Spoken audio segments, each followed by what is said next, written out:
Hey folks, Quilly18 here. Welcome to a casual Thursday stream. Playing some more Grim Dawn. It's in my head. And I thought, you know what?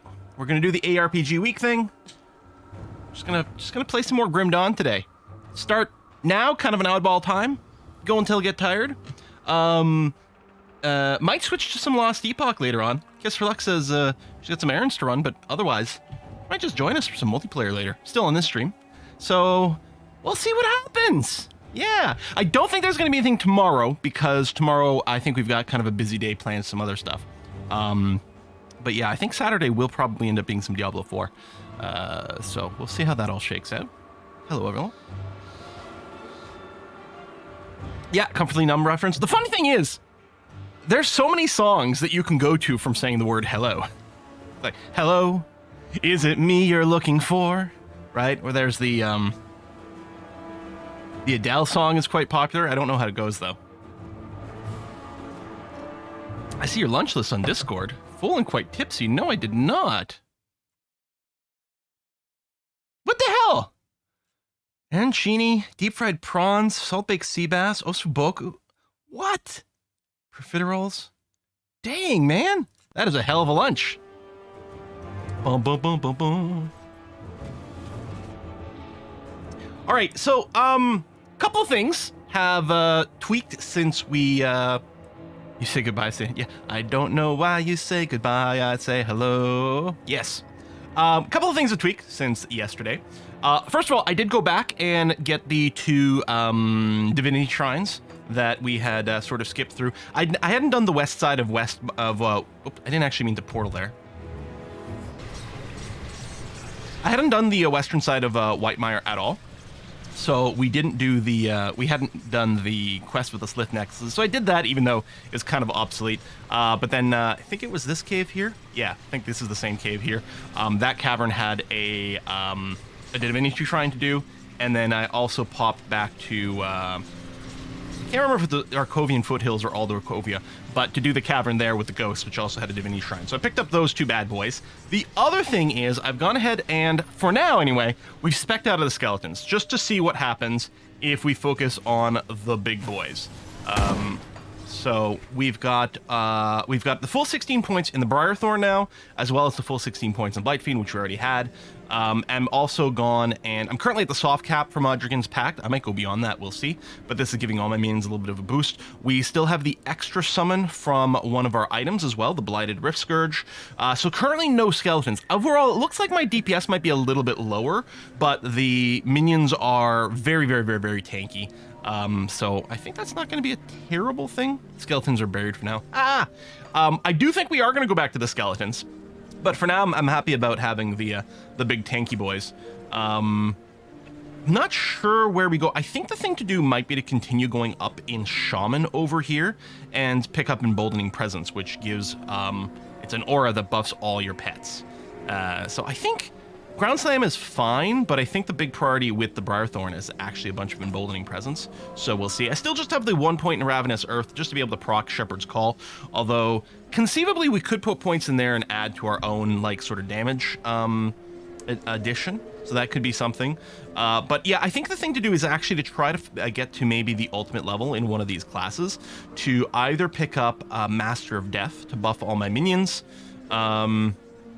Yeah, exclusive skill. Only one exclusive skill can be active at any one time. So either we do Master of Death or we do Primal Bond. We can run Conjure Primal Spirit, even with the others, but it's either Primal Bond or Master of Death. Primal Bond is really centered heavily around bleed damage and physical damage. I suspect we're going to be more about Master of Death. Which, I mean, both of them increase kind of all damage, but this focuses a lot on acid and vitality, which the Blightfiend and currently my other dude will do. The Briarthorn does, yeah, does the physical and bleeding. So I don't know, it's a little tricky. If we do get Conjure Primal Spirit, that also does bleed. So maybe we just get Primal Bond. I'm not sure what it's going to look like. Or what we do is we don't worry about the ultimates. Instead, we pick up something like Wendigo Totem for a little bit. Which does give some nice AoE boosts. It's a healing buff, but then over here with Blood Pact, it increases vitality damage, which is interesting because I don't think we got anything that does vitality damage right now. I think if we get Reap Spirit, they do cold and vitality damage. It's, I don't know, we've got kind of a mishmash of damage type with our pets right now. What will be great is if we get a weapon. We don't have one right now, but we can get, there's various types of weapons and items that are possible to get, although some of them are sort of like game legendary stuff that will convert all pet damage of one type to another type, and we can use that to sort of focus the build around a specific damage type and then look to max that out. But for now, we're just looking for generic pet buffs. That's going to be okay.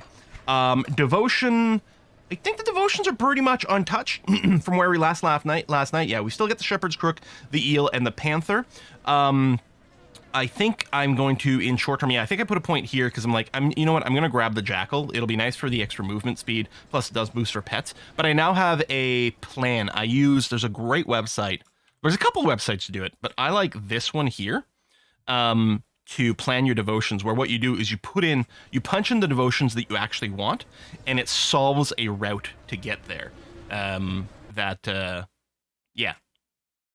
solves a route to get there that will cover everything you need to meet the prereqs. So I think what we want, for example, I think we want Ishtak the Spring Maiden, which has tons of pet bonuses. If we go and put in all pets in our little filter, you can see Ishtak has a ton of them, and a lot of them are quite good. They're kind of like generic-y, lots of like survivability, total speed, which is really nice, some resistances, which is really good for our pets. Nature's Guardian is something that has a chance to proc when I get hit, which buffs my pets, so that's pretty nice. I think we're going to want the Tree of Life. The Healing Rain is another thing that procs when hit, and then is an AoE heal for my pets, which is great. Plus, generally, a lot of things in here just makes my pets tougher. So that's going to be sort of our general direction for where we're aiming in.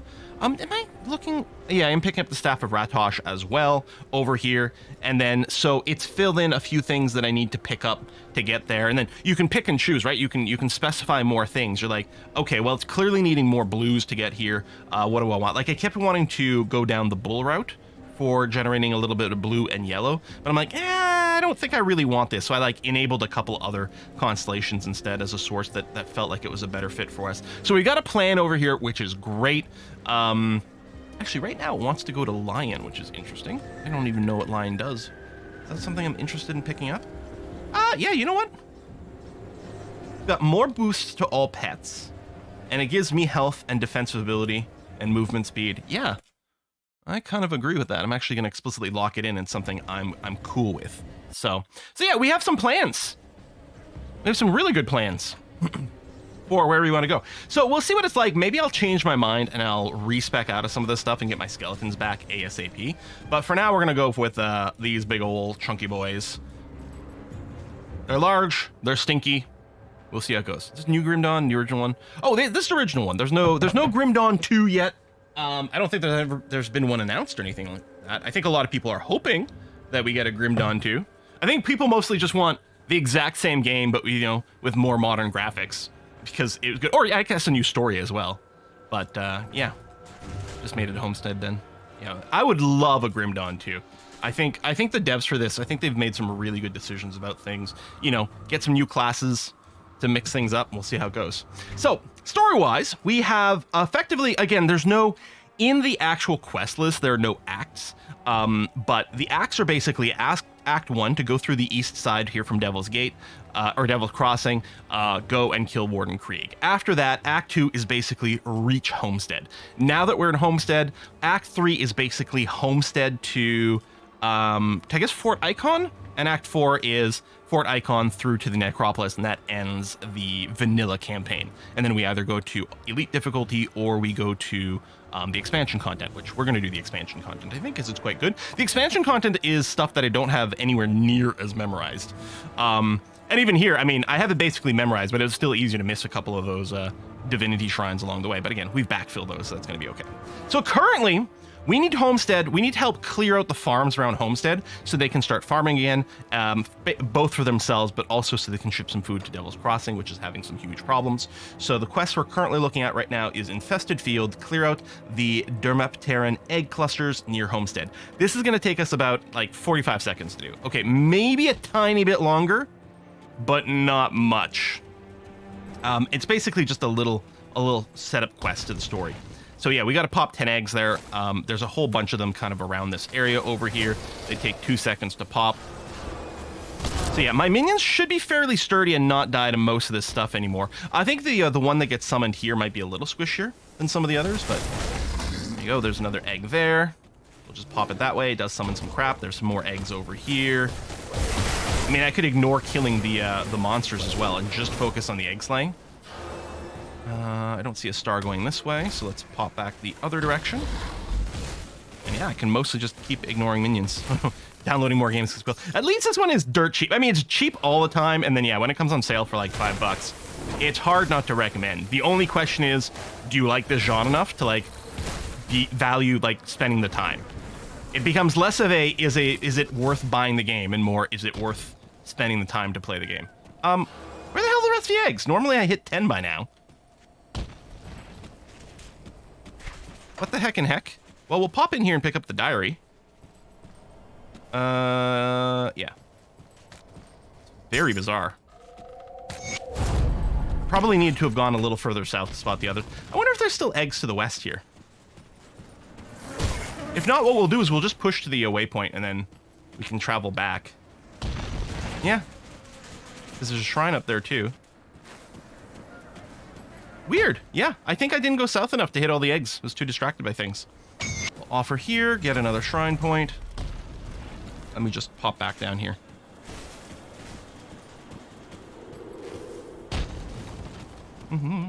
Yeah, minions do feel like pretty tough. Yeah, I think because we don't have the massive amounts of skeletons anymore, they are a little slower to kill. There you go. See, like a billion eggs around here. Kill you, kill you. Now we're done. Okay. So what we're going to do here is we're just going to teleport back to Homestead, turn in this quest, get the follow-up. That quest is always super fast. In fact, it's weird how long it took to resolve here. So we're going to get a follow-up here, and the problem is, yeah, this is only a temporary solution getting rid of some of the eggs. The big problem is there is still a bug queen laying a bunch of eggs, and now we have been tasked with taking her out. The other thing, I picked up that diary here, which we're totally not going to read right now. There you go, an excerpt, but we still have it in our hand. We can turn into Dela here. Found your diary. No, I totally didn't read the diary. I don't think it matters which one you click. Okay.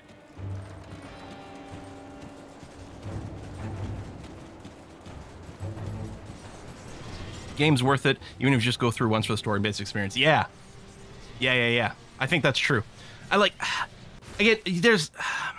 Arguably, Diablo is better at telling a story because it tends to have like showpiece cutscenes and things like that to tell you what's going on.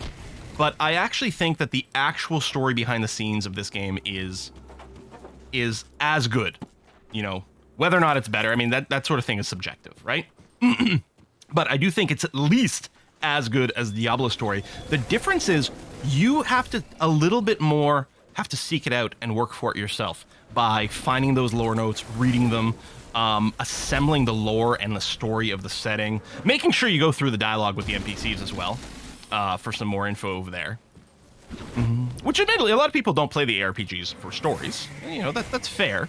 You know, it's a great kind of hack and slash experience, and there's nothing wrong with that. But yeah, the lore of this, and I just like the way that like the handcrafted maps are created.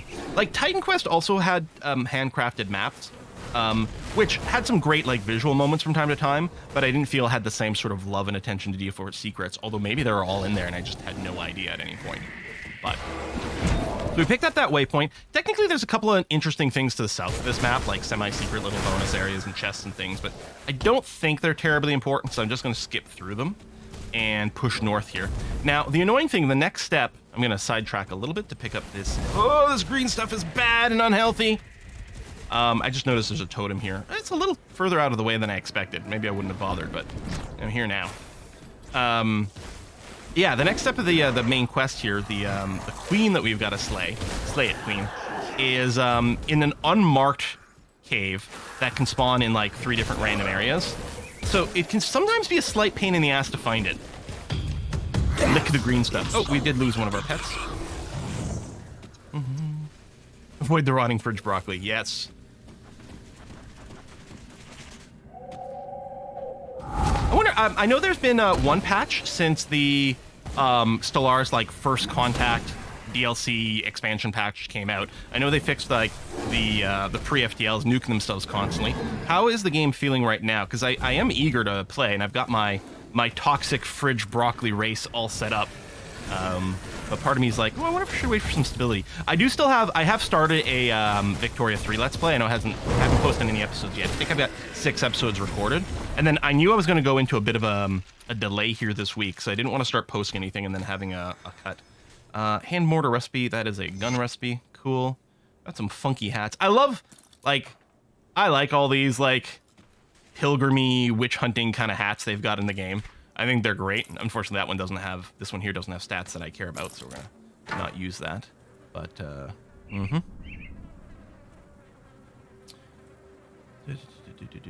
See, +3 to Mogdragon's Pact. I do use Mogdragon Pact. That is my buff that I'm using that boosts everyone around me, including my minions. I wonder at what point it's worth considering wielding a Fleshwarp Bulwark.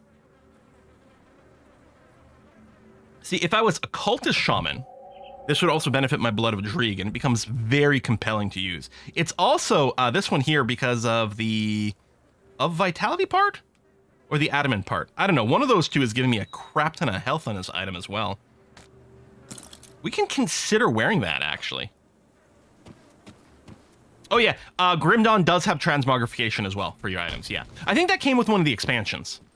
But the way it works is every time you pick up an item that has a character model that you've never seen before, it gets added to your transmog list. And there's it's called like the Illusionist or whatever in town that you can go and yeah, you can reskin. Oh, it's gonna hurt, it's gonna hurt, it's gonna hurt. You can reskin all of your gear based on everything you found. So you can get some really cool looks. I usually don't bother too much while leveling because you do go through your items very quickly. Although once you get past normal difficulty, things start to stabilize a little bit more. Because generally speaking, by that point, you're not looking for like random kind of rare items. It's usually a specific set of like monster intrinsics that you're looking for. Infrequents. I did that again. I'm going the wrong way here.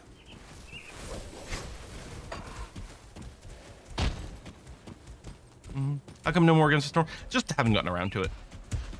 I have played it played it a bunch of times since the last time there was any content for it. I haven't played it as much the last couple of weeks, but I found a couple of sessions. Okay, I think, is this the top area around the loop? And then we're on the edge of the next zone. Yeah, okay. So we are looking somewhere around, oh, there it is. Cool. You can find it further south than this. And so if you come up sort of more directly north, as opposed to sort of hanging west like I did, sometimes you can run into it ahead of time. But there's this like little U-bend here, and it's in this kind of area that are all the possible spawn spots for this cave entrance. And you notice it does not show up on the mini-map. So it can be a little annoying to find sometimes. Well, that's true. They did add Twitch integration to Against the Storm. Okay, so in here, we got ourselves a bug hunt. It's gonna be a straight up fight, just another bug hunt. So we got to find the queen. To get to the queen, we need to kill 2 of her viziers, which have like special scent glands that'll let us into the queen's chamber. But there's something else we want to do here because there is another devotion shrine in here, but it is quite well hidden. Imaginary Heist, thanks for the sub. By the way, are the sounds okay today? I realized that my microphone volume had been a little bit lower, so I brought that up a little bit. So there's going to be a hole we want to visit. I don't think it's this one. I think it's a different one. Oh, there's one of the Grand Viziers. There's 2 to kill. Sounds good? Okay, good. Again, everything's a little more annoying because of the way that that I can't tweak my full system sound the same way in Windows, or it like screws up a recording. Anyway, it makes it a lot harder for me to like audibly note the sound volume, so I'm having to look more at like the visual the meters in OBS, and that can be kind of hard to judge. All right, this one here, this is not what we need for the main quest. So we were in a hole. Now we're in another hole, but be ready. Yo dog, I heard you liked holes, so we put holes in your holes so you can hole when you hole. We need to find, so So or another way to think about it is we were in a tunnel. Now we're in another tunnel, but we have to find the secret tunnel. Secret tunnel. Okay, leaping on cooldown sucks. So yeah, little thing here. Look, we're off the minimap. Breaking the secret wall and getting into the secret tunnel. So now we're 3 levels deep. We're in a hole, in a hole, in a hole. A lot of poison damage here. What's my poison resistance? Okay, good. My poison resistance is capped. That's very nice for this area. Minions are getting a little bit of damage. Their poison resistance probably isn't capped. I'm still taking some real damage here. Oh, good. More spiders.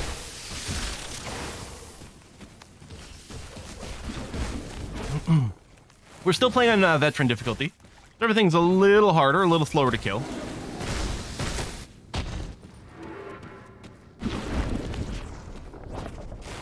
Go, minions, go.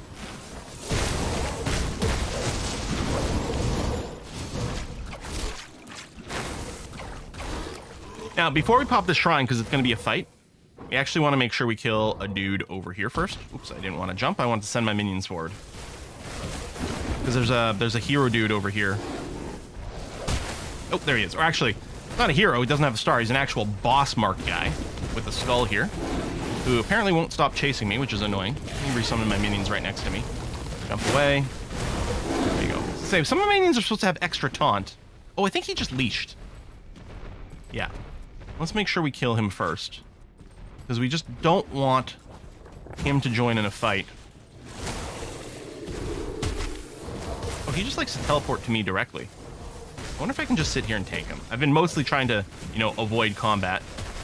Oh yeah, he likes to disappear. I'm going to keep casting my Ravenous Earth. Again, the Ravenous Earth itself does basically no damage currently on my build, but it is proccing one of my devotion skills. So we want to keep that up. There you go. He dead. A couple of recipes, including for a relic, Blade Dancer's Talisman. Well, that's not going to be useful for me. I'm going to drop 2 recipes, but I guess not. And now that he's dead, we can loot this chest, which, I mean, I'm sure has tons more stuff in it, but just nothing that meets my my loot filter. All right, pop this shrine, which is the real reason we're here. Although it's nice to have gotten the recipe. Hey, level 34.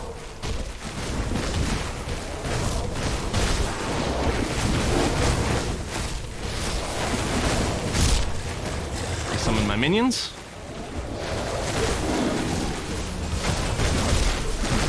Shrine is clear, even though we're not done killing yet. All right, we're now done with the secret tunnel.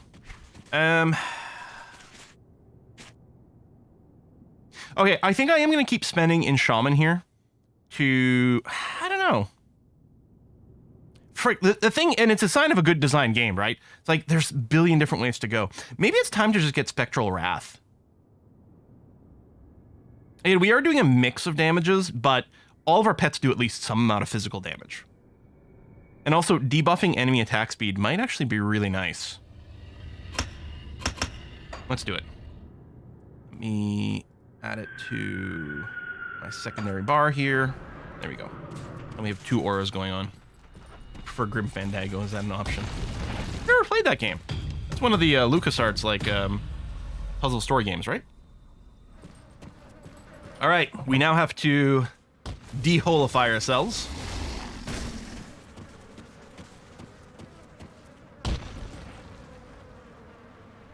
Grim Fandango was fantastic, yeah. I mean, I enjoyed a lot of, I mean, for me, it was all the, oh yeah, I forgot there's a little secret side area here too. We just like some extra looting. I was all about the Sierra adventure games. I mean, I did play some of the LucasArts ones, certainly. But for me, it was like the Sierra interactive ones that I played all of them. I mean, for like Police Quest taught me how to play poker. Like what an influential part of my life and my childhood those Sierra games were. I don't think I played all the Space Quest ones, and I think maybe the latest King's Quest one I didn't get around to playing. But otherwise, yeah. All right, so now we're just looking for the other Vizier. There's one. That doesn't have a star. I'm not sure that that's actually a quest one. Or Yeah, no. We're looking for named Vizier. But we're going to find them, like, as we just head towards this, like, last star here, that's the door we actually have to go through. We're just going to randomly run into them. I've never had to hunt for the Viziers. Well, sometimes the first one. Sometimes I accidentally skip by the first one, because there are a few different places they can spawn. But I think the last one is, like, always very conveniently on the way. And as I say that... I can't open that. Can't open that. Alright, where's that other guy? That's going to be a dead end, so not this way.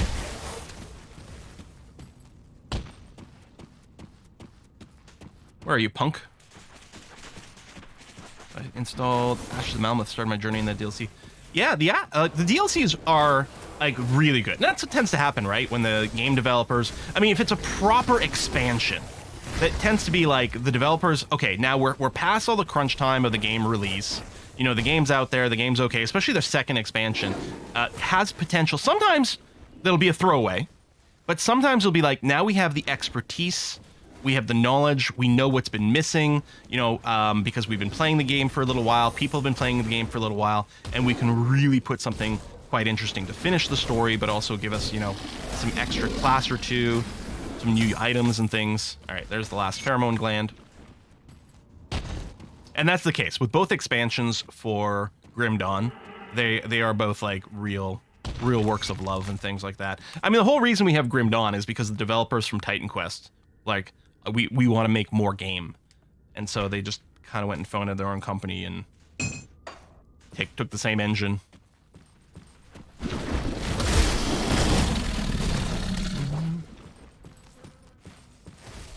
The Crucible DLC is so it's not a proper, it's not the expansion the same way.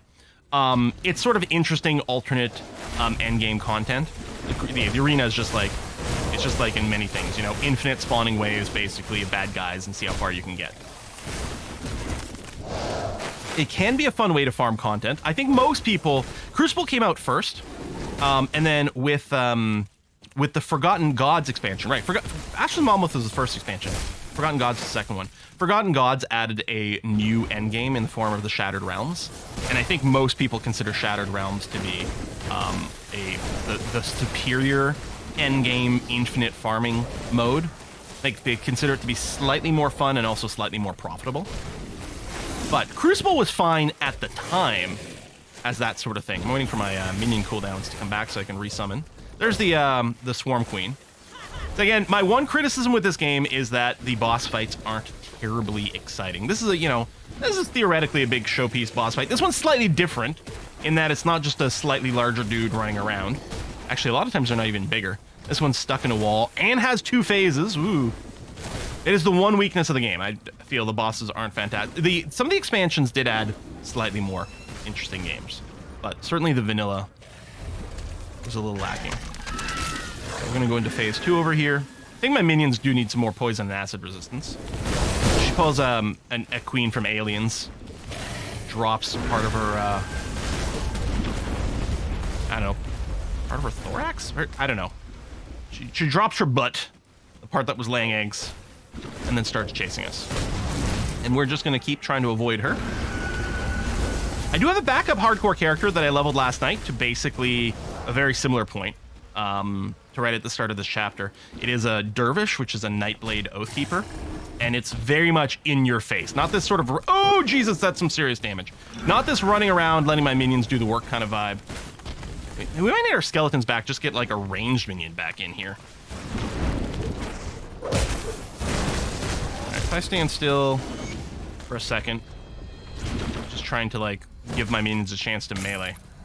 But some of our skeletons are ranged. That might have gone a little faster. Anyway, so there's that queen. I think there's these clusters. I don't think there's any real chests. Oh, there's a couple of things here.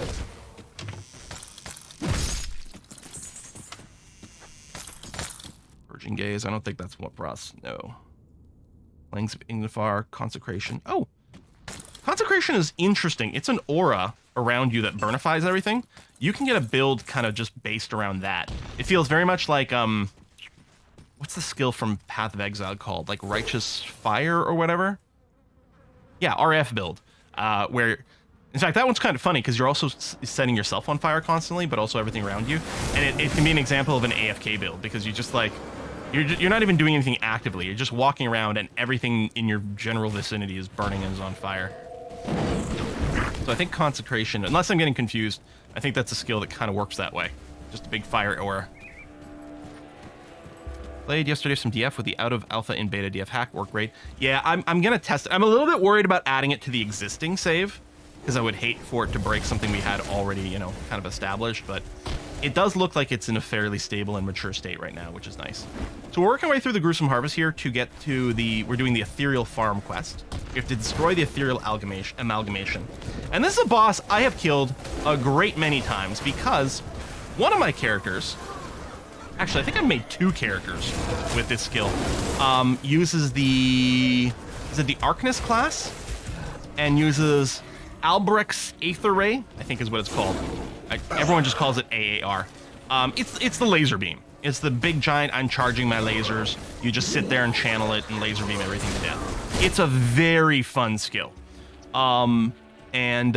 It is very imperative. In fact, when you play an Arcanist or whatever that's going to use that build, a lot of times you don't actually have that skill until after you've killed this Abomination. Because this Abomination has or Amalgamation, I should say, drops a monster infrequent. Again, it doesn't drop it every time, but it has a decent drop rate for it. That gives a dramatic boost to AAR. It's basically, you can't really use the skill until you have this. It's an offhand, and then what you do is you kill it to get at least one. Maybe you farm it more to get one with like an ideal affix on it. Ideally, you get one that adds more ethereal damage as well. That's like a combo that would be perfect. But then what you do is you respec to use AAR. And then you have a great time just laser beaming everything. Now, this area sucks because we are going to get closed in here. Actually, hold on. What's my ethereal resistance? Yeah, that is, I'm gonna die. Hang on a sec. Can we get some Aether resistance up in here? Because holy shit, 11%, I'm gonna get obliterated by this boss. And again, we are playing hardcore. So hey, we got an extra bag.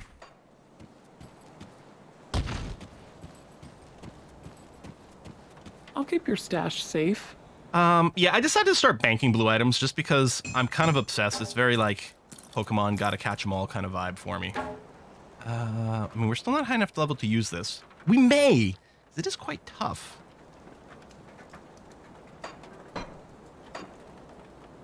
Oh, I had a belt to drop off as well here.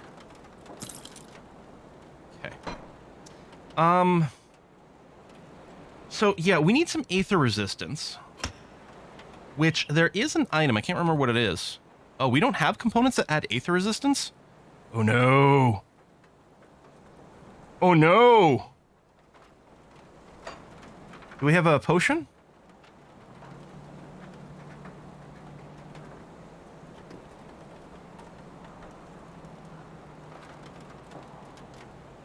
Aether damage. Actually, let me drop these consumables in here, because you can't actually search your inventory page, but you can search here. Yeah, that's just increased Aether damage. I wonder if I can craft something. Got any more scrap metal?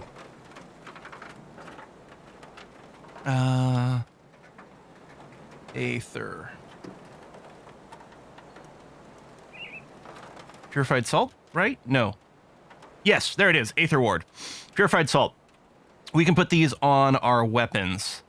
So it's a toggle buff. You can have one on both your main hand and your offhand. You can have them both on at the same time. So yeah, let's craft a couple of these. We're gonna have to go to the, oh, actually, never mind. I don't have anything on my weapons. That would have been something else to check beforehand. I don't have components on everything. So we're gonna go ahead and add those in. The Spirit Bane ointment is the thing that gives us Aether resistance. I need a Wrathstone for that. Oh, we can craft a Wrathstone. There we go. And we'll make a Spirit Bane ointment. Oh, wait. Oh, it made 3! I'm like, wait, did I already have 2? No, it made 3 at a time. Okay. That's actually not a terrible recipe. Don't get killed So yeah, let's put the Purified Salt on my weapon and my offhand. And then going to the second skill. So there you go. You see, Aether Ward we've got on here twice. So we're going to run these both.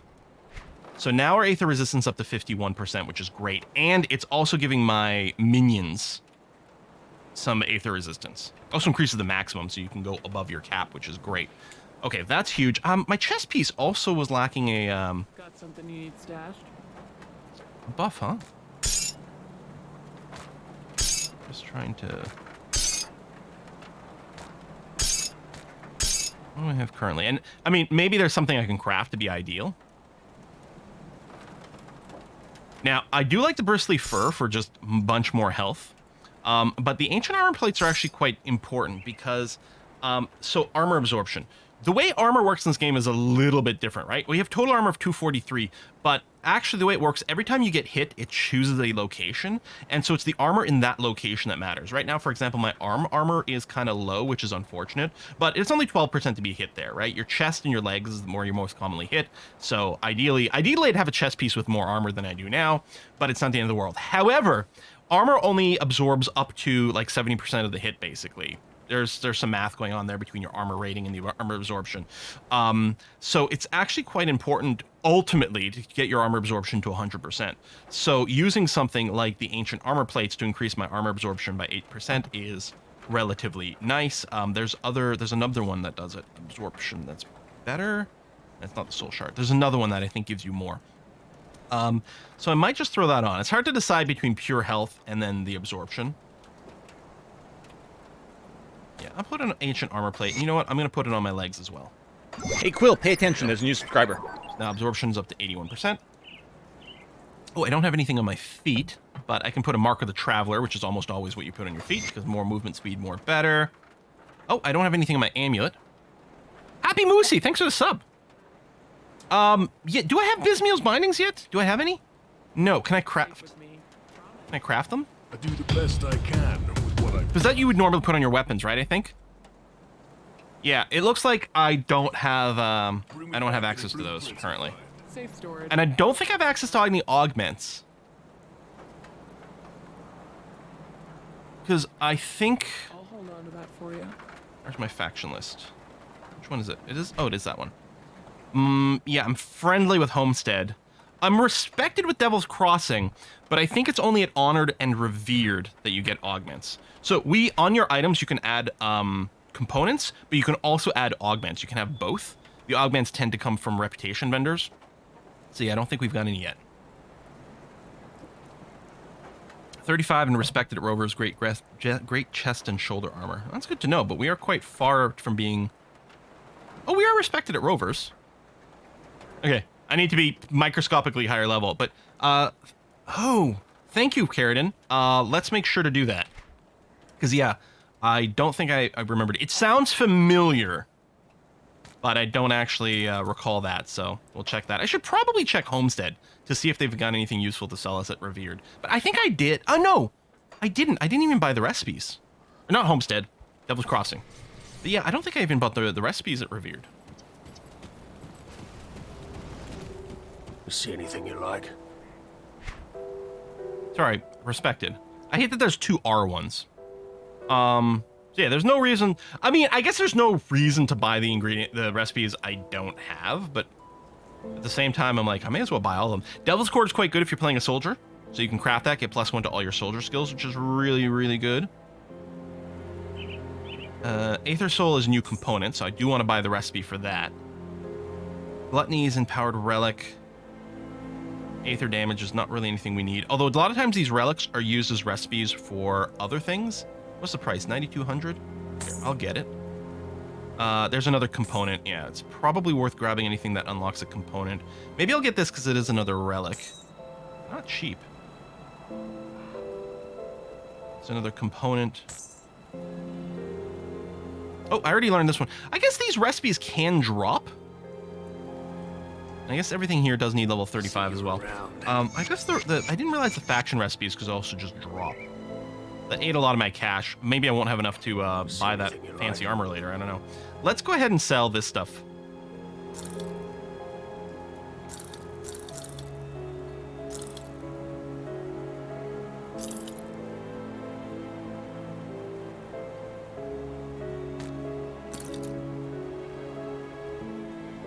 Consider maybe these gloves. I don't know.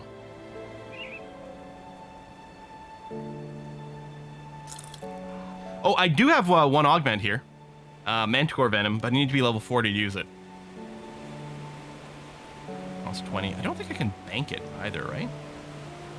Well, I can put it in my regular bank. I can't put it in the transfer stash. Oh, this belt here also has +2 raise skeleton, which I'm not using the skeletons right now anyway. I'll be losing 10% of our cold resist. Although it's pretty good in gaining more lightning and fire. Getting bleed resist, which I don't have. Losing the all damage and health to pets. Attack speed's pretty strong. I think I'll keep the Acolyte's Cord a little bit more.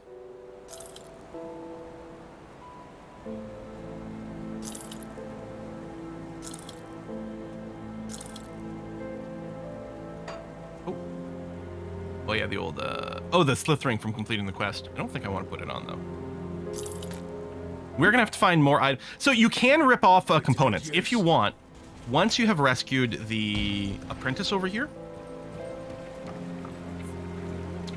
you can salvage items and either get the item back or you can get your component back, depending on how things go. Oh, yeah. Yes, Yes, I'll gather the explosives. You want me to bring you some dynamite? Yeah, well, we'll see about that. There's no reason not to, but... Jesus! Oh, bits! I'm like, what was that?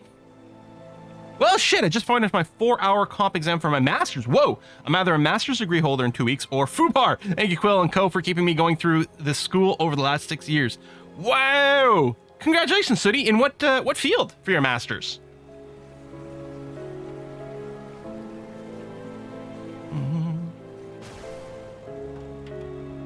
Oh, no! Oh, when I went to Devil's Crossing, I opened a personal rift. Okay, we're gonna have to do a little bit of walking again. From the rotting croplands to the grunt of some harvest. Boo! Oh, mechanical engineering. Ooh. And Nest Flatten is asking, how does multiplayer work? So in Grim Dawn here, multiplayer works great, is the answer. All my buffs are running? Yeah, okay. So we're just gonna try to speed through back to the gruesome harvest here. Oh, there's a boss dude to kill here. We'll do that. Potentially better drops, a little more XP. Yeah, it does feel like we kill a little slower than we used to with all the skeletons. But my pets are definitely more durable. Yeah, so multiplayer, there is functional multiplayer in this. I have gone and played a whole bunch with my friends. I think your party size is up to 4. Yeah, there's no sense, like there is a server finder, like a player finder kind of thing, but it's all just run locally on your computer. There's no difference. There's no such concept as offline character versus online character. So yeah, you can just play your character by yourself, completely 100% offline, and then later on, when your Wi-Fi is working, then you can group up with friends on the internets, and it all just works just fine, which is great. I mean, technically, because there's not like online character or whatever, there's, you know, I guess people could conceivably like hack and cheat their character and then play online, but I don't take part. Like when I play most of these action RPGs, I don't take part in the larger internet community. I don't usually get involved in trading and things. I just find it annoying. I don't like people, so I don't want to deal with them. So my characters are sort of solo self-found by default, by virtue of the fact that I don't want to interact with people to trade for stuff. How do I get through here? Just come around this way. I know there is a trading community for this, like driven through forums and things. Like, so if you're into that sort of thing, it's absolutely there.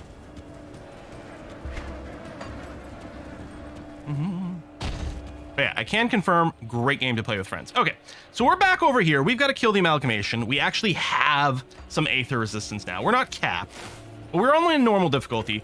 I am a little nervous. Like, so, for example, these green blobs over here, these are doing Aether damage, and you can see, like, it takes huge chunks of my life when I stand in it. And the damage, I think it's bigger every time.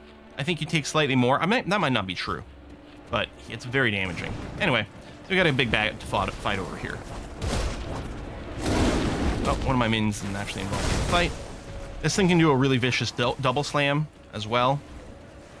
Again, all I'm going to try to do is maintain the Ravenous Earth just to proc my Shepherd's Croak, which I don't think shows up as a buff here, or is that it? Yeah, Shepherd's Call. There you go. Yeah.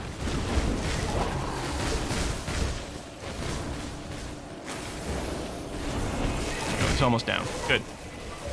And the thing is, as long as you're dodgy enough, like, you can avoid most of the attacks that he does. But I couldn't guarantee that... Oh, all my pets are dead. I couldn't guarantee that I would consistently avoid it.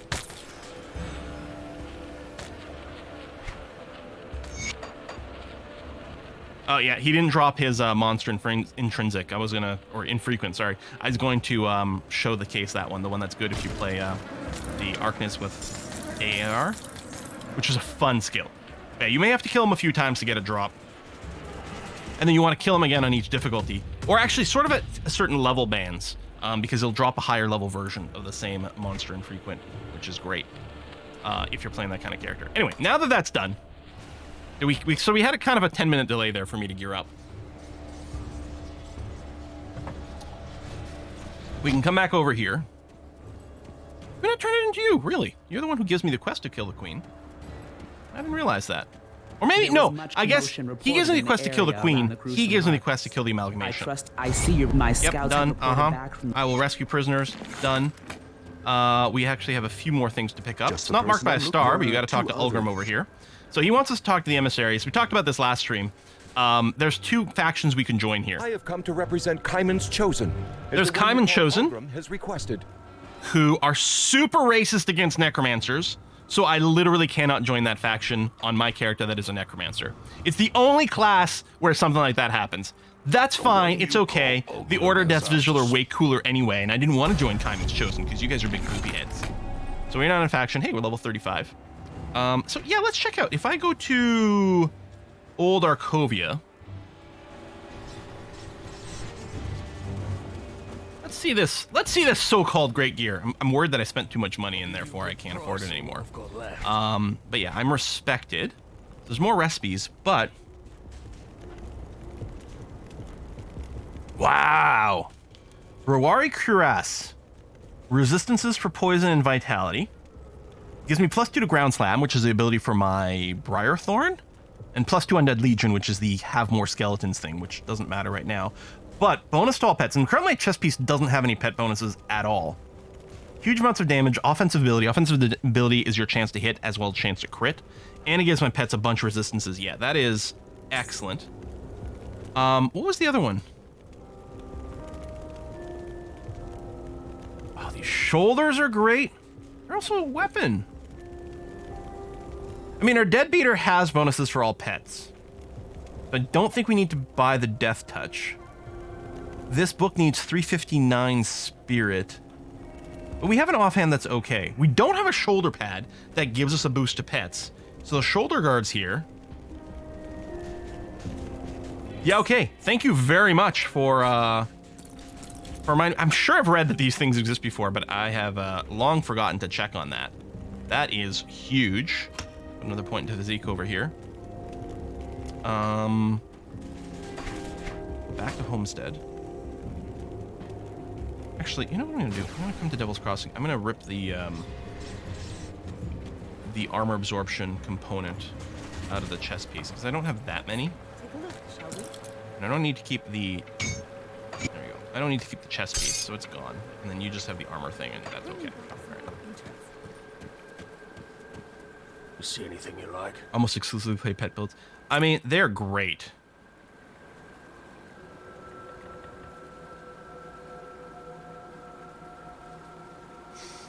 We don't need the offensive ability on these gloves, but defensive ability and health is pretty nice. It'd be nice if it had resistances.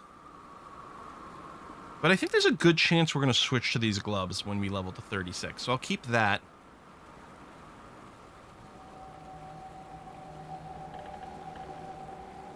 Now, I'm going to keep Shaman's Bloodsworn Codex of Binding. And I'll sell the shield. See you around. And yeah, let's throw this on the chest piece, and we need to throw something on the shoulders. I happen to still play WoW. I don't play WoW anymore. Part of me always thinks that, like, well, maybe one day I'll go back to it. but currently I'm not. Okay, the only components I currently have for my shoulders are the bristly fur and the scavenge plating, which you can get right away. It's this is one of the polished gem or emeralds and the scavenge plating. Just like use them willy-nilly when you're just starting off because they're so common and not that potent. You're not going to care about them at all later on. Yeah, I'll just put the bristly fur on here for some raw health. That's going to be fine. What are the other pet builds? So, I guess I can't get a list of classes over here. But okay, if you're trying to play a real like pet build as a primary, there's 3 classes you're going to look at: Shaman, Necromancer, and Occultist. You get to pick 2 classes, so picking any 2 of those 3 will get you a hardcore mega pet focused build. It's not the only way to get pets. The Nightblade and the Oathkeeper also get these pet things, but they're different. They don't actually scale with pet stats, those. They're actually indestructible, and they scale with player stats instead of your own stats. So, and there might be some other things. Plus, there's items that give you pets and some. It's like one of our pets comes from an item right now. And there might be some other stuff that I'm not thinking about. So there are other, outside of those 3 classes, there's still ways to have like pets that follow you and things like that and do things. But the hardcore pet classes are those 3: Shaman, Necromancer, and Occultist. And of course, you can play those and ignore pets entirely. There's a lot, like, look in my Necromancer's class over here. Look how much we're not investing in.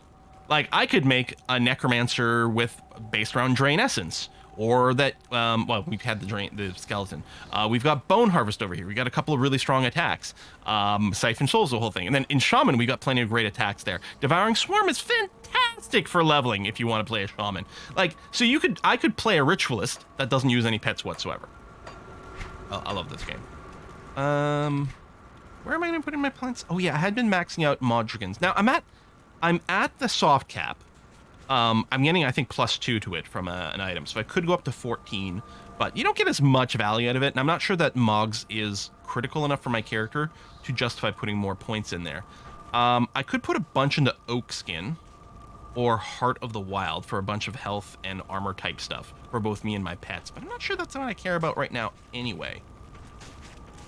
So I am wondering about playing Go Deeper in the Tree, possibly to get to Emboldening Presence. Or do we start reinvesting into skeletons? Oh, hold on. I think I want to finish Spectral Wrath first. Yeah. Finish Spectral Wrath, and then maybe we start reinvesting into skeletons.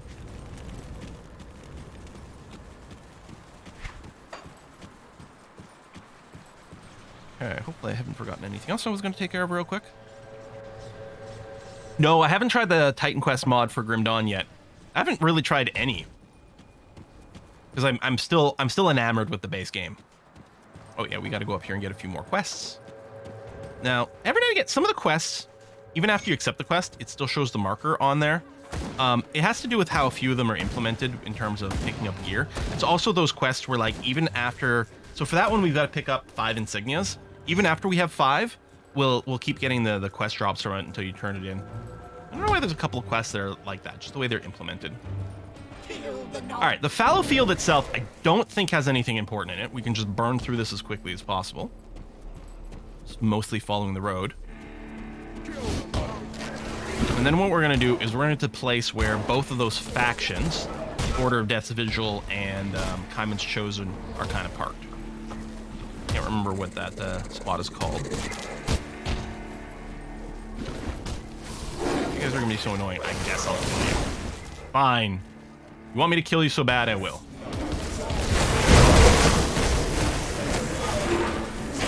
Oh, we're gonna need those chthonic seals of binding. They're another like crafting item, but we are gonna get a quest from our faction to pick up X number of them, so it is extra nice to grab some early on.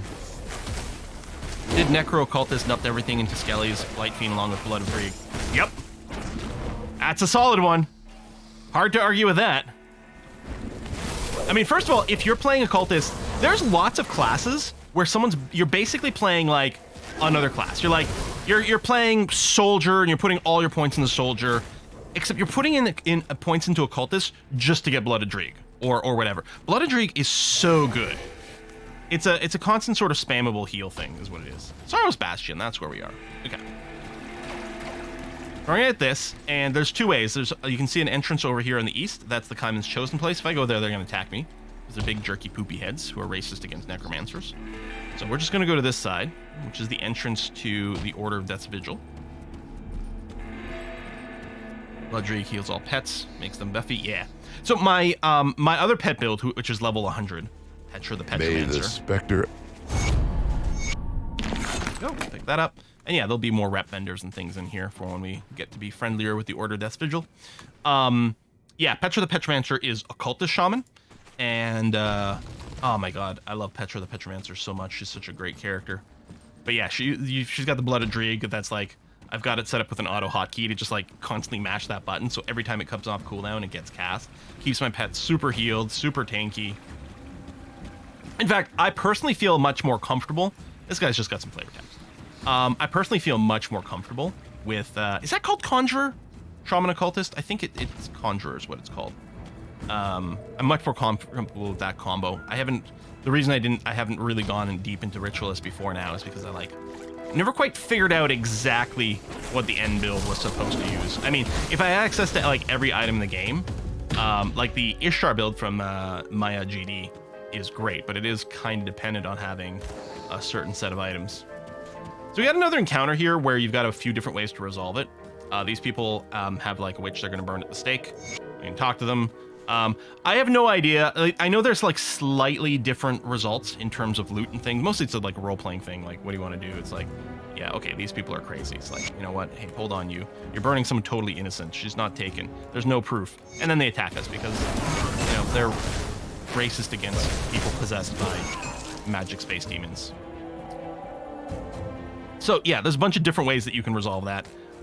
In terms of which one's better for role-playing, because it might turn out that there's like, haha, I fooled you, and you get screwed with either direction. Looks like this way does give us a pet offhand. If I get more spirit.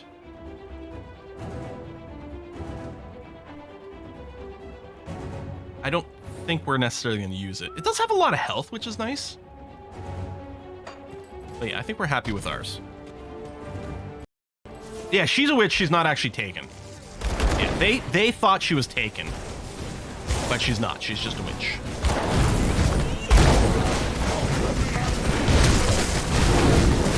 Or maybe witches, which is ridiculous because witches, they were persecuted. Wicca good, woman power, and I'll be over there. Boom, boom.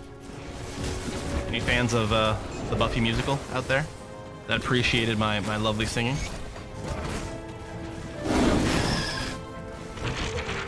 It does weigh the same as a duck.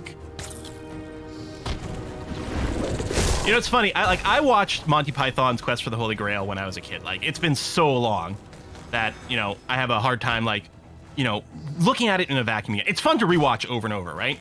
But I, not that long ago, watched, I've been way into watching reaction channels, people who, like, react to movies and TV shows and stuff for the first time, and I found it so fun. Not that long ago, I watched someone react to Quest for the Holy Grail for the first time.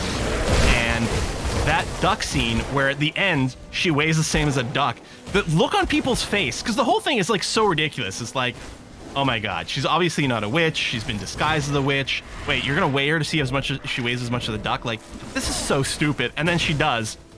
And like the look on these people's faces. It's great. Oh my god, did I find the people to rescue right away? Oh, that never happens. I hate the Blood Grove zone. I hate it with a passion. Because you've got all these, let me hit this before I walk away from it. You got all these stars over here from all over from the insignias that tend to add noise. It's very important, like, if I haven't finished doing all the quests in Blood Grove, as soon as I got 5 of the insignias, I turn in that stupid quest so that it stops polluting my mini-map with false quest things, because they still show up as stars.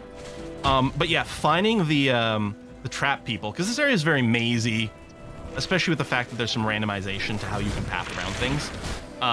Finding the trap people is really annoying, and then it gets way worse when you're also looking for there's a cave here. It's a chthonic rift, and it's not marked on your minimap. Now, you don't need to go there right away. It's not until you get to, it might be revered, could be honored, but it might be revered with the rovers, that they give you a quest. Usually I don't see it until I'm on elite difficulty. But there's going to be a devotion shrine that we hit after we get through, I guess, past Forest Icon, right? There's going to be a devotion shrine that we, oh, there's the Chthonic Rift. Anyway, that we can't unlock, and we need a special item from this rift here, which potentially I could go down and get it now and just have it sit in my inventory, but I don't care enough about it right now because I won't be able to get the quest right away. But yeah, you get a quest. You got to go down this Chthonic Rift and another Chthonic Rift somewhere else and get the items for it. And it's like, you know what? I'm just not gonna bother right now. The insignia. There we go. 3 corpses in a pile. There it is. I think that brings me to 4. Oh, that's 5. Okay, let's do this. Now, again, at this point, I might be like, if I was still hunting for the lost people, and I was gonna get annoyed by like seeing dummy stars on the map for these insignias, I'd go and turn it in right away. But since we found the people, I'm not gonna worry. We'll wait until we get to the waypoint. And my minions are taking a beating still. Die. We good? Oh, you still didn't die. There you go.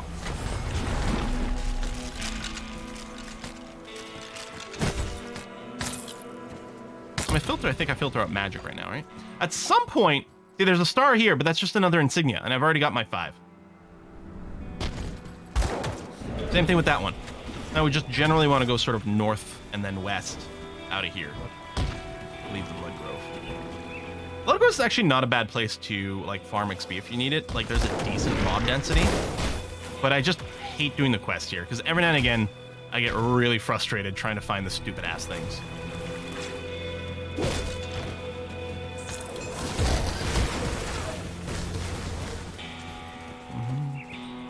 Yeah, you can't mark the spot on your map because there's multiple places it can spawn. If I quit to the main menu and reload, it'll be in a different place. You have audio there. Is there a heroic unit around here? Is that my character saying that? Huh. Now, you can be helped by, if you go to the grimtools.com website and open the map, it will show you the various spawn spots. But it's still annoying to navigate because of the random blockers. Oh, that's it. I think it's just because I had a couple of times where I had a hard time finding it. The Blood Grove has left a bad taste in my mouth. It's probably the only zone that when I like get there, I'm like, oh man.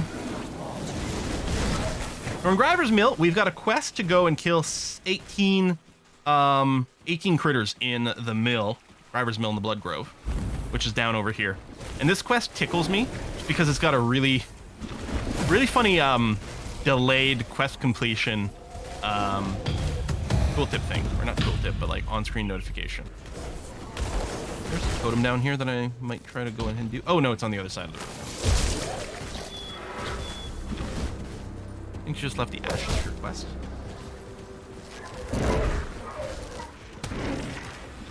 Oh, did I leave one of those? Maybe I did. See, hang on.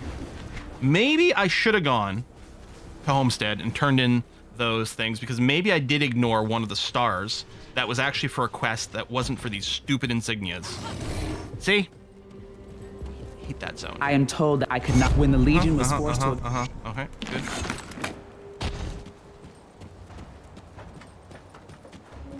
And then here, we get rid of the insignias. Now they no longer show up in that map, but I might just go back and backfill it later if I did miss something. I don't care that much. Yeah, the remains. Where's my personal?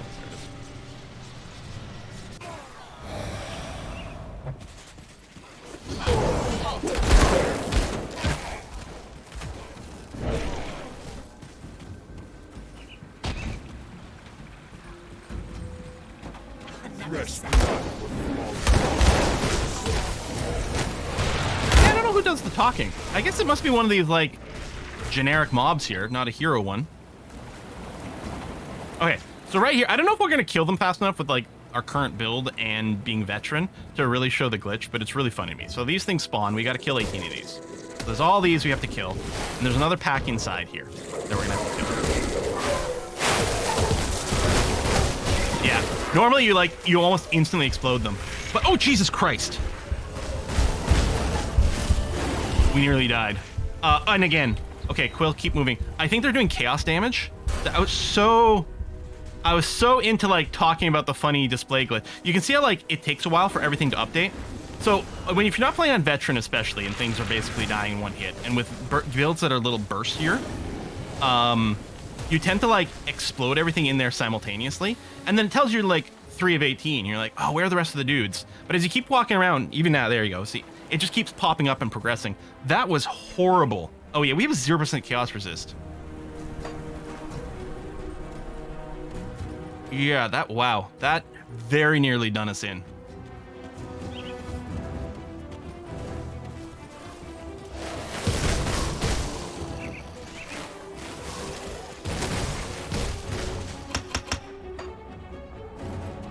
That's bad.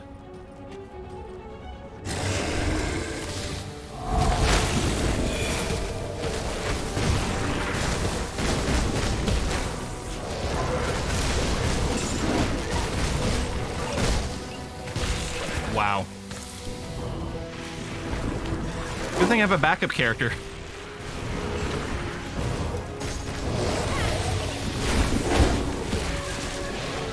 Oh wow, these guys are ripping through one of my minions as well.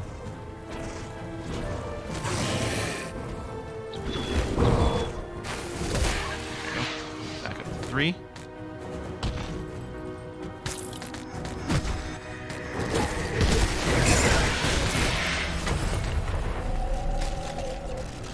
All right, everything's fine.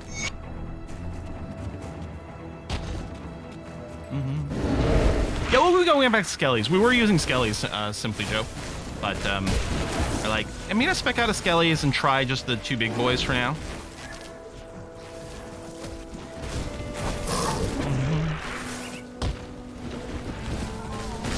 The thing is, the Skellies would have insta-melted in those fights too. And then we'd be cursing the fact that we had skeletons instead of the tougher summons here.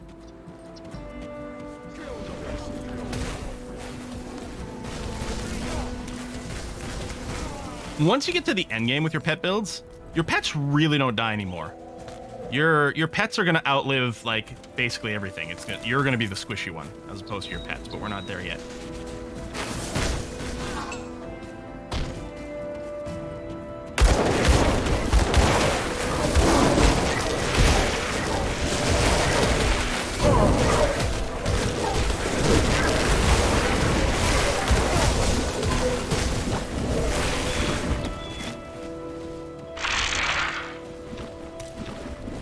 Yeah, our damage has definitely gone down since we got rid of the skeletons. I think mostly because some of the skeletons are ranged, and I think it helps get more consistent DPS.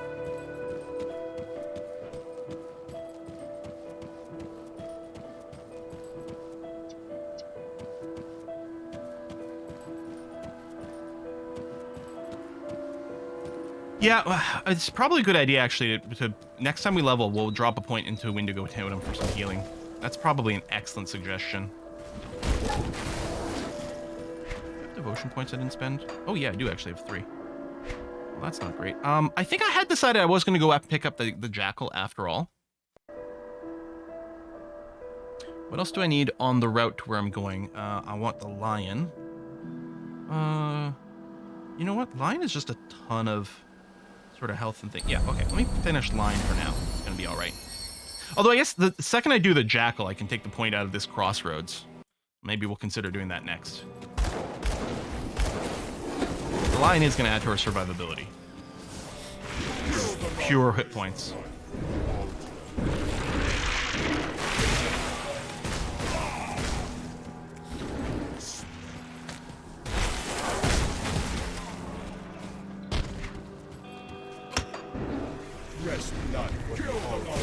Okay, so given the fact that we have no chaos resistance, makes me very concerned about the fight at the end of Village of Darkvale.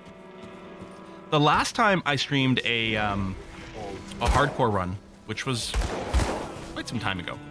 The last time we streamed any Brindon, much really, but there was a hardcore run.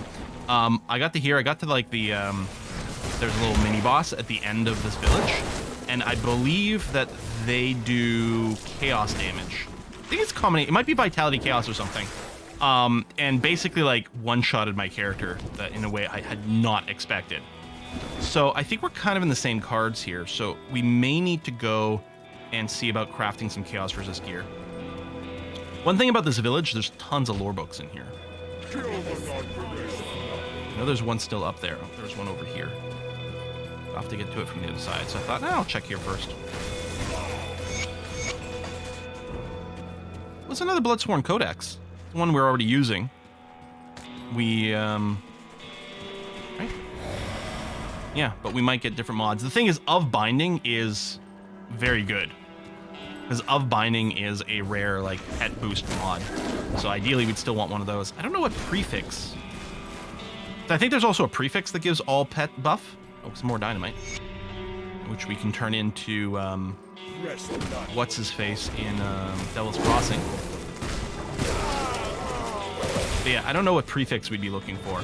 Because the ideal is you get a double rare. You get a rare prefix, rare suffix of the right kind that matches your character build. Like, double rares aren't that uncommon. They're fairly uncommon. But they're not like crazy, crazy uncommon. But the uncommon part is getting a double rare where both prefixes are also useful to a specific character.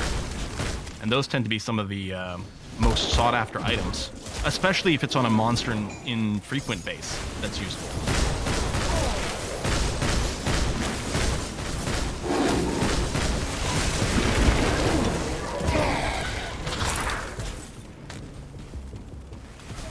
Now, some of the best sources of some of the less common resistances, like Chaos and Ethereal and Vitality and stuff like that, are actually from a lot of the augments that you get from getting a reputation with various factions. Now, I'd not be at all scared about the boss at the end here if I was on normal as opposed to veteran, but we are on veteran. What I might do is once we get there is I might portal back to town and see what we can do to craft for some chaos resistance. What's the story behind this game? So one day humanity kind of woke up and magic space demons were raising the dead and everything went terribly. That was the Grim Dawn. There's a massive amount of lore in this game. It's extremely lore rich, especially a lot of it told through these lore books that you find throughout. But I distill it all down to magic space demons. Now, technically, the magic space demons, they argue they were here first, on Earth or whatever the planet is called here, that they were here first, and they are simply reclaiming what is rightfully theirs. And they have a point. I guess the bigger plot of Grim Dawn is the gods are all shitty-ass jerks. Which, considering this is sort of a spiritual successor, I guess in a way, to Titan Quest, which was set, starting off with in, like, ancient Greece, the gods are all jerk is... Yeah, that's pretty fair.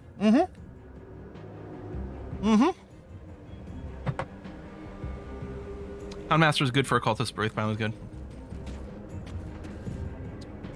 All right, so there is a Desecrated Shrine here, which is a fighting shrine. But yeah, there is the sort of sub-boss is right over here in the top left corner. Normally what I want to do is kill the boss before I get involved in the fight at the shrine. Let's see what we can do to get some chaos resistance. Because I think that's what we're going to get experience here. Yeah. I think that's what we're dealing with. I mean, the Greek gods are basically drunk, superpowered teenagers. That is excellently well said. Yes? So I'll turn in the dynamite here. Boom. Get a little bit of XP. I think it unlocked. I think that unlocked dismantling here.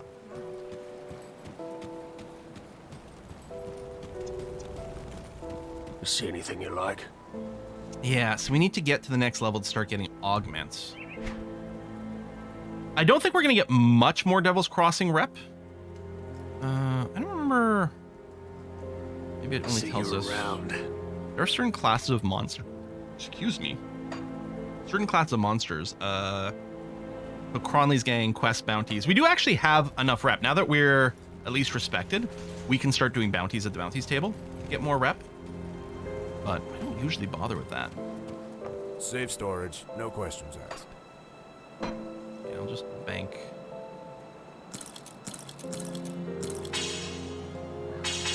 Oh, we're full. That is too expensive.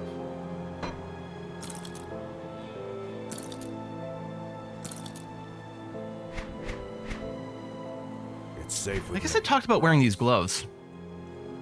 It would at least give chaos resistance to my pets.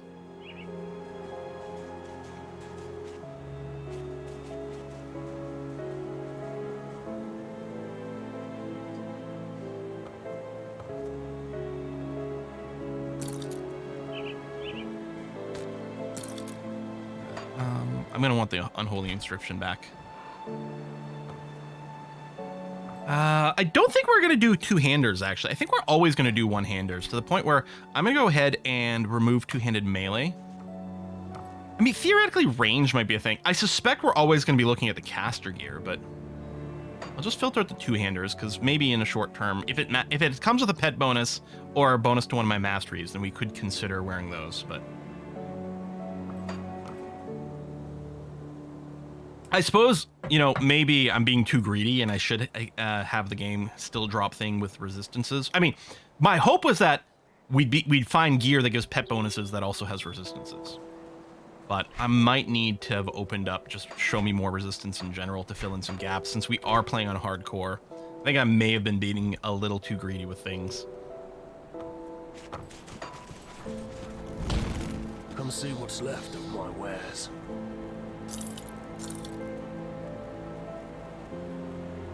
This one gives chaos damage. Yeah, so we're not going to swap to this.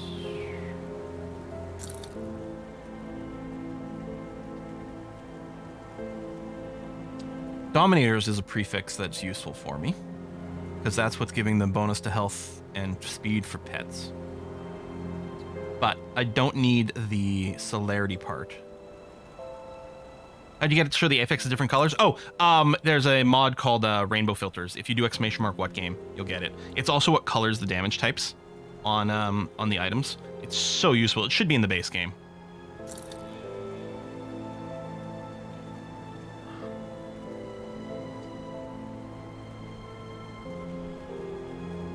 No. Oh, we got another Bloodsworn Codex of Binding. So we've got Shamanists versus Arcanists. Otherwise, they're the same. Well, actually, this one I'm looking at now has a higher level, at level 35 as well. It has exactly the same modifiers for the basic pluses to skills. The pet bonuses, though, are better.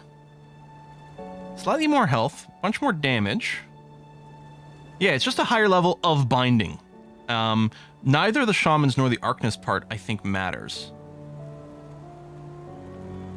But yeah, that... Nope, I just accidentally sold that. I hate that in different contexts. This Grim Dawn did sort of bork that. They really should have made it so that right click always equips things, and then like shift click always is for selling or moving to the stash. But it's not like that. It's a little inconsistent. Okay, now, do we have anything currently that gives chaos resistance? I think the answer is no. Or consecrated wrappings, which is using hand armor. Well, I just replaced my gloves, so that's to consider. Oh, also I have this consumable right here. Oh, hold on. Let me check to see what else is craftable. Do the best I can with what I've got. Imbued silver. Yeah, okay. So imbued silver is the same thing as the purified salt, but whereas the purified salt gave us Aether Guard as a buff to run, the imbued silver gives us Void Guard, which gives us tons more chaos resistance. So yeah, we're not going to use that other item. We are going to use this. In fact, I'm thinking that maybe I should be replacing... yeah, just for this fight. I don't know, maybe if I just drink this... Because all in all, that'll put me to 45% chaos resistance, which is probably fine. So, okay, I'll just do that. Any blueprints you find? Throw that over there. Do I not have anything on my freaking helmet? I've been wearing this thing for ages. Also, nothing on my ribbon. I'll keep your stash safe. Right, I don't need ectoplasm. Ectoplasm, if you are starting off and you got a caster that's got mana problems, ectoplasm on like stuff is amazing. Your mana problems go away pretty quickly as your gear gets better and you pick up a few key things, but early on, this is going to be amazing. We don't need it. We're really not mana dependent on this build, which is great. Yeah, I'm just going to go and throw bristly fur on my head. Now, on my hands, probably another unholy inscription. These things are great for vitality and bleeding.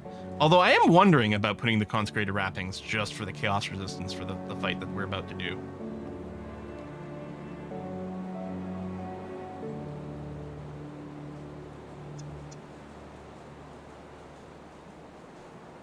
Or I could just put Bristly Fur on for some raw health. Maybe I'll do that. Just put some raw health on there. Because we're still going to use the consumables. That for you. So, yeah, we've lost one of our Aether wards, but now we do have the Chaos ward, or Void ward. So that's 20, and then we'll drink this for another 25%. Do these potions stack? I feel like... What brings you to I might be my- getting confused with another game.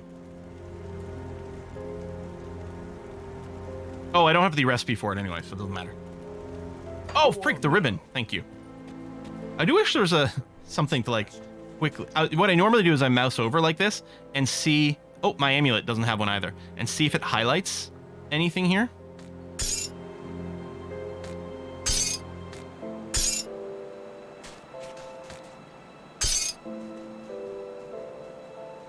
Probably corpse dust is what we're putting on here, because it's got resistance, vitality resistance. Put corpse dust on there, and then for the ribbon, probably the same thing, yeah. There you go. I don't think I'm doing that. All right, let's do. I'm gonna put it there. We might just strip that component off later. Okay. I think I'm ready for that. I have to make sure I walk to the waypoint so I can get back to my saved portal.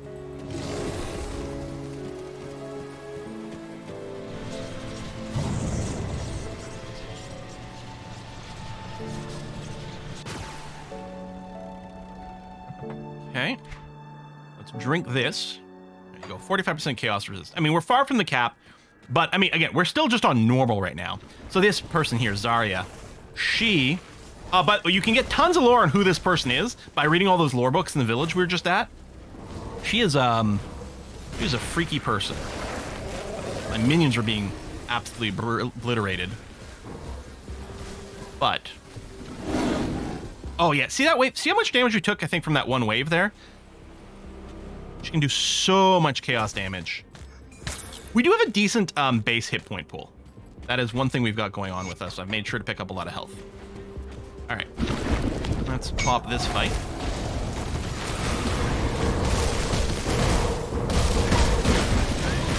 One of my minions taking a beating.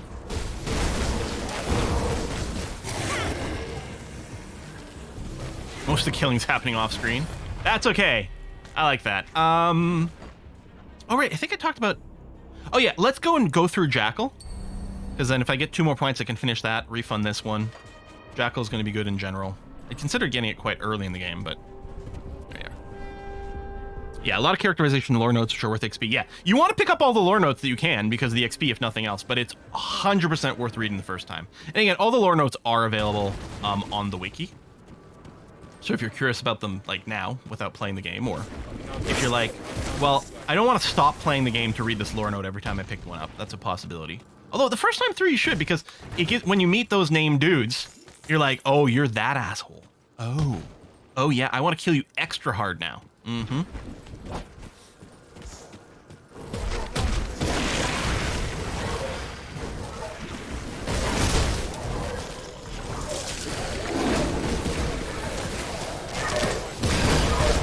So, the other mod... so, I really think Rainbow Filter should be based in the game, and I think that if you're going to play this, you should see about installing it. It's not super convenient. It's not just, like, clicking on the workshop. You gotta, like... you're unzipping a zip in a folder. The other thing that's really useful is something called Grim Internals. It used to be basically kind of required because of auto-picking up of components didn't used to be in the game. And so Grim Internals added that, and so most people said, no, you need to use Grim Internals, otherwise you're going to lose your brain. Now that components get auto-picked up when you walk over them, it's not as critical. But it is really useful because you can get an overlay that shows you your outgoing and incoming damage. So it can be useful in these situations to see what the type of damage you're receiving is, because that can give you a hint of like, oh, in this area I need to make sure that I'm up to snuff on certain resistances, especially if you're like me and you're like kind of incompetent at like noticing the colors of the damage effects. I love that these guys are dropping the Bloodsworn Codexes. So these things, this is the thing I have in my offhand now. So this conceivably could be an area for us to farm to try to get one to drop with like the perfect affixes, right? I don't think that's worth doing on normal difficulty, but I don't know what our kind of best in slot offhand item is. And I suspect ultimately it's not one of these, but it might be the sort of thing where this is actually fairly easy to farm. If we just run through Darkvale Gate a handful of times once we get to ultimate difficulty and find, you know, if we can get the, what was it, like Dominators of Binding, right? Dominators Bloodsworn Codex of Binding or something. That would be double rare, both pet buffing, affixes. Well, and Dominators and of Binding, those are the names for a certain level. I think they've got a few different levels. It's like the same buff, but it'll have a handful of different names. So whatever the equivalent would be for, you know, your level 85 character or whatever the heck.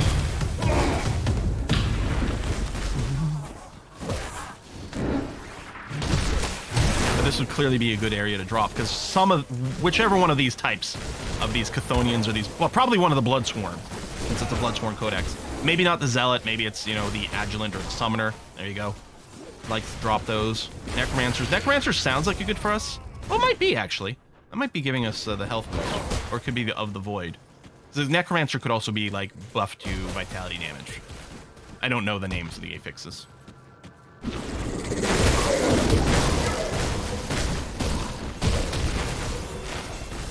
Yeah, auto sword option is good.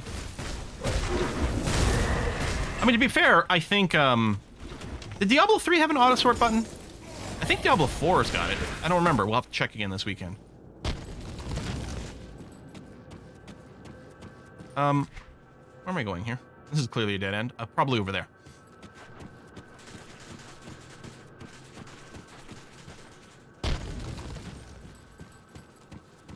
There are also a few different infinite stash mods for hoarders. Yes. So it used to be people would use GD Stash, which is a fine tool, but GD Stash also gave you the ability to actually like just create items from scratch. So it also, I think GD Stash also supports editing your character, which can be handy if you've decided that you've made a mistake by like you misclicked the wrong class or something. But there's another one. I don't have it installed right now, but I can't remember what it's called. Someone in chat will probably come up. That's like much slicker. I think it's just called GD Inventory or something like that. The website for it is like EvilSoft or something. I can't remember what it's called. But it's really handy. And what's great about it is it can auto monitor one of your stash tabs. So you can just say like, by default, it thinks like the rightmost, like the last stash tab. So, and by default, just anytime you put something in there, it instantly vacuums it up. It doesn't make copies, or yeah, it doesn't duplicate the item. It actually removes it from the stash, saves it in an offline database, which is, effectively gives you infinite storage for it, which is just great. If you're like me and you're like, you're Pokemoning the uniques, right? I've got to have a copy of each one just because I love to play that. It's not viable to do that normally because your stash fills up way before you've found even like 10% of all the uniques in the game. So if you want to catch them all, you have to offload them to another database. But the advantage to it as well is it's searchable, which is great. And then, yeah, if you want to retrieve one of those for a character, you click on it in there, it transfers the stash, it removes it from the offline database and does it. So you, that tool is designed to not make infinite copies of it by default. It just gives you an infinite stash. Item Assistant, thank you. That's what it is. Yes. Grim Dawn Item Assistant. If you Google that, wonderful tool.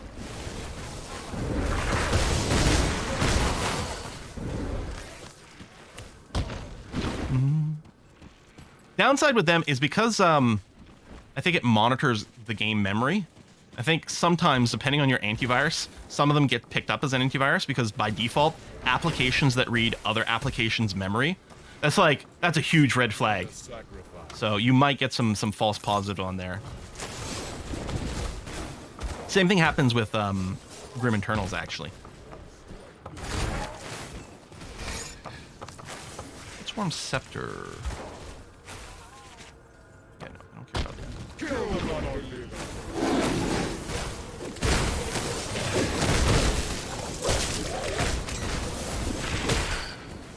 Like, Last Epoch is nice because you can buy... I think there's a limit, but I think it's an incredibly high limit of stash tabs.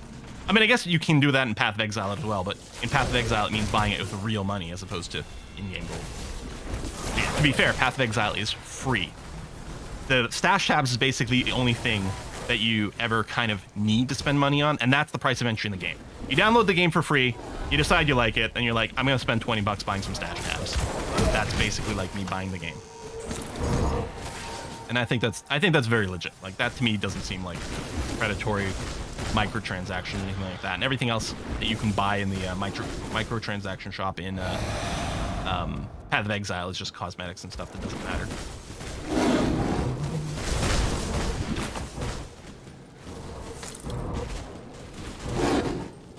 Yeah, you don't use Grim Internals anymore since they added auto pickup for component. Yeah, so it used to be with Grim Internals, people were like, you need this, and now it's no longer the case. So if you see old forum posts that say you need Grim Internals, that's out of date. It was, you needed it to auto pick up components or you're gonna like go insane. But it's still handy for getting real-time information about your damage. I feel, especially with pet builds, it's hard to know what the DPS of your pets are, and so that can be kind of handy to have the overlay. But you know, I don't use it anymore because don't really need it. It does auto pick up lore books. I do get a little annoyed that I have to click on a lore note without Grim Internals, but it's such a small thing. You don't get that many. Way.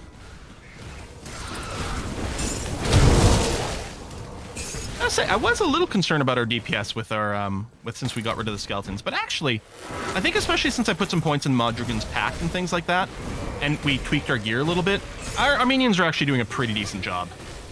And yeah, I would have to be spam recasting my skeletons quite a bit right now. Is there still something alive? Oh, it's probably the one on the other side of the wall here.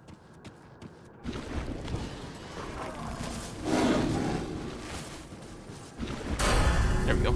Oh, and a level up. Oh, nice. Storm's Edge Blueprint. We got quite a few blue items for, like, lightning type damage, actually. Crown Infernal Gems. +1 to all skills and soldier. Blazing Inferno. Pick those up. Where am I going? Probably more this way. Last epoch is 7 tabs. So you can get way more than 7 stash tabs in last epoch. There might be a limit to 7 categories. Like you can create folders for your tabs. Yeah, I know for sure you can get more than 7 actual stash tabs in last epoch because I have more. I mean, unless I'm crazy. I think we want to go this way? I'm not sure. Check over here, but I think I'm right. I mean, hell, maybe there's more of an opportunity to pick up some Bloodsworn Codexes, but Codices? I think that's the plural. Okay, so Necromancers definitely doesn't add pet stuff. It might be cold damage or vitality resist or something, but Will of the Crypt is one of the passes for the skeletons, but yeah, we're not really using it right now.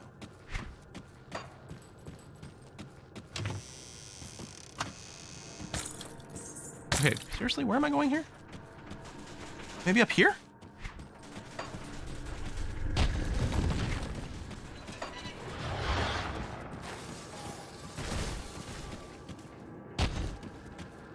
There we go.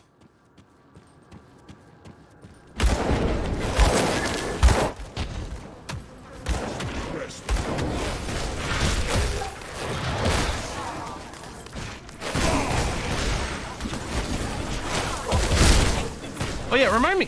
So yeah, we just leveled up. So never mind, don't remind me. I'll remember right now. We're gonna go and drop a point in Wendigo Totem. So yeah, you cast it, and it constantly spams heals.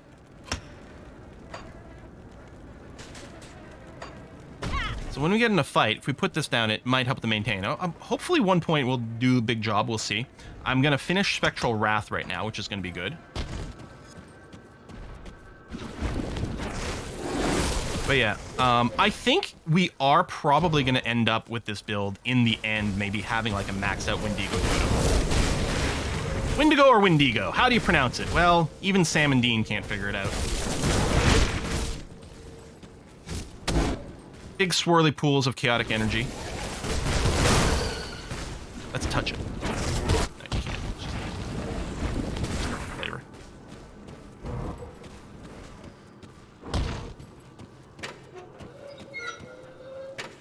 gates like this. It's always like, I guess we're going into a boss fight. Especially since it's locked. I'll drop a town portal here. Not that I can go here if I die, but maybe I can do a quick escape by running to it and clicking on it. Hello, Karaz. We'll put our totem to the test here. I don't think the totem itself shows up, anywhere, so I don't know if it's died or anything. And I don't know how much healing it's doing. It just looks like we're ripping through this guy. Maybe it's doing huge amounts of healing. No, our guys are... I forgot there was a phase 2.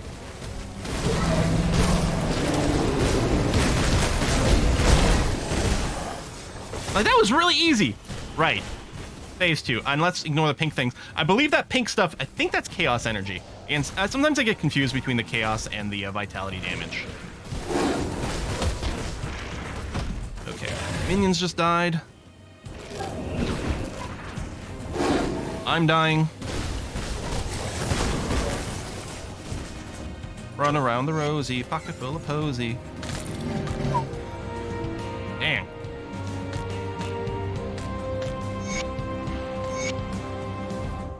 Can I get 2 lore books? Maybe not. Okay. We've had a lot of close calls today, which I don't like. If you're playing on hardcore difficulty, you really don't want to ever look like you're close to dying.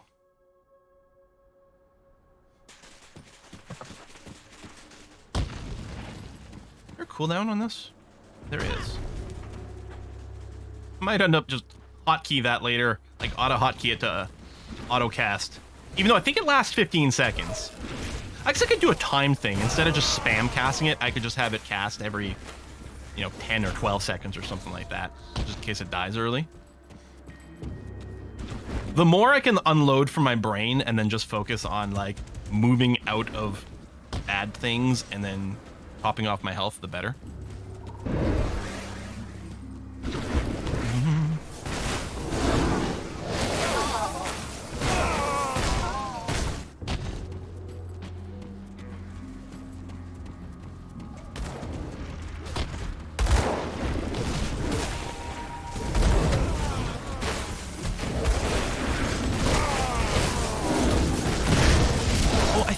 Highlighting because I turned on the filter for resistances again.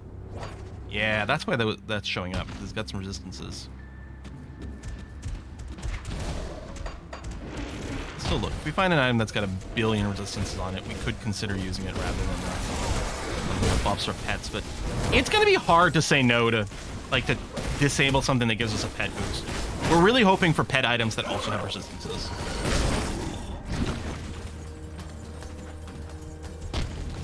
Like in most games, you do want to max out your resistances because that's damage that you don't take.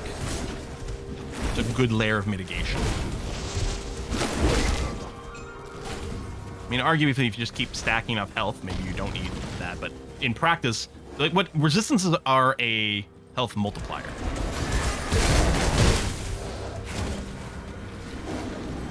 Yeah, Fleshwort Bullet Bark, these are the ones that give me the boost to my Mogdragon's Pact, and something else. Yeah, Blood of Drieg if we were playing the other character. I think we'll say no to that.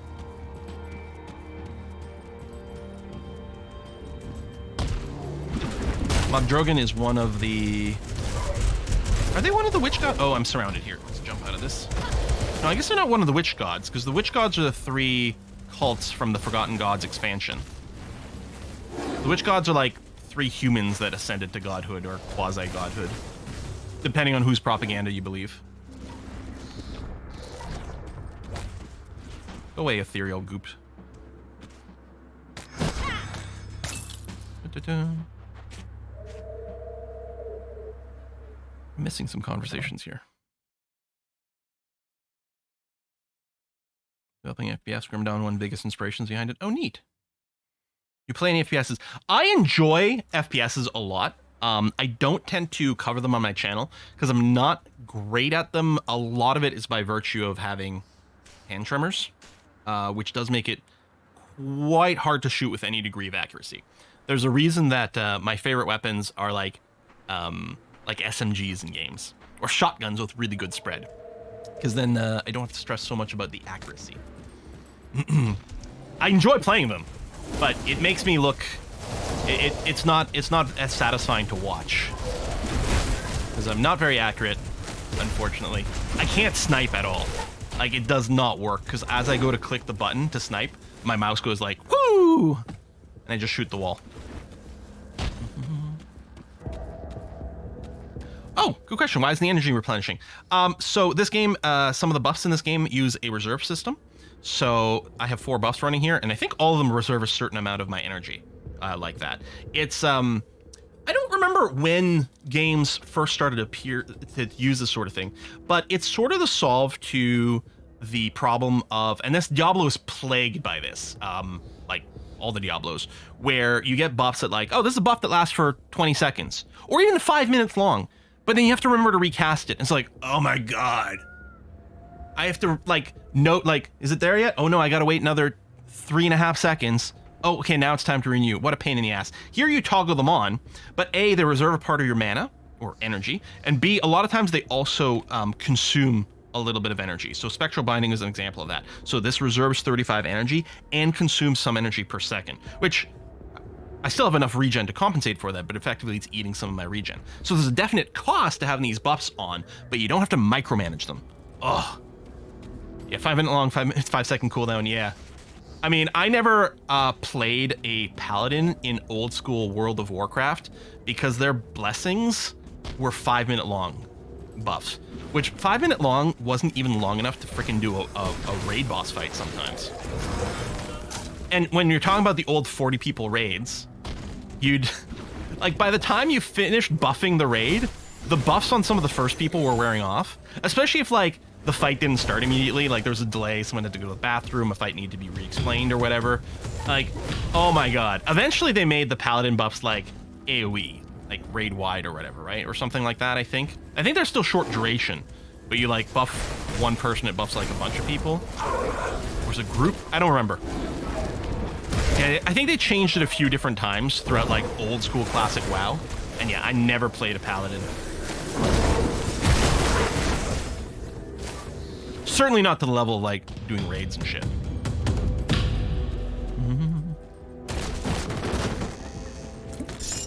My 2 mains, which sometimes I would alternate from expansion to expansion. There was a warlock I liked a lot. Like my personal, like, sort of in my heart main character was a gnome warlock.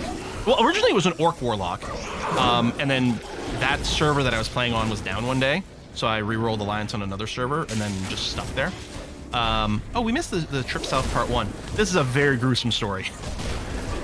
Most of the stories in Grim Dawn, part 1 is like, this is fine. And then you get to part 4 and you're like, oh my god, I need to bleach my brain. This is like so horrible and disastrous. Anyway, yeah. So my sort of personal favorite main was always my gnome warlock. But the ones I actually did raid with and play hardcore a lot more was my druid. And the reason, it was just the druid had so much flexibility. Even in like the original vanilla WoW, where you pay 50 gold to respec, and that was a fuck ton of money. That was insane. I would respec like a couple of times on a raid night, depending on what role was needed for various fights.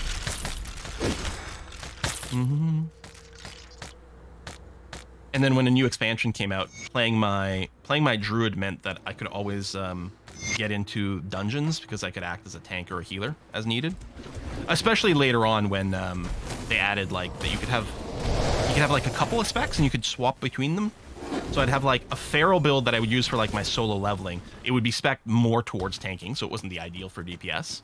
And then I would have a healer build, and then I could queue up as either one. That was really nice. For PvP, I really enjoyed playing my rogue. I had a rogue that I enjoyed a lot.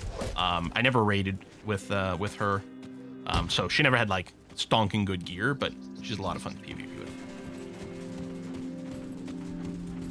So this zone here, if you are into the lore, like definitely find all the lore notes about this like trip south or trip north or whatever the lore book I was just finding. Like find all 4 or 5 parts or whatever.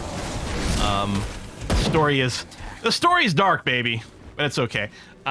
If you want to make sure to not miss them, you can go to that Grim Tools website, open up the map, and you'll be able to see little indicators for all the lore notes. So you'll know to go there and pick them up and complete the story. But here, we're just going to keep kind of just generally pushing forward. And I want to grab the lore notes because they're worth XP, if nothing else. But mostly, I'm just going to be pushing forward as quickly as I can.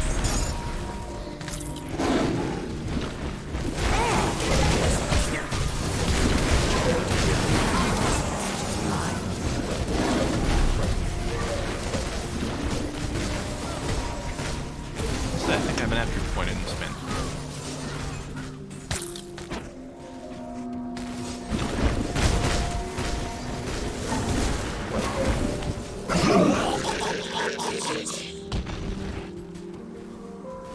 I think there's someone stuck there and it's confusing my minions. Just come over here, please.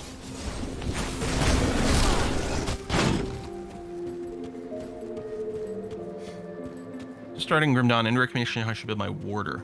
I don't remember, what class is our warder? Is it Oathkeeper plus Arcanist? I was gonna say, one thing, when you're building your character, when you're starting off, really focus on one class. Oh, Soldier Shaman? Okay.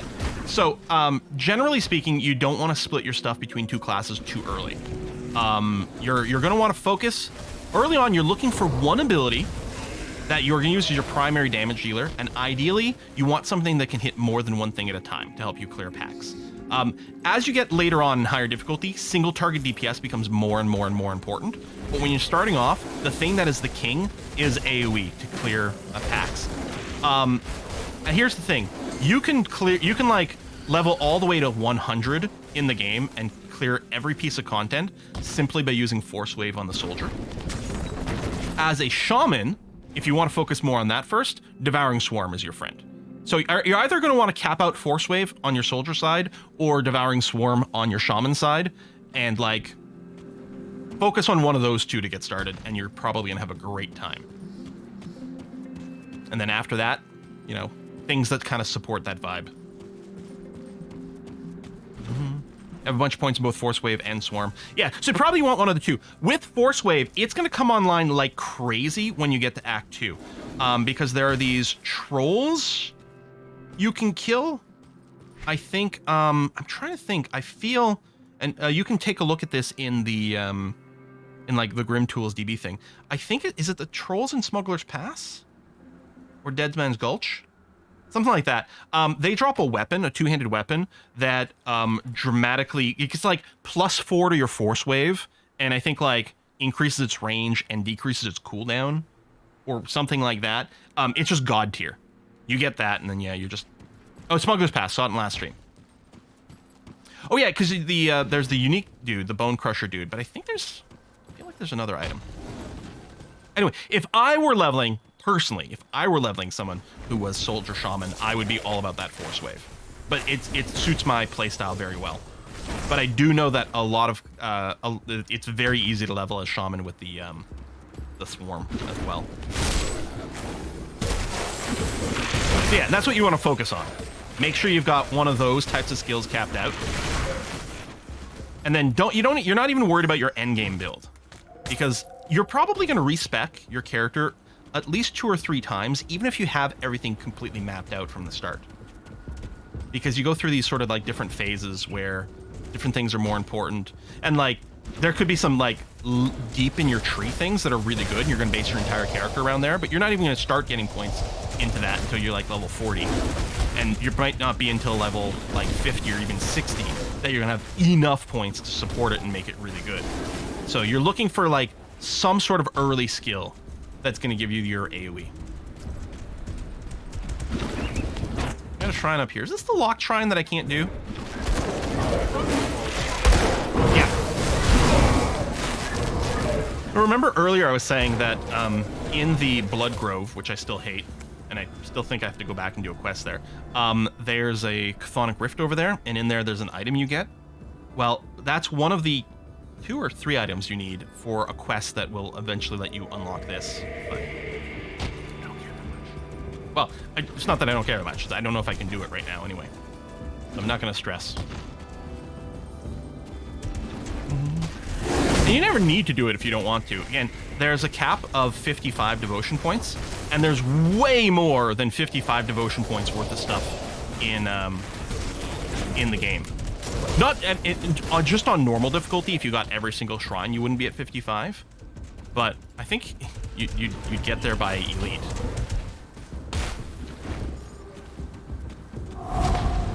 So there's like more than enough for you to hit the max, and you can get infinite extra devotion points as well if you do play the Crucible DLC, which again is not critical. It's not one that I specifically recommend. Like, it's fine, you can get it and play around with it,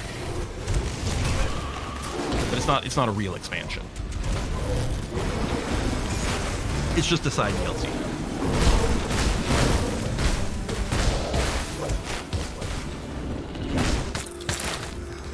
Interrogator. Oh, Yeti horn. Hold on a sec. That's interesting.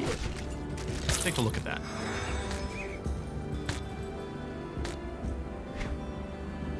Where'd you go? Oh, so I got a couple. So the Yeti horn is a monster infrequent that, as its base, gives you +2 to Wind Devil. It also gives you bonuses to Stormbox. We don't have Stormbox, so it's moot here. But it gives you +2 to Wind Devil, faster recharge, and increased summon limit. It also, because this one's a subjugator, it's got the bonus to all pets. You can see this Yeti horn doesn't have that. Wind Devil's really interesting. So that's a shaman skill over here.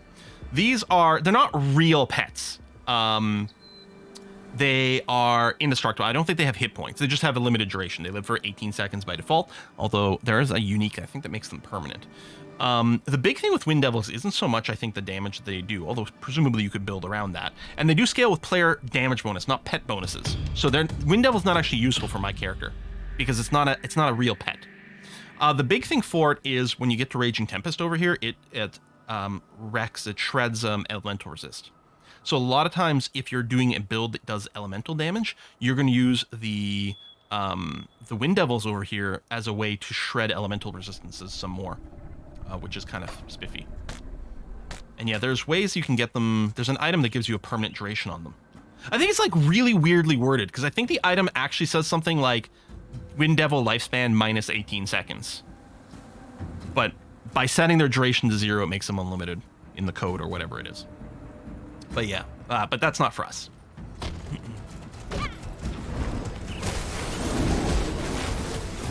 And like the build diversity in here is weird and funky. Like, it's crazy to me how we can get an item that's perfectly suited to our class, huge bonus to a skill that's actually very good in our class, and is 100% useful to the current character we're using right now because our build just doesn't go that way.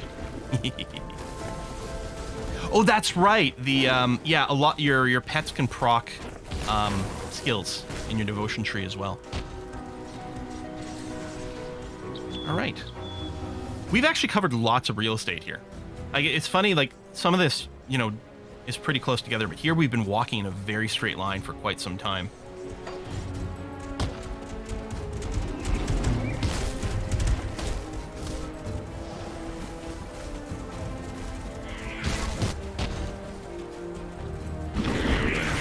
Well, that's a rune shrine. That's just a sacrificed item one, not a fight one. The desecrated ones that are fighting.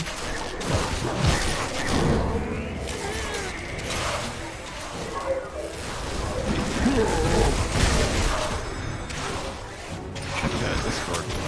See if there's any news about Kistelak. We might switch over to doing some Last Epoch. Still on this channel today, I think. But multiplayer Last Epoch. Offer that, get a devotion point. I will go and spend it on the second click of Jackal right away. Plus 6% total speed. Doesn't boost my minions. Does increase my cast speed. It's attack speed, cast speed, and movement speed. A lot of times it's the first devotion I go for because it means after 3 devotion points, 1 in the Crossroads and then 2 in Jackal, you get that 6% speed boost, which is really substantial early on. And sometimes I spec out of it. In this case, I'm going to keep it. At least that's my plan right now. And I don't know what my end game devotion setup is going to look like, but we have to get there first.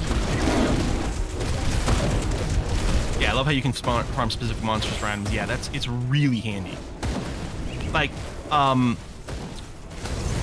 the uniques, the epics and legendaries are mostly completely random drops. Although there are a few sets that are very linked into specific enemies.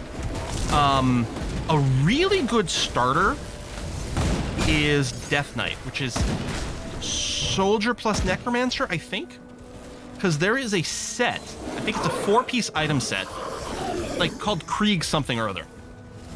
Yeah, it's like 700 legendaries and epics. Yeah, there's so many of those. Legendaries and epics, those are the uniques.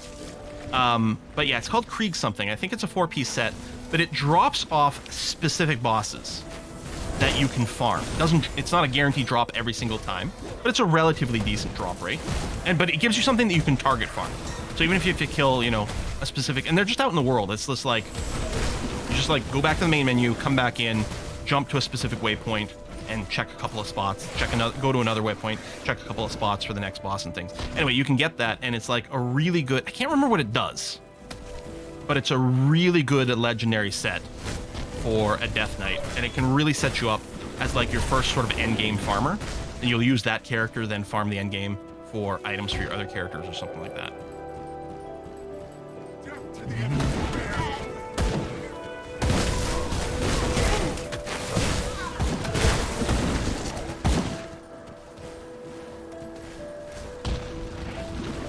Yeah, I'm a little sad. On my new computer here, I don't think I copied over my my item assistant database, because I had collected like a huge library of epics and legendaries and set items in my item assistant database, but I don't think I copied it over. I'm not that sad about it though, because it's like, yeah, I'll just, you know, I get to catch them all over again. But part of me is like, oh, it'd be so handy. Not for this character, so I'm still playing this character as a kind of a solo self-found vibe.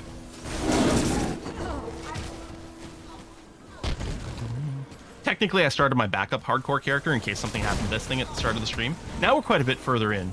So the backup character is back at Homestead. It's a dervish, by the way. And I think I unlocked a couple of recipes from drops on there, which is shared between the two characters. But mostly it's... I mean, it's solo self-found in that I'm not trading with any other players. But it breaks the purity of literally only things that were found on this exact character, but it's pretty meaningless. There's so many freaking recipes as well. This guy's having a bad time, and that's okay.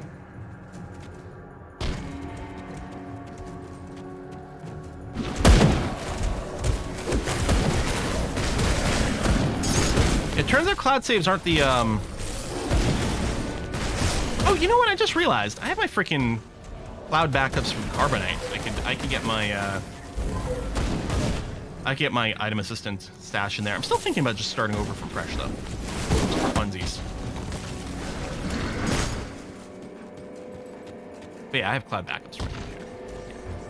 But yeah, the Steam cloud saves got a little screwed because I assumed the Steam cloud saves were catching a lot of stuff, and I forgot about Dwarf Fortress not having cloud saves. Dyson Sphere program also didn't, as it turns out. I guess they're just too big, so they don't do it. But yeah, an acid/poison dervish is sort of the backup hardcore character if something were to happen to this one. Very different vibe.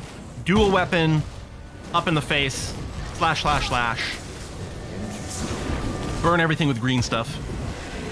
Acid and poison are the same damage. Acid is the instant damage, and poison is the overtime component. Just like fire and burn, frost and cold and frostbite.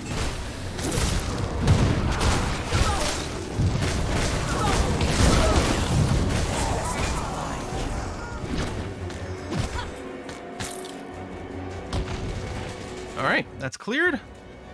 So let's backtrack here. Well, do I have to talk to someone in Tyrant's Hold first before I backtrack? I don't think so. No, I don't think I can get a quest here until I go back.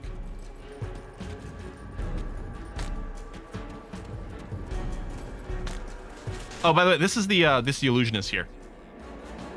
So if like I wanted my helmet to be a flaming head, I could do that things, but okay. There's an illusionist in the starter town as well, Devil's Crossing.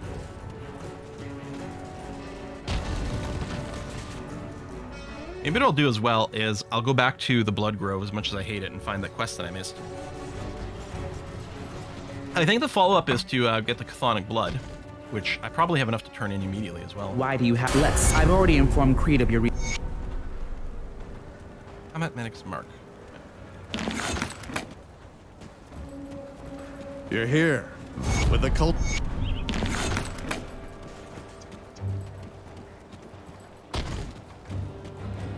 That was a hop that didn't go anywhere. Lumber mill cleared. Good. Many turn-ins. Okay, so I did finish this. I talked about starting to invest in the skeleton again, although at this point I'm actually starting to feel kind of okay. So we could go and put a bunch more into Wendigo Totem. I think even the Blood Pact is quite good. Boost vitality damage also gives him damage conversion, which is okay. I'm wondering if... Do I just want to invest more into Briarthorn? Or Blight Fiend? These are all good picks. They're probably all stuff I want to do in some way. I don't know where to go.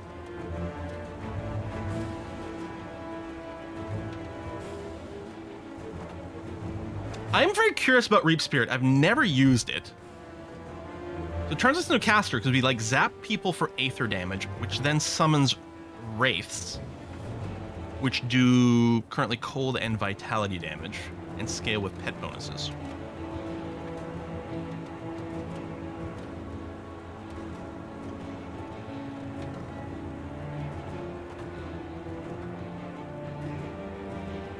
Mark's good. Ill Omen's good too, as a defensive thing. Your spirit is fun, more of a skeleton. Well, we might do that. Like in the very late game, like I might migrate over to Maya GD's Ishtar build, which is Reap Spirit with skeletons and not any of the other pets. I mean, just for survivability, the Wendigo Totem is pretty good. Well, maybe what I'll do, I'm gonna put 1 point in here, 2 points in Shaman. Maybe I'll keep doing that, and then when we get to Emboldening Presence, we can grab that. It'll buff all the pets. Might be okay. I don't know. I mean, it's certainly not a bad spend right now, especially since you can't always respec, and that's okay. Yeah, so... Yeah, these remains, Worthy of Order. Is that the thing that I was supposed to get in the Blood? Blood Grove, yeah.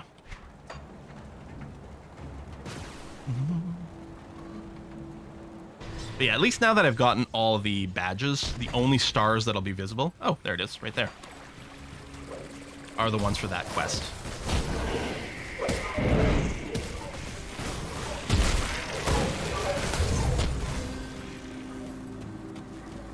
There you go. Cool. Alright, well that's not so bad. Go back to Sorrow's Bastion, turn that in.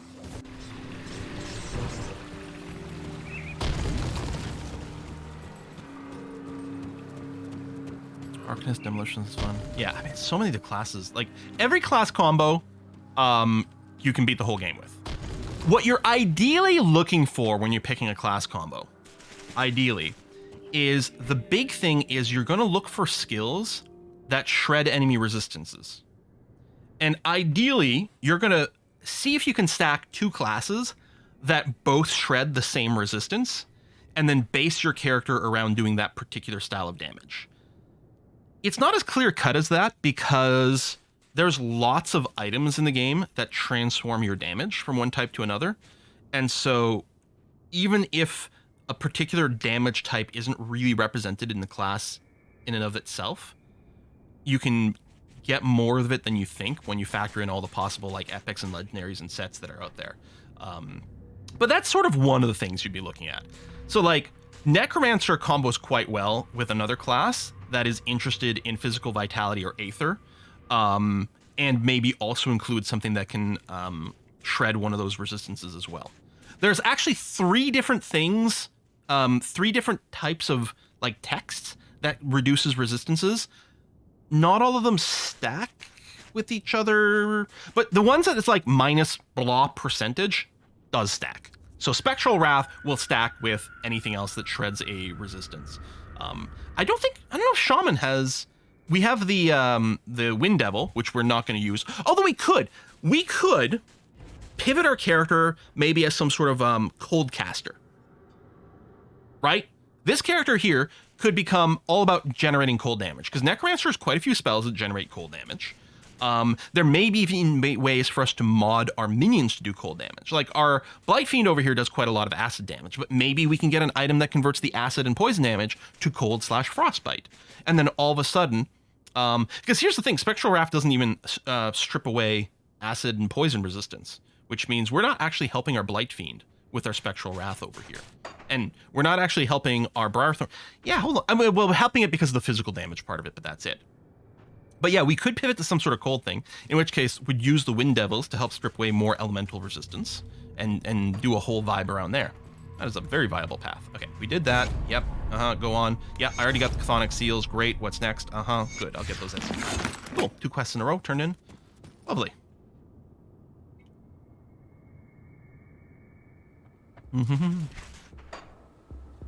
Offensive ability also important. Yes, not for us, although for our pets it is. Offensive ability determines your ability to hit as well as crit. If we take a look at our character sheet, it'll show it based on the last thing we attack. Actually, my chance to hit is still surprisingly good right now, despite the fact that I haven't invested anything in it. Because you can get items that give you offensive ability. Cunning also gives you offensive ability.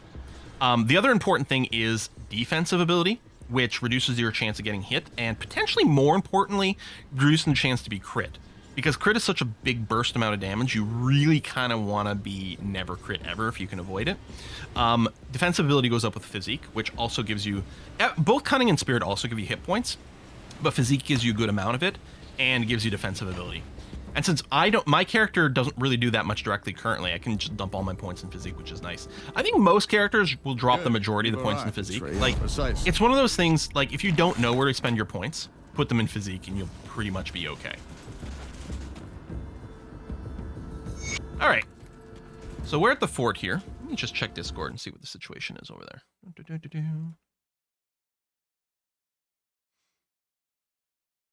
no, all good. Checking to see if there's anything from a Kiss for Luck.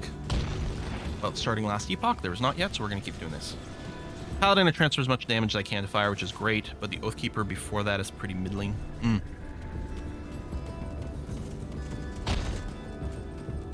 Oathkeeper, which is like kind of, yeah, very paladinish vibe, is weirdly focused on poison, which always surprised me. I'm like, why is this class so good at doing poison damage? I mean, my Dervish, which is Nightblade Oathkeeper, is going to be all about that poison damage. So yeah, we need a very special explosive to open the route over here. We're going down over here. We also have a box of supplies to pick up here. We have a choice where we return the supplies. We can drop them off at, I think at Homestead or here. And I guess you get slightly different rep amounts depending on where you drop it off. I've never totally cared. Maybe it turns out, you know, it's very optimal to drop it off one place versus another. I don't know why I'm jumping into the middle of combat here. My instinct to do that, but it's like, hold on, that's not the kind of character I'm playing. Let my minions keep killing. I'm gonna keep dropping my Ravenous Earth here.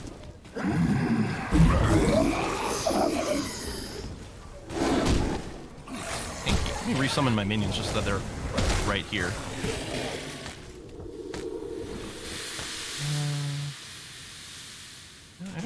I don't actually care about these Flesh Warp Bulwarks, do I? Oh yeah, it's coming up because the Modrine's Pact again, which... Yeah, never mind. I'm not going to be equipping those. Modrine's Pact is excellent. And again, with my Conjurer, which is Shaman Occultist, I was using it because it also buffed Blood of Dreeg. It was really good defensively, but yeah, that Bloodsworn Codex, I think, is way too good for us right now.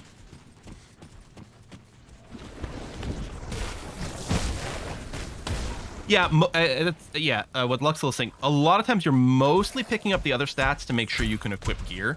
Like, if you're going to be playing with guns, a lot of guns have a higher cunning requirement, so you might invest points in cunning to be able to equip the guns, if nothing else. Although you do get quite a lot of stat points from your mastery itself. In vanilla, without expansions Grim Dawn, there was no way to reset your attributes. But with the expansions, there are potions, and you get some of them for free from completing quests. There are potions that reset your attributes.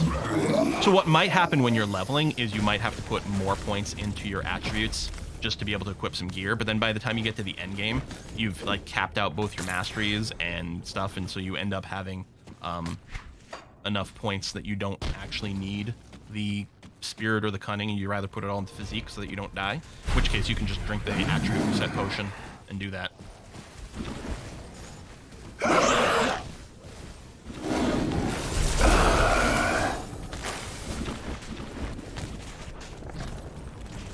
don't think I've ever come to this boss this way. I've always had to go and connect through here and come around in this direction before. Huh. How curious.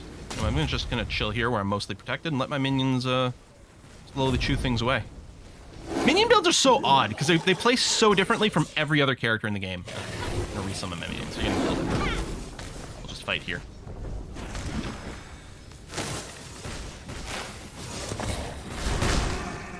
Like, stats that are important for every other character in the game don't matter at all for minion builds. It does feel like you're playing a completely different game. Anyway, we're here for these Legion supplies and to kill that dude. Oh no, I still have to kill Commander Lucius. I know it's Lucius, but... Okay, no, so I still have to loop around to get to this other part. Okay.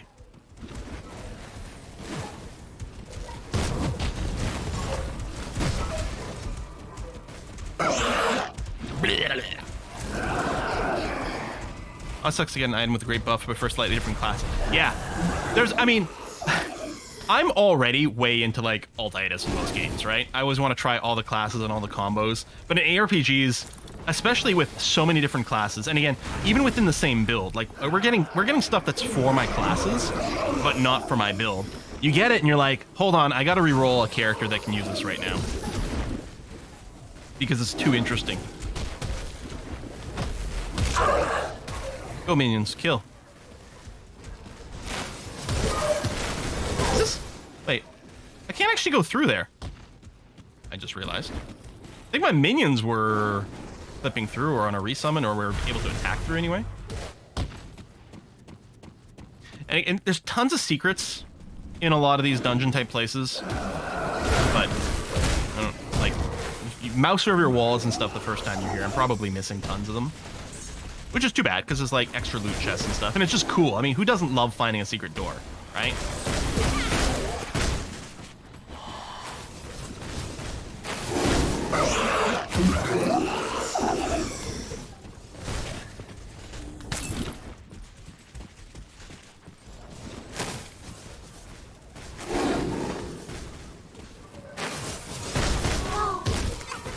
I'll have to play full Pet Necro versus full Vitality Caster Necro Cultist. So many options. Yeah. I've never done a full Vitality Caster build. I gotta be honest, I think the big reason is, and I know Vitality Casters are supposed to be awesome, I don't actually like Ravenous Earth.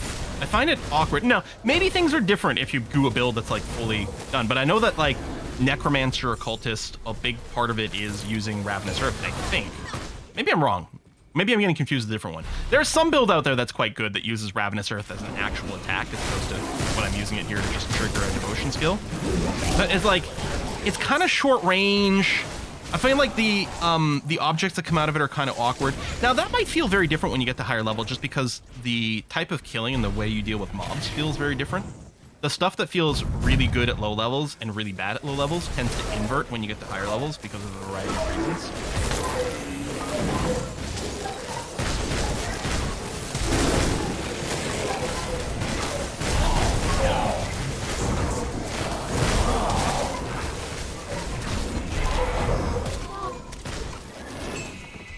Hey, it's a double rare. Is that? The Sinister and of Sanctification. Those are both rare affixes. It's not a combination that I care for my character, but the right double rare, especially a double rare on a monster infrequent, is crazy. Hey, Luscious, how's it going there, buddy? Like, can be build defining if it's the right affixes. Again, you can totally whiff. You can get two affixes that have nothing that helps the monster infrequent base at all. And you're like, well, there's a useless item for everyone. But it is the beauty of ARPGs, right? That randomness of loot. is one of the strong, appealing things of the game. Wow, Luscious did really poorly, so I need these heavy explosives. Am I full? Oh my. Let me just ditch some random things. Where? There's that. Okay. Heavy explosives are for the quest.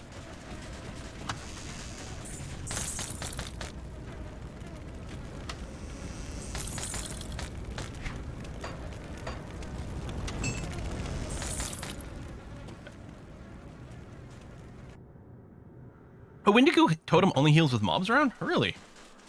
Well, I know that with the mod, like, I know here the big thing is the attack convert to health.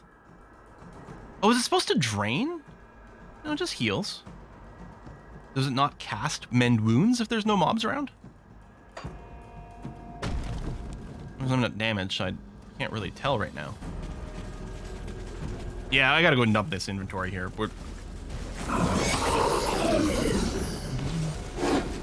We have to do a pass through. Okay, so open this door. Actually, hold on. Let me push through to get to the next waypoint.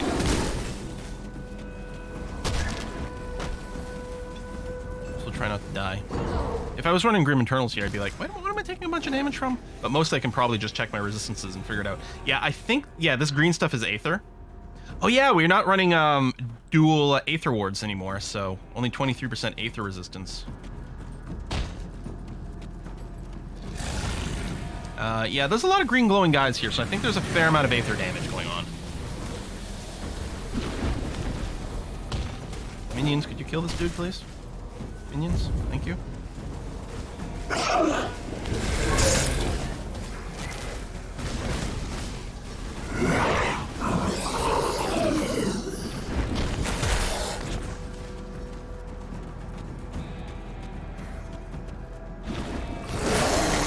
I think Plains of Strife is the other place with the Chthonic Rift for that one quest, for that one shrine that I can't access right now. But again, I think I need more rep with the rovers before they even give me the quest. Maybe, did they give it Revered? I mean, I was there, and I would have picked up a quest if I had it. Yeah. I'm betting you have to be at least honored. I mean, people have probably said in the chat, but I've missed it. This area, you're right, this area does feel like Titan's Quest. 100% you're right. Titan Quest. I would say Titan's Quest, but it's Titan Quest, I think. No apostrophe S.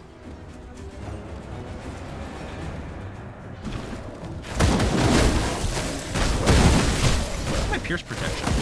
That's not bad, 59%. I don't like not having a lot of bleed resist right now, because it'll catch you off guard, because it's damage over time. You can find yourself with a huge stack of bleed damage that you're not really resisting, and it's just killing you. And you like drink a potion, it's like, oh, that's great, but it's still killing you, and now your potion's on cooldown.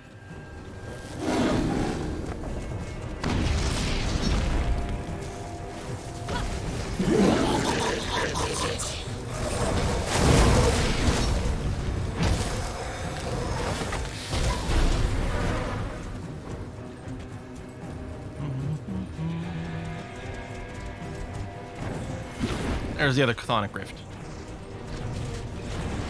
I mean, there's some bosses and stuff to kill, but I'm not gonna do it right now, because I think other than, well, we might get a drop, I guess, off a dude or something, but that could happen anywhere. So in the interest of just sort of pushing further and trying to unlock higher difficulties and higher end content, that's a lot of damage. Yeah, it's all the Aether damage here. Do I have the recipe for the Aether potions? I made 3 of the Chaos potions, but I don't know about the Aether ones. Anyway, I'm gonna push to a waypoint, and then what we're gonna do is we're gonna head back to town. We've got some quests to turn in, but I'll process my inventory then.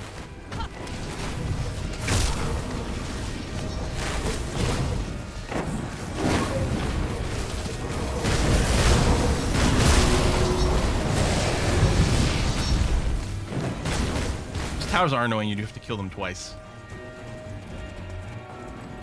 Probably could have just skipped more stuff here. I'm a little bit worried that if I skip too much, then I get overwhelmed by things chasing me. They do have a leash range, though. Alright, Gates of the Necropolis. There should be a waypoint right up here.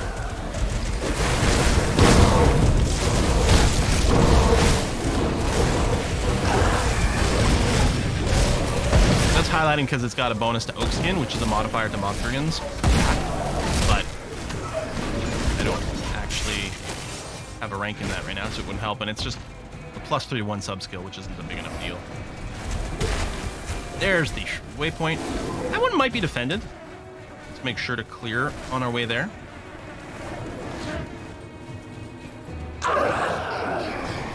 Oh, it's not defended. Okay. So let's go back to Fort Icon, turn in some quests, and clear inventory. Could do port with your current Aether resistance. No.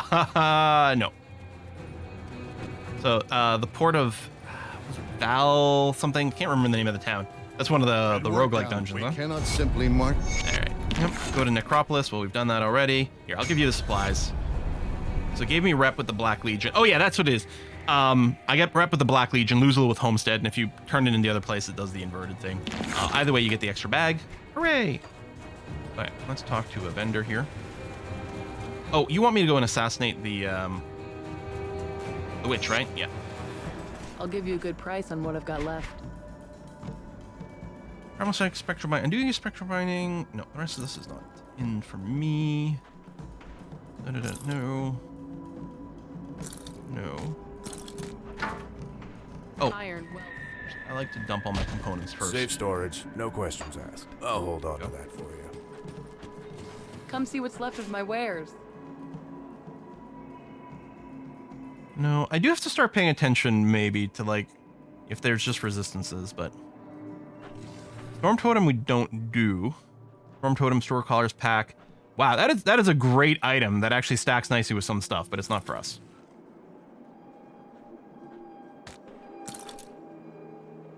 Wormclaw. That's good pet bonuses. It's nice we're doing Hellhounds, but that's for the Occultist class. No to you. I mean, it's health and elemental resistances, but my elemental resistances are fine. Crossbolt. Good amount of health and a little bit of Aether resist. Better base armor. Requires player level 5. That's crazy.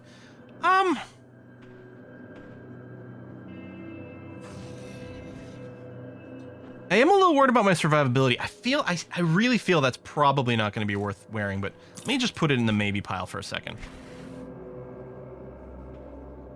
How's this health? Lots of armor. I don't know. Vitality's fine. Shadow Strike is a Nightblade ability, and Blood Dreig we know as a cultist. Oh, the Perdition set. Some funky, tanky stuff going on in there. Yeti Horn, Wind Devil. No resistances. It's got bonuses to pets, which is nice, but no resistances on these.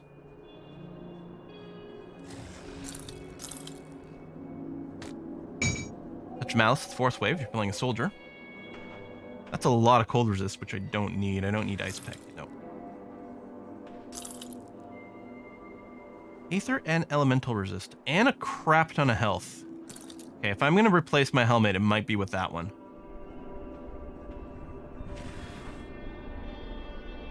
There's a lot of resistances on this. The Spectral Binding boost is nice. The Primal Strike we don't use.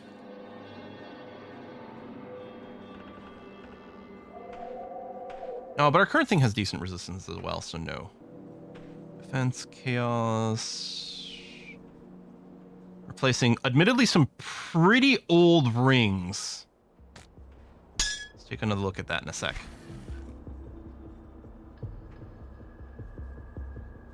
Yeah, I think I decided no on the Witch's Effigy.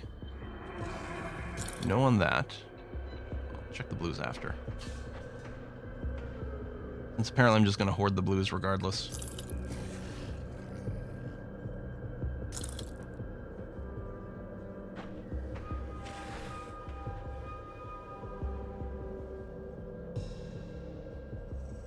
I think our current chess piece is better.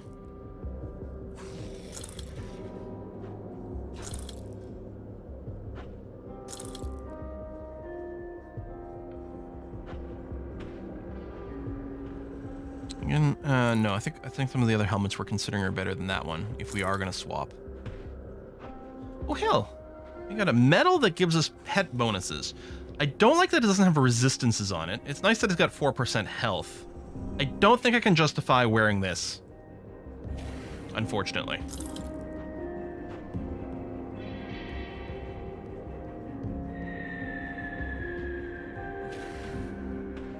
Bunch of health, bunch of physique, which is more health. Cunning is as well, actually. The offensive ability doesn't matter for my character specifically. Lose the bonuses to pets, but I'm not sure that's the worst thing in the universe, actually. We'd be swapping some elemental resist for chaos resist, but again, my elemental's pretty good right now. We might consider that.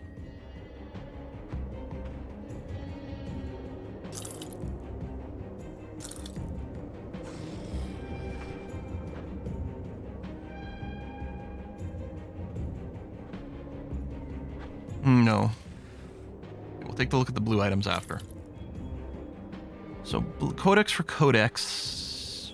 This one seems worse. No. No. Okay, Houndmaster does give us some pretty good bonus to all pets. Is this my old one? No, because it doesn't have a component on it. It feels worse than my current one. Ditto over here.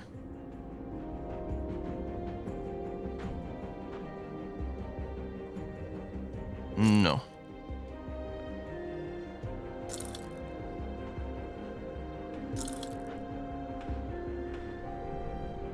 +1 to all skills in Shaman. Is that part of the Zarya's pendant? Huh. Total damage modified by 25% to summon Briarthorn. It is interesting. Why does it say it that way? It doesn't say plus 25%. Is this because this is a more as opposed to an increase, so it's actually quite strong? Boy, if only I was playing my Conjurer here with both a Briarthorn and a Hellhound. So, let's see. If I were to swap to this, I would lose the attack speed, which our DPS goes down. I also lose the ability to summon the Blighted Rift Scourge, which is my permanent pet.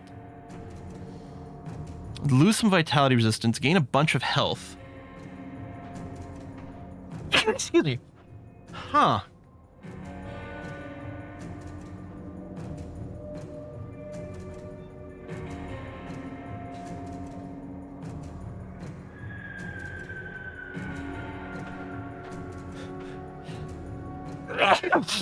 Excuse me again.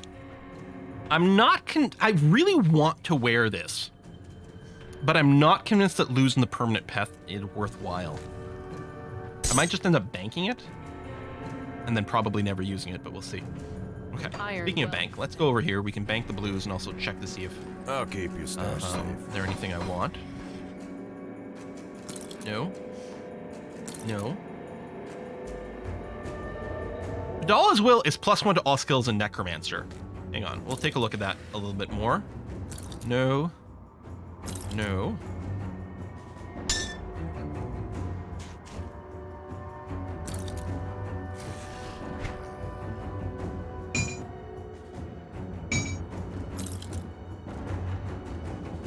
Aether resist, but nothing else we care about. Bunch of bleeding resist. Shield damage block, yeah, we don't use a shield. It does have a nice self-heal on it, which is kind of cool. 10% chance on attack to heal. It's actually a really nice little item. I don't think it's for us.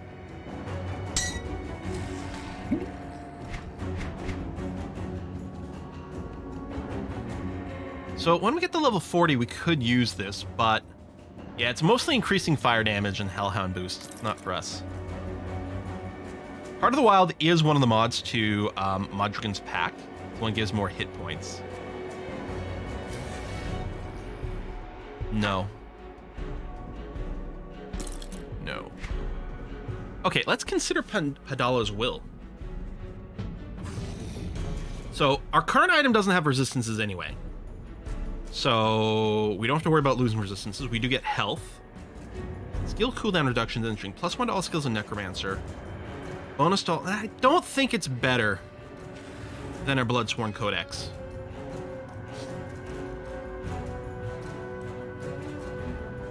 Yeah.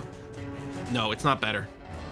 If we didn't have the of binding suffix, then it might be more tempting because of the +1 to all skills in Necro, but I think I'm going to pass on that.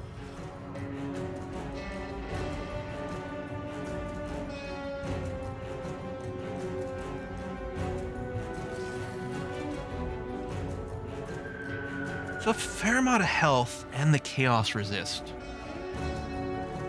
Do I swap to this belt?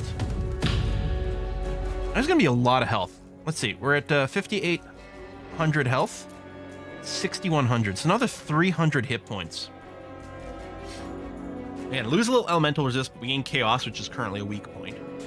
We do lose, the bonus to all pets for damage and health, which hurts. But I'm not sure that it's not sure it's game breaking. Again, because the 17% to all damage is added just to the base damage. Like, I don't know what our current bonus to all pet damage is.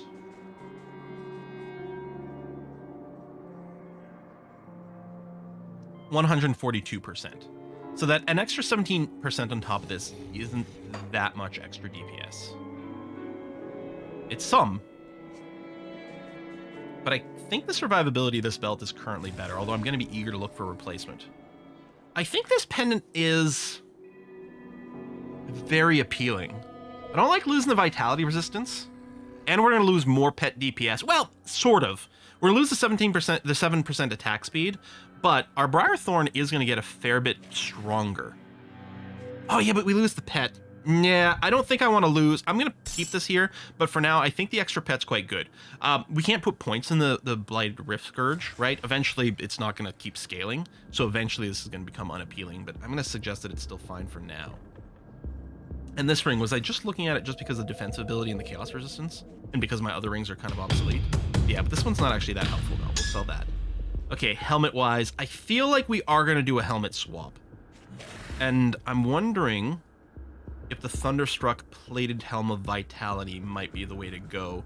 Because we did just lose a little bit of our elemental resist, and this gives us a fair amount of Aether. I do like the health on this one. Oh shit, now I don't have enough spirit to use this. Forgot about that. Oh no! I don't currently have enough spirit to meet the requirements of the Bloodsworn Codex. Now, it itself supplies enough spirit to be self-sustaining, but it's an invalid item right now. I need to get enough spirit for it to be illegal to equip, and then it'll factor in its things. Ah! Fudge. Do I have something that can temporarily boost my spirit? And the answer appears to be yes, actually. If I put this ring on here... Oh, it's still not enough?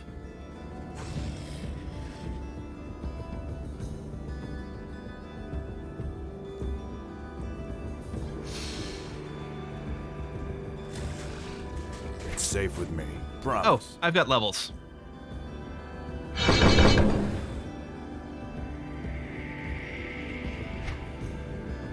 Still not enough. What do you need?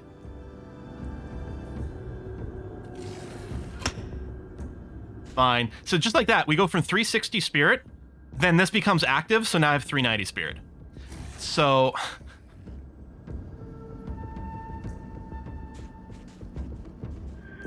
now I think I can take this off again. Yeah, because now this is still self-sustaining. Because it leaves me at 374. Which is enough for this to be legal, therefore it's giving it its bonus, which keeps me above. But yeah, if I remove this, I won't be able to put it back on. So in before that happens in like 3 minutes. Something you need stashed? Alright, we'll do that. Let's throw some components on the helmet here. Probably just the bristly fur. Just for raw hit points. So we also replaced the belt, right? Nothing, I think that was it. Now the belt's kind of interesting because you can put the scavenge plating on the belt, which gives it more armor. If you look at your armor rating, the belt isn't actually one of the slots you can get hit. So any armor on the belt actually applies to every single other slot. So you do get a lot of extra value by putting scavenge plating on a belt. There's something else we'd normally put on there, but I can't remember That for you. what it might I do be. the best I can with what I've got.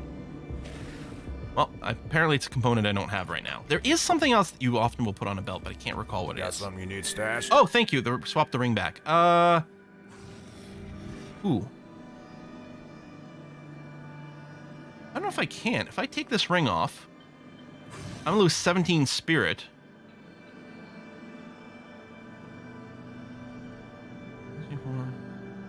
Okay, which is 263, except I'll lose a little bit more than that because of the percentage boost.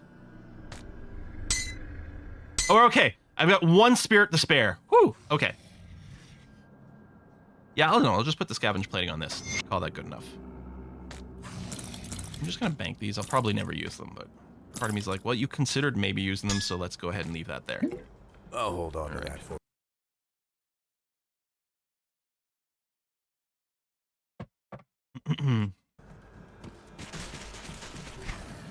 Okay, I think everything else is enchanted. All right, back to murdering we go. So, oh, we can do this little side quest with this. So this guy here is like, there's a witch hanging out in our basement. Could you just go and, like, kill her? And we're like, sure, we'll totally do that. Oh, I need to re-summon you. Also, I need to recast this buff. There you go. Now, there's 2 things you could do here. You can go ahead and kill her, or you can leave her alive. If you keep her alive, she's a new reputation that you can keep and go through and purchase things. If you kill her, it actually opens up a sort of a dungeon area over here with a farmable boss.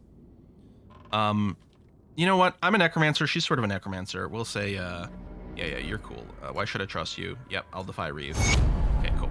And so we'll just gain some rep with you. We lost a little with Black Legion. That's fine. And now we have Outcast reputation. And, oh yeah, we can turn in this quest immediately. I'll acquire the Fang. Cool. So there is, like, some slight pros and cons with it. One of the things you could do is side with her on normal and elite. Build up enough rep that you can buy everything from her. And then when you get to ultimate, then you can kill her, and then you can have a farmable boss. But yeah, so let's go to the Gates of Necropolis. We're actually not too far from finishing the main game story.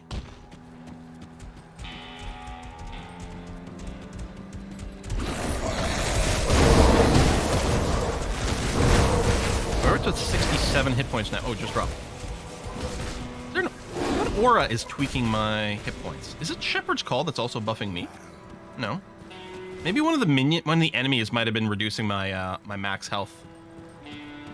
But yeah, we've dramatically increased our hit points, I think, through our gear swaps, which is good. I think the Outcast augments are less critical. I think they used to be really key, but I think the expansion content, Malmoth and Forgotten Gods, I think they're really strong, so it's less of a concern.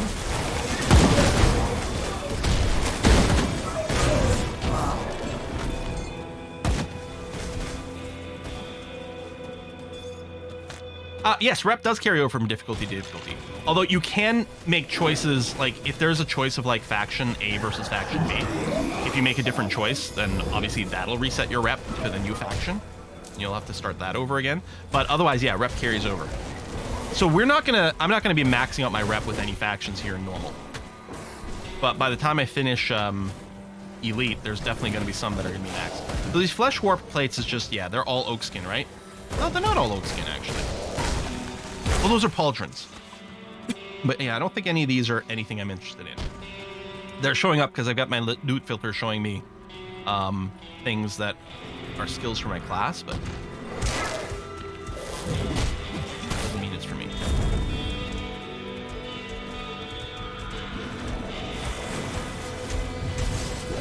Personally, like Grim Dawn or Last Epoch more. So Last Epoch is not done. So as a result, Grim Dawn is like the Grim Dawn is an excellent, mature, complete game that runs perfectly and solidly. There's a lot of mechanical aspects of Last Epoch that I love more than any other RPG I've ever played. I love their the character building system in there, with the like individual like talent trees for each skill you're specialized in. The crafting system is the best I've ever seen. It's really good. Currently, the game's a little on the glitchy, unstable side since they added the multiplayer patch, and also not all the content is in the game yet. I expect that, you know, when 1.0 rolls around, Last Epoch will be my favorite. Right now, I'm enjoying both as like being different from each other. I'm enjoying Last Epoch a lot, but I would have to say that currently Grim Dawn's the better game.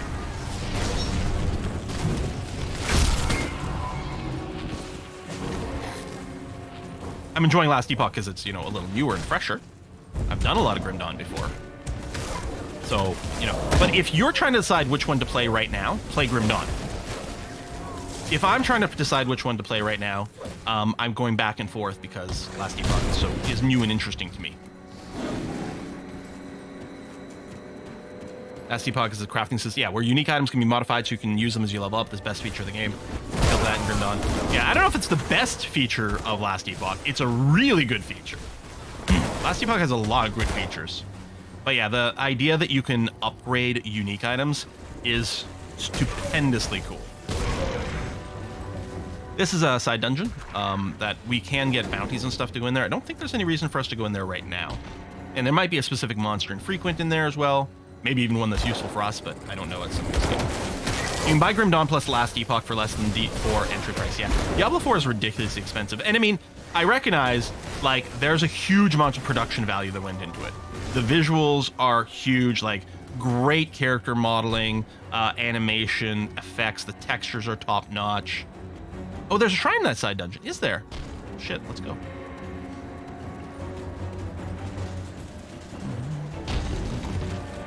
There's a shrine coming up just now, too. But we'll poke our heads in. We'll see. Yeah, if I do my snarky thing where I put up this. Oh, I didn't realize my pet stuff was in the way. There you go.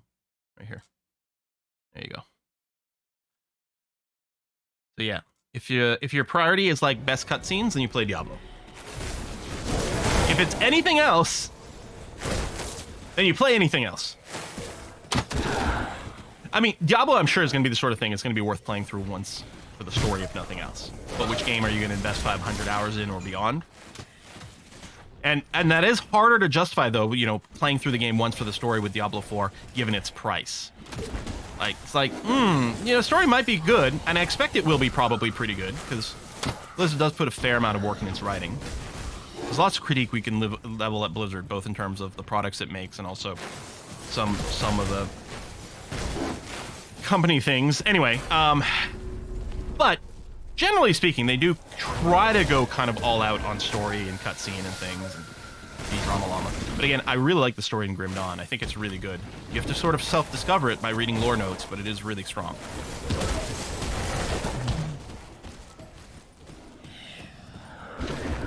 Yeah, I'm hoping to do Let 'em Dare at the end of April this year. I've got specific game programming things I wanted to do. I've been practicing some stuff in Unity, so there might that is not for us. So there might be some Unity tutorials coming to the channel ahead of Let 'em Dare or not, depending on things. We'll see. But yeah, hopefully. I've been feeling that itch. Oh yeah, there's the devotion shrine in there. Okay.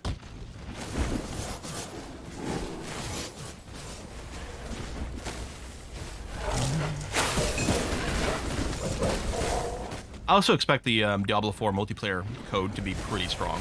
Last Epoch is currently suffering from... They've just come out their multiplayer patch, and things feel rough. 0.85 version of the game was very solid. And actually, you can still play 0.90 on offline mode, and it's actually quite good right now. And if you play online mode, and you're playing by yourself, it's also pretty decent. Every now and again, you might get some rubber banding with some mobility skill, and there's some other things that are broken. But they've been patching it very hard. That little indie squad, they're working hard. There have been something like 6 patches since the big 0.90 drop a week and a half ago, 2 weeks ago now. So they're working real hard, which I like. But it's still, if you're doing actual multiplayer with a handful of people, for some reason the like zone load times are really high. I don't know if it's like the first player to click on it like generates the zone on their computer and then sends it to the server, and then it's got to send it to everyone else or something. Like, I don't know what they're using to generate the zones, but something leads to bizarrely long zone load times if you're playing with someone else. And then sometimes one or more players will get like kind of a proper sort of disconnect / desync kind of situation where they have to quit the game and go back in.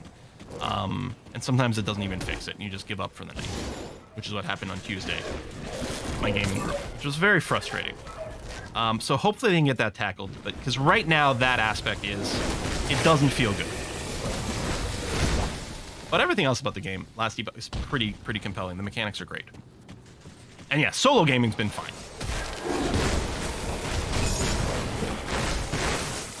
Barring a couple of movement skills being very wonky. I think lunge, they did fix the like multiple charges of the ability on things like lunge, which is good, but the actual mobility, you can still sometimes get stuck or rubber band a little.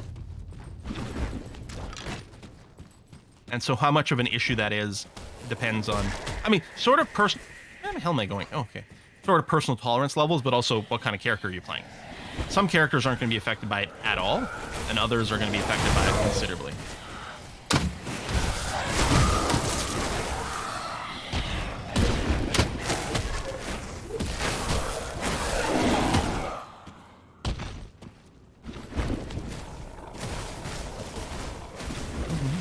Probably be talking less. So I should get more hydration. I am currently done. Oh, I've got a bubbly water down here. I wonder if I can AFK and not die. Well, I can because I can do this, because we're not playing multiplayer.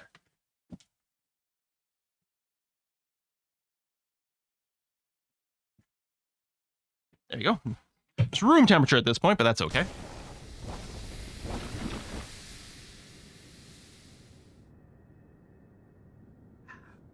Sorry, no, not much of a chair cam.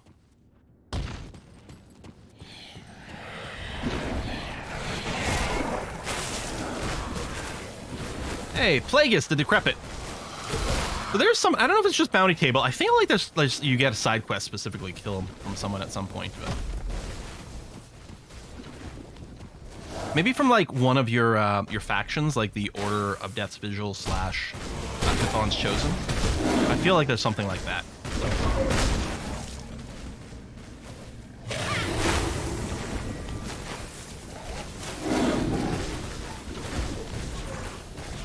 This guy's very confused as to what he wants to hurry.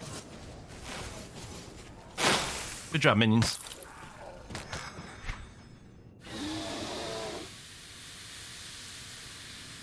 Just so that we are less likely to run into a shortage of spirit problem, let's go ahead and invest more into our base class over here. Just to get some more passive stat points.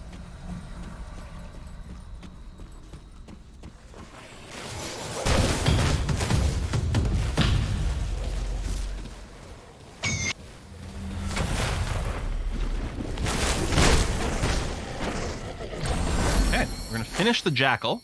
Which means that now when I go to town, I can refund this point and start putting it somewhere else. Is there an exit to this? Most dungeons in Grim Dawn have an exit at the other side, but it looks like here we don't. So I might just have to portal out.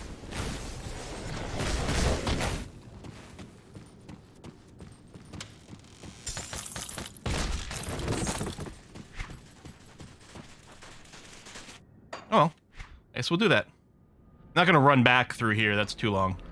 It is a little annoying because... So what I maybe should have done and gone to get the inner gate unlocked, but oh well. Let's take an alternate route here so we can still kill some things along the way. For some XPs. Oh, and we can pick up a lore book. For more XPs.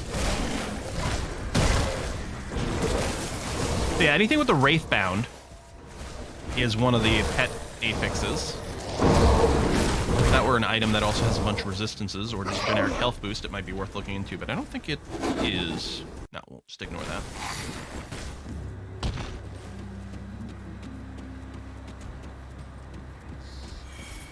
Looks like if we go this way, we can do a totem as well. And totems are guaranteed to drop unique items. So epics at this level, eventually when you get into the higher difficulties, legendaries. And yeah, one of the things that you do with your very high level, you know, max level characters or whatever, one of the things you can do is farm these totems. There's a few spots where totems can spawn quite close to rift gates, the waypoints. So you just teleport there, check a couple of close plants, see if they spawned, go to the next rift gate, and just, you know, repeat through a cycle, exit to the main menu and redo that. It's a great way to farm up these legendaries. The game also has a mechanic where if a unique item has dropped in your current session, it won't drop a second time.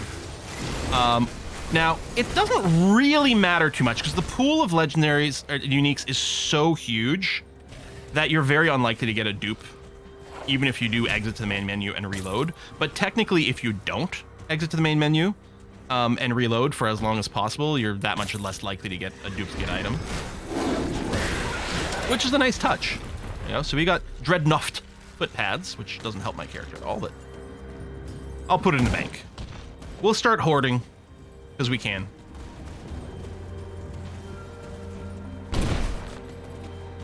Max level is 100, yeah.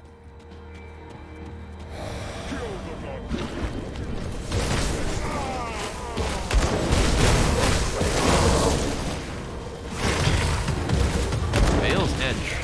That's not for us. It is for our class, which is interesting. But not for our particular build. Oh yeah, there's a blacksmith out here. Hello. So different blacksmiths actually can sometimes give you slightly different buffs on items, but also there's some blacksmiths which are the only place to construct whatever. Like the blacksmith in Devil's Crossing doesn't let you make dynamite, but the one in Homestead does. So there might be some stuff we could craft here if we wanted to, but I don't know what it is, and even if I did know, I might not, you know, particularly care right now. But I think the blacksmith's always there. I'm not sure. Or like maybe there's a series of random spots they can spawn in the zone. But if you need whatever it is, it's not like a rare spawn. I think the blacksmith's always available.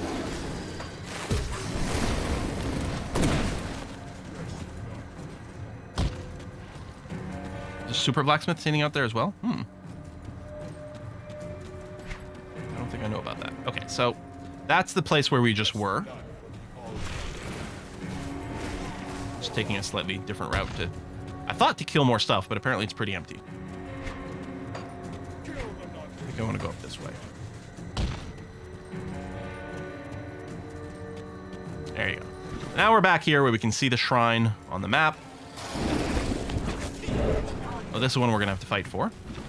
Let's make sure to clear the area first. Some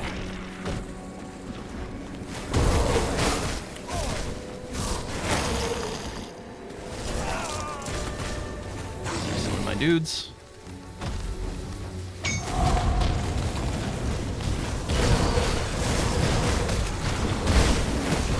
Minions work really well when like stuff spawns right on top of them and the minions can just unload. Excellent. What am I going next with my devotion? Where's my little plan here? So I picked up Lion. Yeah, picked up Jackal, which I've got. Oh, I was going to grab Toad over here. So it's giving me some resistances, but also buffs my pets. Pet attack damage converted to health is really nice. Yeah, there you go. So we'll do that. Again, I have a plan with the demotions, but it was, you know, not necessarily put together with like the greatest of like exact min-maxing or whatever. It was just so that I would be able to just drop some points here as we go and not be hesitating too much.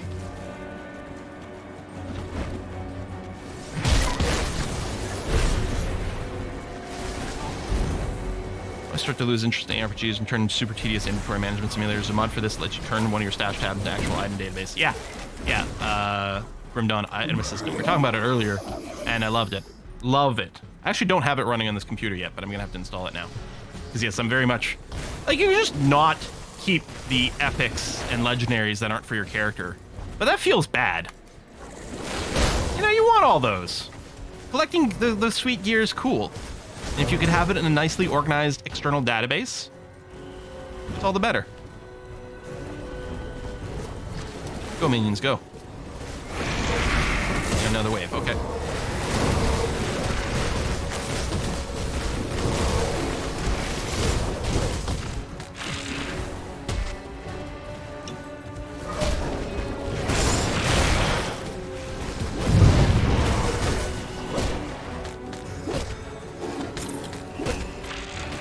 took you long. Hey, Olgrim. How's it going, man? I'm sorry I never found you in Act 1 Took on you this long character. enough. The cult. It appears that the ritual is. All right. Read a lore book. So, we have to go and destroy some blood wagons to disrupt the ritual. Although I think it's going to be like, oh no, it's too late. The ritual happened anyway. Now we have to go and kill the god now. It's like, oh, okay. Well, I guess that's fine.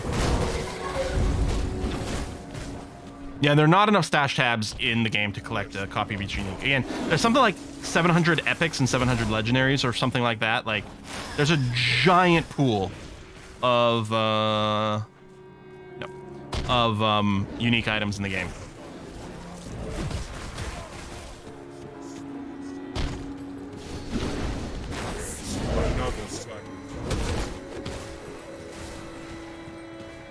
Can I, like, skip over the eastern blood wagon?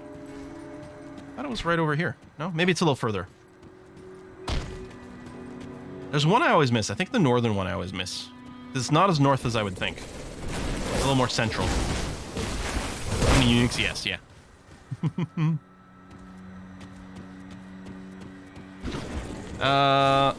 How are the damage plus modifiers work? Character has fire damage, modifier, lightning damage, modifier. Guessing lightning is better for me. Not sure how to compare them. Yeah, it can be very tricky. Now, I mean, luckily, if you have an ability mapped to your like left click, or if your left click is just move to, then if your ability is on your right click, like it will show up on your character sheet as DPS. And actually, if you mouse over, it will show you the DPS of your left click, right click, and your auto attack. So you can sort of see that, but it's, I mean, that's often it's not the full picture, especially if you're using multiple abilities and different things proc and stuff like that. There's a training dummy that you can attack, but you don't get like an on-screen notification what your actual DPS is. You can just see the damage numbers. If you do run Grim Internals, then you can use that to like sample your DPS over a period. That was the Eastern Wagon. But yeah, it is tricksy. Generally speaking, anything that adds more base damage is always better, because you're going to get huge amounts of multiplier. You can get like, let's say, just pulling a random number here, you get like 1,000% extra fire damage, in which case adding extra 10% fire damage just brings you up to 1,010%, right? So it's only adding to like 10% more of your base, not of your current DPS, generally speaking. But if you can add even one extra point of base fire damage, then that gets multiplied by the 1,000%, and like you're getting huge value to things.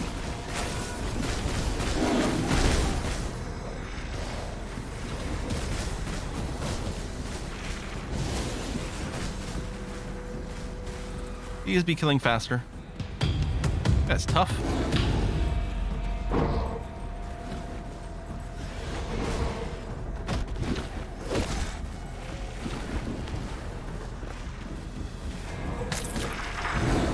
Grim Tools helps because you can sort of test and tweak different numbers. It's also really useful for planning out your build. Anchorite's leg armor. Not for us. Yeah, Dominator's a prefix that is for us, but this item here is not very impressive, so we're going to ignore it. Oh yeah, so over here, this leads to another another side dungeon. I mean, I guess we'll repair the bridge so it's there. Although we might not end up running on a normal, so it's probably just a waste of resources, but it doesn't matter too much. But yeah, there's that's one of the roguelike dungeons over there. And they can be farmed for some very specific gear. They're great for XP and general drops. So again, like my instinct for the northern one is always to go this way more north, but I think it's actually a little more central. Let me actually cut back in towards the middle a bit of the necropolis. I'm just looking at the minimap for a star here. I think I've always done, oh, there's a star. I think I've always hit the eastern and western one first, and then I've had to hunt around for the north. That might be the northern one up there. Yeah, just a random Thursday stream.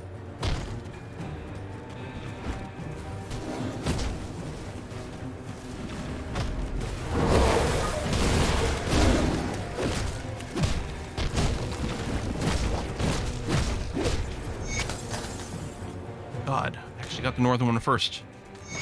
Well, second, but... Ever played Sacred? I have not. Is good? Is it an ARPG? I think I saw it included in the list of ARPGs recently. But yeah, I don't know anything about it.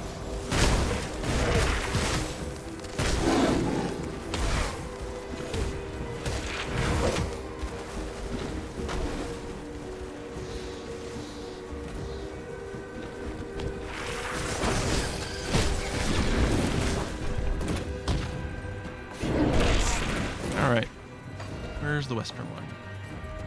There it is. Yeah, I don't think they're even randomized. I think they're always in the same place. I just have a hard time finding them. All right, done, done, done.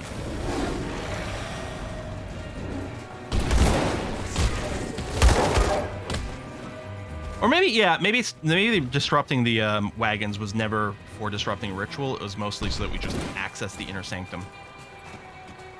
We're now entering the very final dungeon to kill the very final boss of the main story.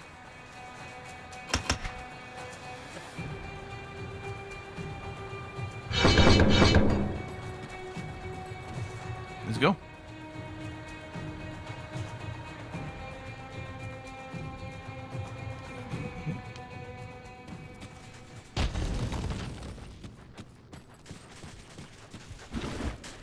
Of course, then we got 2 whole expansions to get through. And that's just to finish normal.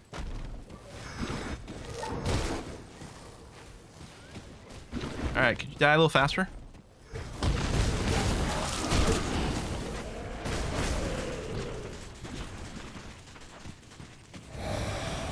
Now, veteran mode is only an alternate for normal difficulty. Once we get to elite difficulty, there's no option. There's just one baseline elite difficulty. But yeah, you can play normal, or you can play veteran normal. We're playing veteran normal.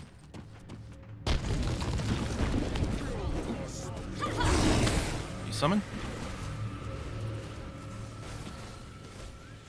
As a programmer, what I want to do is like create a tool that like just detects if my pets are all up, and if one's missing, just summon it then.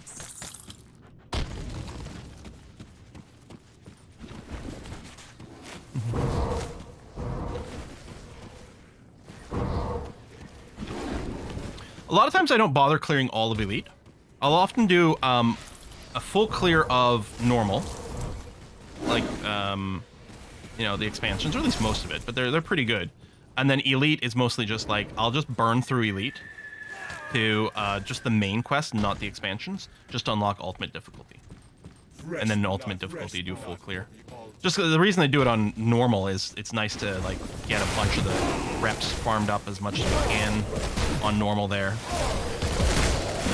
Now, here's the thing. If you have already like completed the game, you can purchase items on your characters over in ultimate difficulty.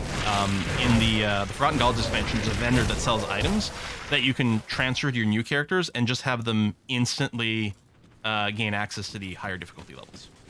Which is risky, but the idea is that at that point you probably know what you're doing, and you probably have some items you can transfer to your new character to help them get started. Because of level scaling, like it works. But yeah, if you don't want to redo the normal and elite difficulty on your future characters, there's ways to avoid that. Personally, I don't see the point of that. I quite like playing through normal. Hello, Bangalore.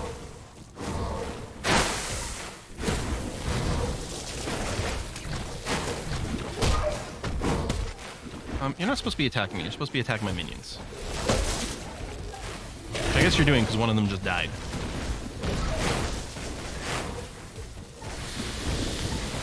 A fair amount of poison acid damage stuff going down here. Seems unfriendly.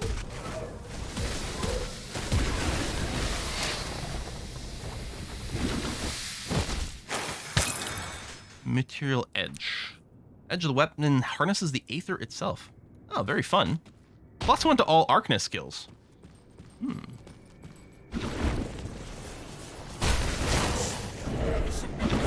I want to take a level 1 character to actually play well enough. But I don't know. I've never done the skip all the way to ultimate or anything, so.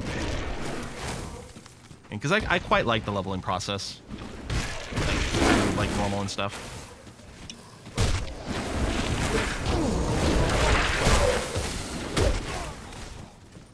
I mean, there's a reason that this hardcore veteran run started with us having like an empty stash and everything. Just completely pure, fresh experience. No carrying items over from an existing run.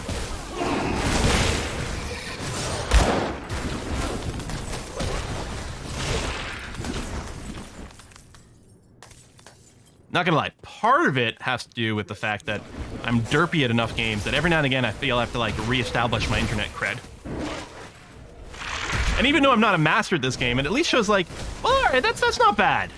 Hardcore veteran, no starting gear. Okay. Yeah, I do had the other character that I was just leveling in parallel as a backup here between streams, and that character unlocked a couple of recipes, but I don't even know if we used any of those.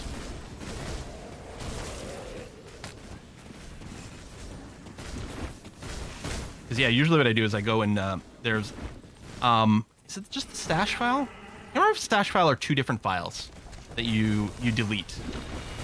And they're separate. The softcore stash and the hardcore stash are separate. So you just delete the hardcore stash one and maybe the recipe, the blueprint stash or file or whatever. And let me just clear these guys here. And then, yeah, you start completely fresh, which is nice. Let me resummon these guys so they're all full hit points. They're going to be on... What? Who's aciding me? How did I think died? Maybe it was one of my minions that did it. Okay. Just gonna get this door over here. Oh, there's still some dudes alive behind me. I don't appreciate. Minions are okay. Oh, they're not behind me. They're through a wall there. Minions are still having kind of a hard time here. As am I. Oof. Right. These guys are seriously painful. Holy cow. My potions are on cooldown. Alright, let's, better part of valor. Better part of valor.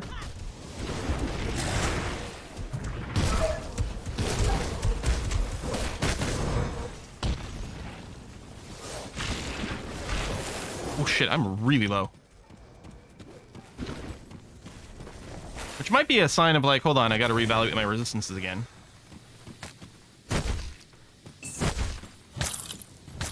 Blood-bathed lynx. Bleeding damage, last rate wasting. Okay, yeah, not for us. I can't remember the boss that we're gonna fight here at the end of all this, what kind of damage he does.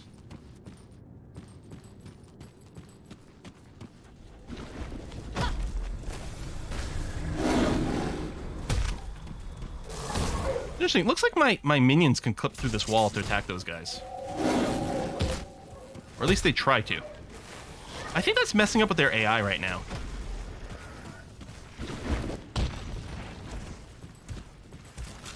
They're definitely trying to attack through the wall. Just guard. Oh, we got another Perdition place. Yeah, so the Perdition set is kind of awesome. If you are going to play retaliation damage, which is a thing, you could do a retaliation build. But yeah, the +2 to all Oathkeeper skills when you finish it. There's upgraded versions of this as well. For most of these sets, there's sort of like a baseline set and then like kind of a legendary one. Oh, the switch on the wall. Is that the place with the switch on the wall? There it is. Thank you. There we go.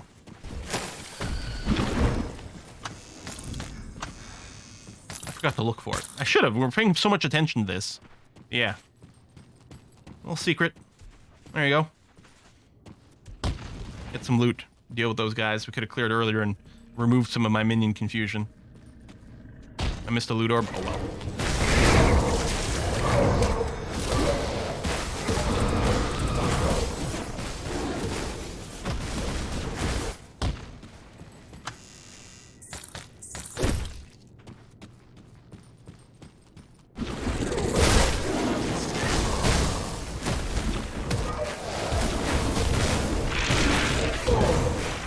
I'm not gonna go back for a loot orb. It's just like the totems. Like I'll want to do them if they're on the way, but if they're out of the way, meh. We got better loot waiting for us in, you know, higher difficulties. And the chance of there being an actual piece of loot in there that I care about isn't there.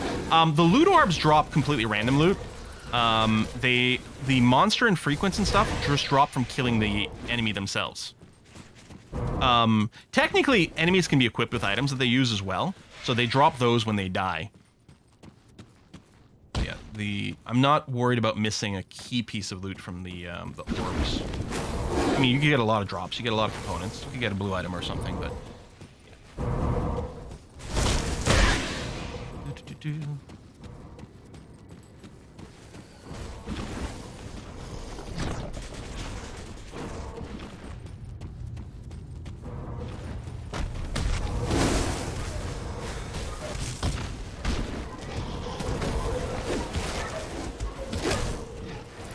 on, minions.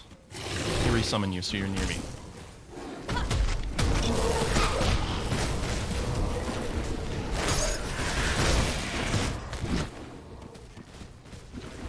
Very dark here. I tried to increase the gamma, but it's still really dark.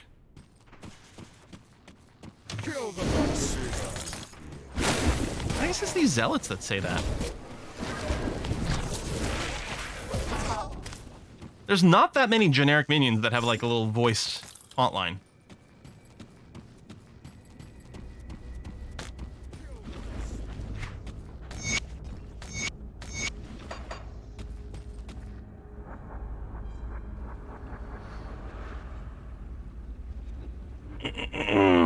Yeah, but I can't read the chat constantly, Axioms, right? If I read the chat, then I'm gonna die and not play. I can only look from time to time, so a lot of times by the time I see the message, and there's a little bit of stream lag. A lot of times with the minions end up just killing the loot orbs, or this thing does. I actually get annoyed when I have to manually click the loot orb. They usually die to splash damage.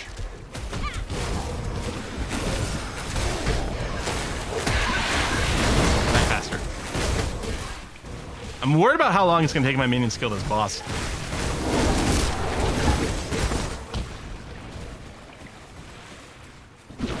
Hello, Julius Crowley. Any relation to the guy killed earlier?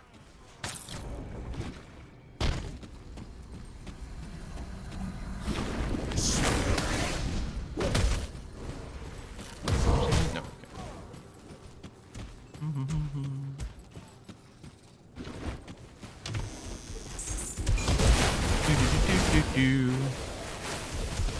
There's some darkness in the maps from major Grim Dawn complaints. I mean, it feels like every ARPG has to be like, oh, we're so dark. We're so, whatever. It's such a breath of relief in Last Epoch when every time you travel to the distant past and everything is green and lush and not all like shitty and taken over by the void. They're like, oh, it's pretty. Maybe that's probably one of the other reasons I enjoyed Titan Quest so much, is a lot of it is outdoorsy, in the woods. It feels very pretty.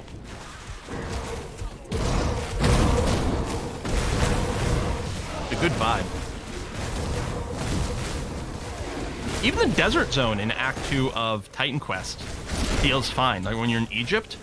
Because, like, you compare it to, like, the Diablo 2 desert zone, which is like, alright, we have some, like, shitty marshes and flies everywhere. And in Egypt, it's like, it feels dry, but not yucky. You're dealing with, like, scarabs and beetles and stuff, but they don't feel as bad. They're very on brand for Egypt as well.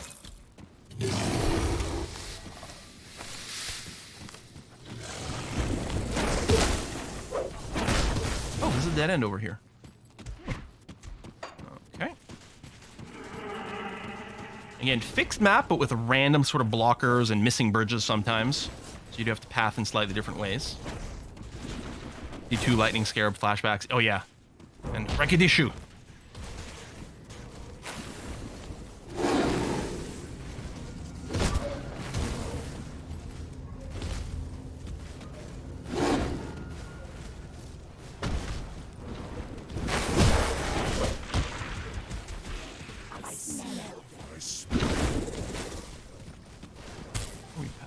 Over this way?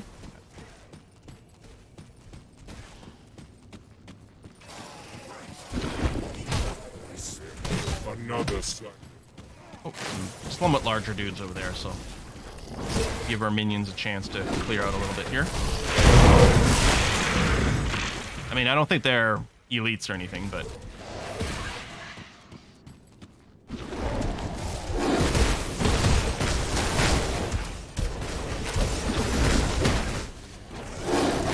Melee lightning chanting uniques, yeah. I got the death of so many characters in Diablo 2 when you hit those lightning enchanted dudes for the first time. Some builds are super vulnerable to it too.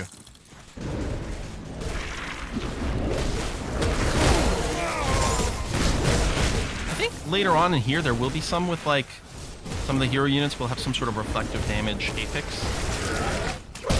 It's not the same though.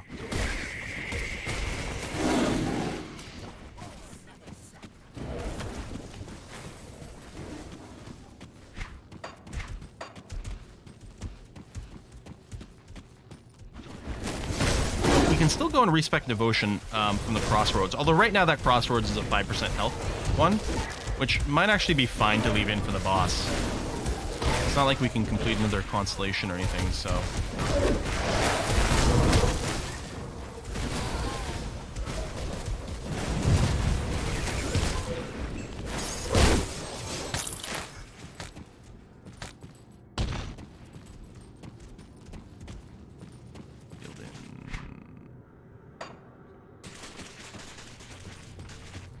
Some of these tentacles will slap at us as we come through. Very rude. Okay, look at that. Alright, so first we have to fight the pre-boss. Let me open a portal here that I can click on in case of emergency. Although I guess I could always Alt F4.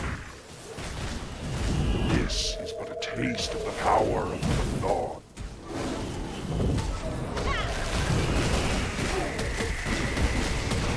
Out of the red shit, Quill. Alright. Didn't I see another book here from the other side? Oh, down this way.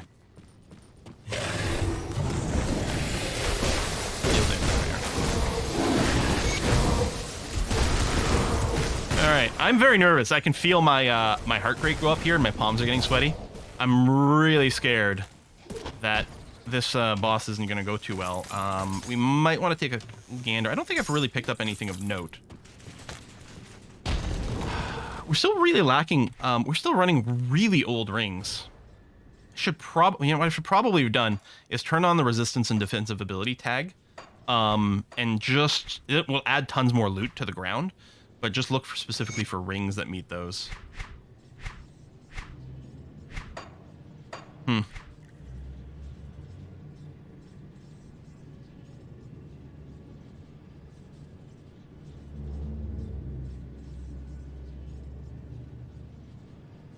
Oh, we got ourselves a Binding of Bismuel. Hello. So yeah, put that on your chest, and it gives you another buff you can run. That gives a huge bonus to all your pets, which is great. Although right now, I might just want the personal survivability more than anything else.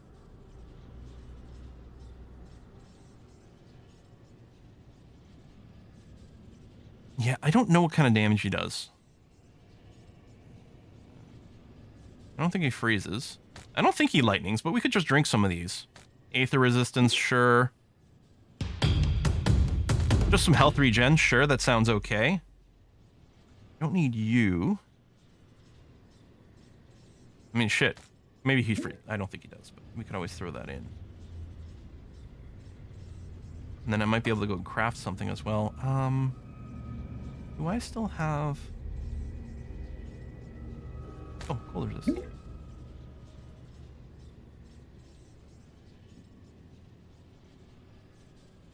Did I still have the ones that gave me Chaos Resist? Where did they go? Energy regen I don't need.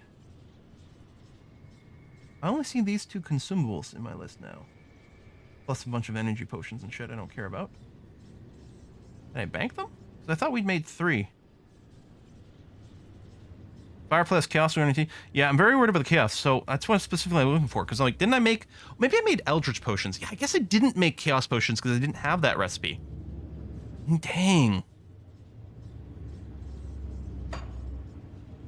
That's my personal rift. This one here just sends me to the surface. Gives you a way in and out. But let's go... Or icon. Let's see what our situation is here.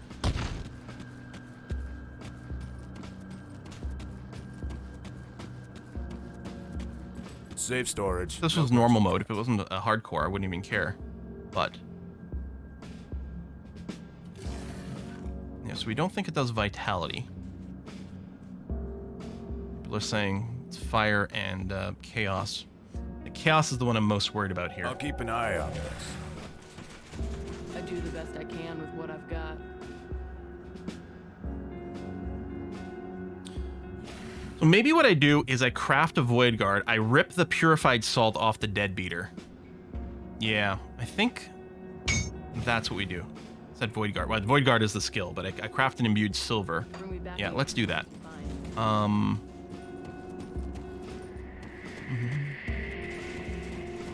And my fire is, I mean, it's not capped or anything, but it's not horrible. And actually, I could check. I might be able to craft a fire resistance potion.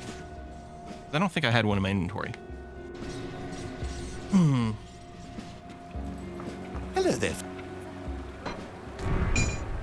Item. That back there.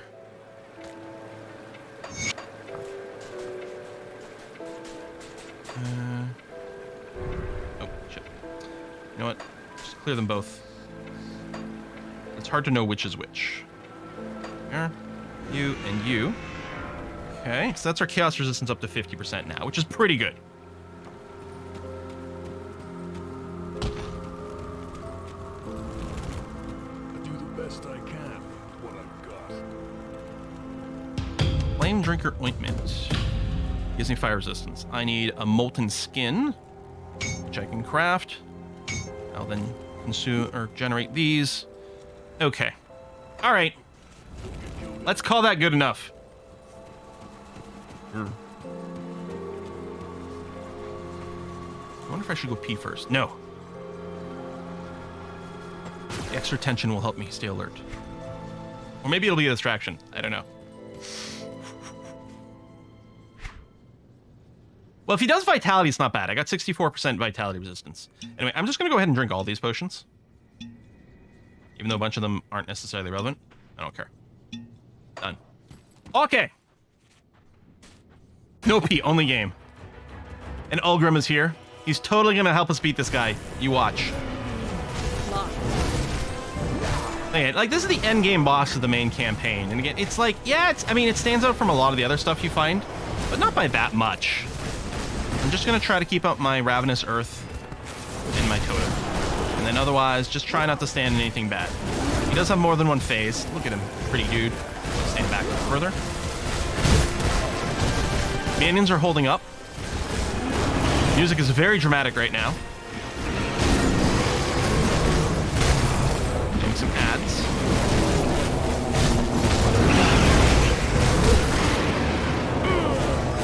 All right. We got the sub-phase where you summon some little mini-bosses for us to kill. Make sure my minions are focus firing. No focus firing in this one over here, please. Good. Okay. Good. I'm gonna summon one of my pets just to top it up. Oh, and then it instantly took some damage.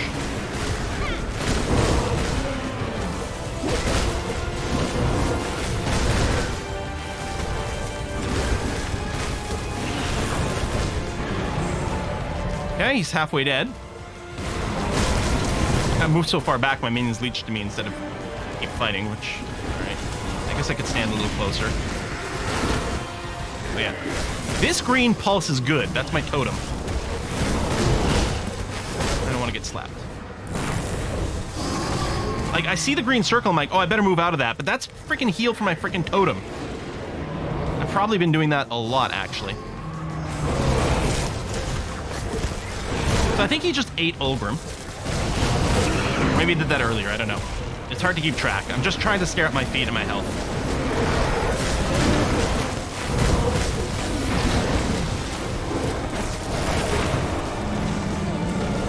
Looks like we're doing okay so far. And that's the thing, I may have not needed to go through the process of like getting these extra buffs on me, but I didn't know. And it's a little too late when you get like one-shotted or two-shotted in here. You'd be like, oh, I guess I should have made a change to my gear. I mean, it's fine if you're softcore.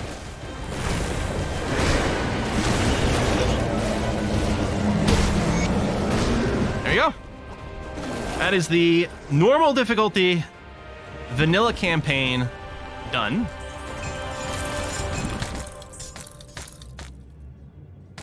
Oh yeah, we're gonna get more loot than normal because I've got my filter for anything with resistance showing as well. I think that's all the loots. I think so. Glow there, but that's not a lootable. You did. All right. Yeah, when you don't do those extra preparations when you get one-shotted. Yeah, that's the thing. If all goes well, it's just like working in IT. If, like, it looks like your job is pointless, that means you've done your job correctly. You know? If nothing is breaking down and everything is working okay, and you're just sitting around browsing Reddit all day, that means you've done your job correctly.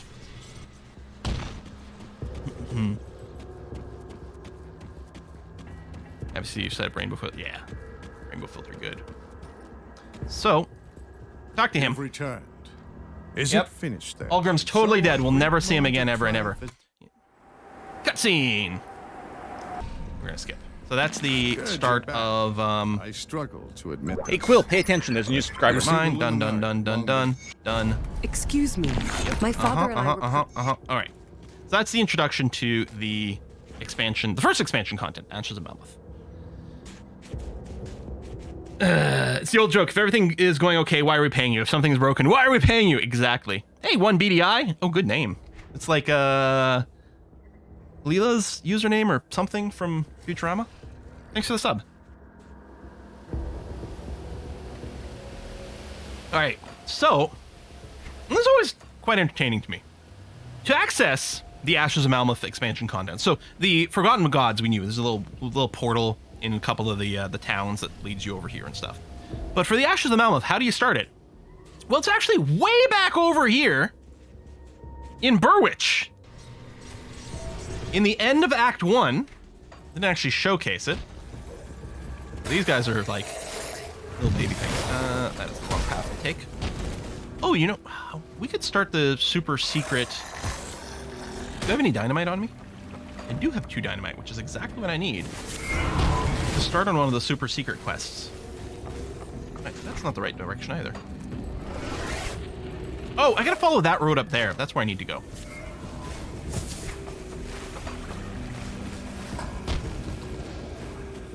I still have like the huge rainbow ore around me from having drunk all the potions. My character has to pee as well. Way too much liquid.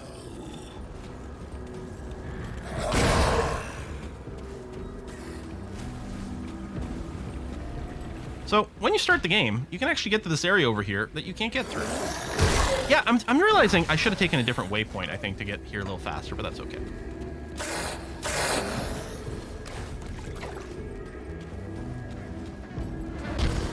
There we go. Right over here. So you could have gotten here originally, get this Aether barrier, and you can't get through. Well, now we can, because we've got the special item with Inquisitor Creed's pendant. We can purge this. And just like that, we're in the expansion content. Hello. Dralgar, Keeper of Rurich.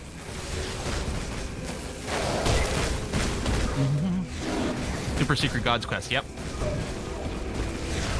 You want to do it because you get stat points. You get, I think you get both attribute points and skill points from completing it. So it's like a high priority thing to do. What I'm going to do is I'm going to push through here and get to a waypoint, and then we're going to see about doing that. It can be a little scary. Some of the damage in those is a little intense. I think we should be able to do it right now, but bypass around here. Might be some lore books in these buildings. Nope, nothing I can tell here. I guess we're gonna have to fight here. Go, minions, go! The awesome Ant Queen easy way to rip. Yeah, no, they do some serious freaking damage. I'm a little leery. I'm not entirely sure that we are going to be completing it. That is completable right now. The minimum level in some of the secret side zones might actually be higher than what we are too. I'm not sure. Well, probably not, because we're level 41, which would be the end. Like, you know, we're done the vanilla campaign, so presumably nothing in the super secret zones would outscale that. Presumably. Yeah, the Hidden Path quest, exactly. I couldn't remember what it was called. But I remember, like, running into it randomly. I'm like, I'm sorry, what's going on here?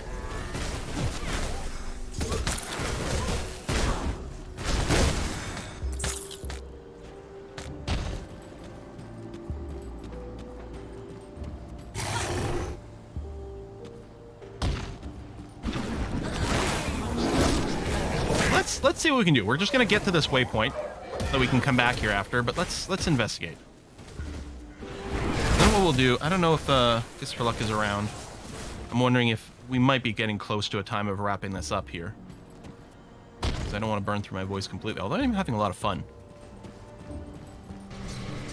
All right, so if we go way... Would we take the lower crossing rift? I'm trying to remember exactly where it is.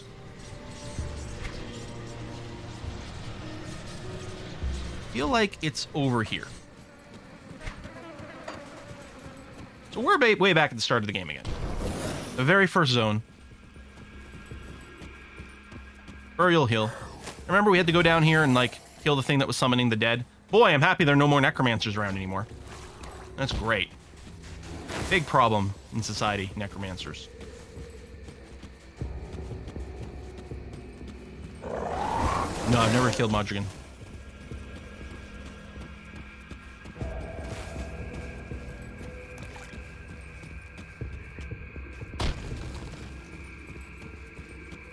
Okay, I think it's along here somewhere. Might be wrong. If need be, I can always look it up on the website.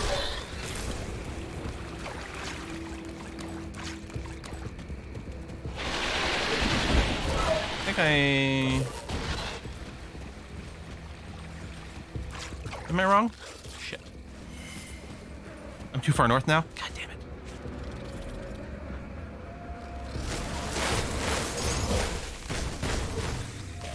Yeah, I'm not in the first zone anymore. Hey, is it here? It's here, isn't it?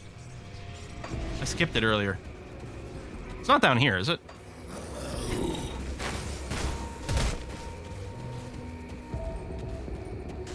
Town. It's down from the portal, not up? Oh, shit! Thank you.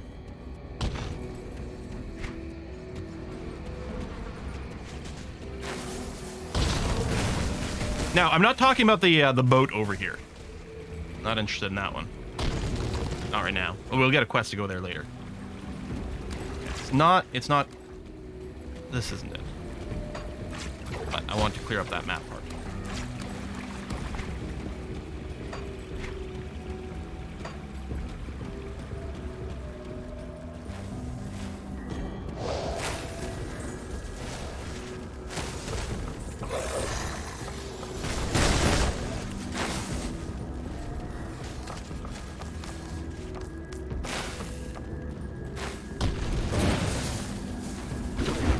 I used to remember exactly where it was, but it's been a while. There's the path. Yeah, baby. All right, look at this. We're going off grid. We're going to go to the universe where we have hot dogs for fingers. Do dynamite. Clear this. Dangerous domain. What's the level of these things? 44. Okay. Well, they're probably just being scaled to 2 levels above my level. Probably not the sort of thing where it's like, oh, hold on, I'll come back in 2 levels. I think they'll still be higher than me. That's a lot of poison. Holy crap, that's a lot of poison.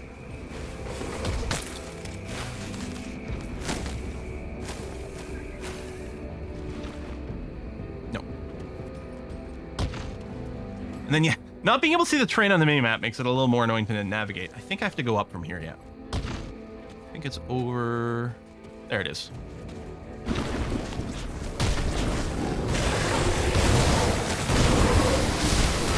Poison resist? Oh yeah, that's right. It's overcap, actually. Oh, by the way, when you go to elite difficulty, you're going to take a 25% hit to all the resistance on top row. So ideally you want them, well, ideally you want them overcapped before you start the next the next level, next difficulty. It is going to be extra challenging. What's the modifier going on right now? Reduce casting speed, but increased chaos resist. Okay. I don't care about my casting speed, so...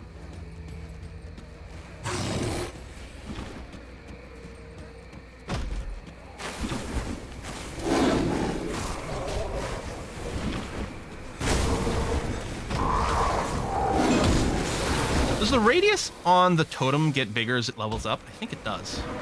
It's really inconvenient right now. It's like, it basically forces me to stand still in a very small area, which sounds like a great way to stand in, like, poison or a chaos pool or something, shit like that. It only rarely covers my minions. Speaking of, they're being obliterated right now.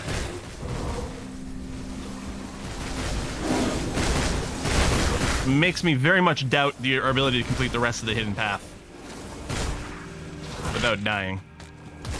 The final fight for the hidden path can be very, very problematic as well here.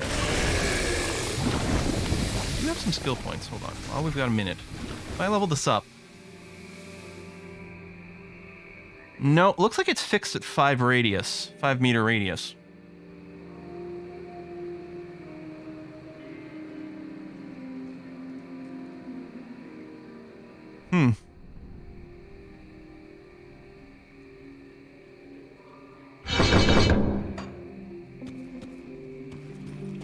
When in doubt, what points your mastery? Just gonna hang back over here. So this guy here, Guardian of Dreeg.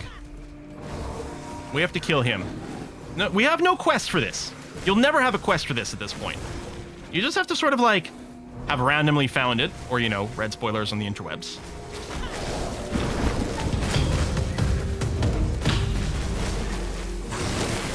And then you kill this dude.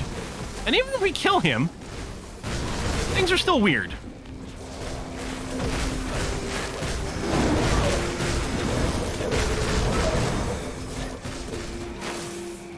Hooray! Great success. So we pick up an ancient heart. And then we pick up a runes. I think the ancient heart is just a quest. I think it's just crafting. But yeah, we get the runestone of Dreeg. Runestone carried by the thralls of Dreeg. There's an inscription along the edge. Though the three are now as one, it was not always so. Wary of the others' powers, they quarreled across Cairn in destructive displays of eldritch might. Mountains crumbled and rivers shifted, but no god emerged the victor. That's actually going to start the quest, the hidden path. So it just acquire the runestone of Dreeg, continue down the hidden path. No extra context. And then we got a lore book over here. Welcome, Seeker, Truth, Bastion of Knowledge, taking first steps, da-da-da-da-da-da-da-da. And then at some point in here, you get hints. If you're indeed deserving of his intention, follow the way of the three. Travel to the broken lands beyond the Arcovian border, where harpies feast on the flesh of the unworthy. Seek a path blocked by stone. If you carry the message of Dreeg, the way shall open before you. No map marker, no nothing. Now, I don't remember. I think it's Broken Hills.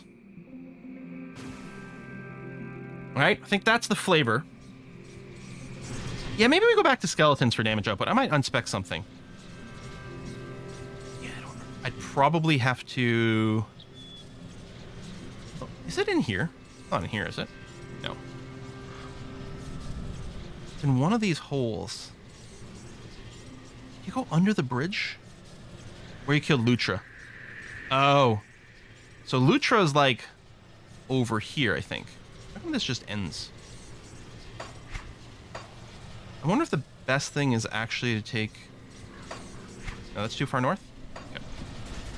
Yeah, it only opens if you have the runestone. That's right. So even if we'd like poked against the wall in the right place before, it wouldn't have opened.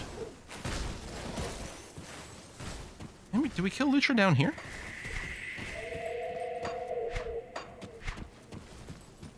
Because we go all the way around here, we find this bit that curves around in here. Okay. I think the fastest way is for me to just go east from here. Okay, these things are like weirdly not engaging. And then south.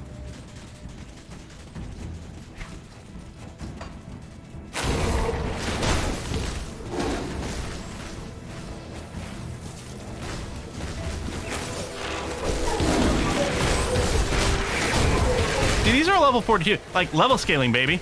These things are all scaled to my level, actually. I've been assuming that we could just ignore them, but we actually do have to, like, accept a real fight here. There's a big stone. Is it here?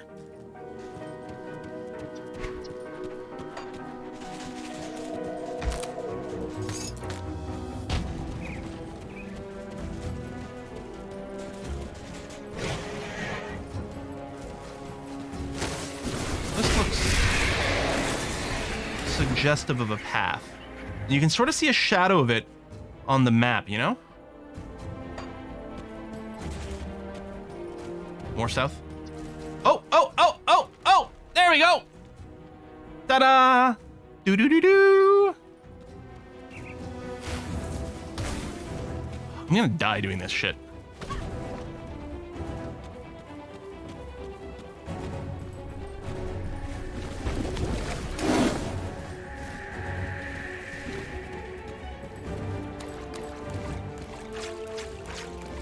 I think it's up there. Oh, I'm still gonna die. Rip hardcore character. All right, Guardian of Soleil. Level 47. Still level 42? I sure am. Oh, geez, all my minions just died. Wow.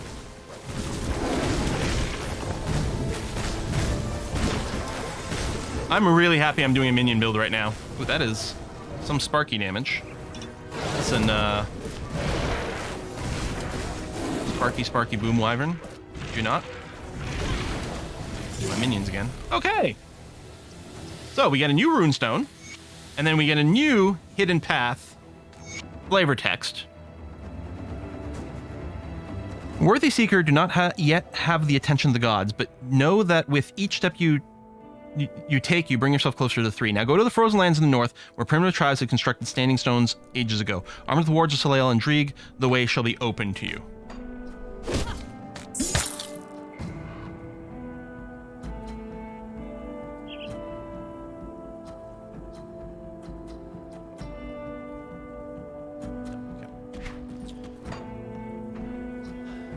So,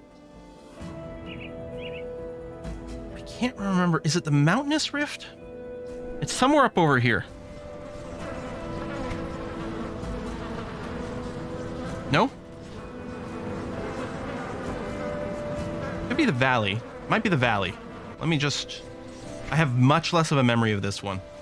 I feel like it might be the valley. I might just have to check the wiki here. Astrakhan Valley, northwest of the gate. Yeah, have you guys check for me.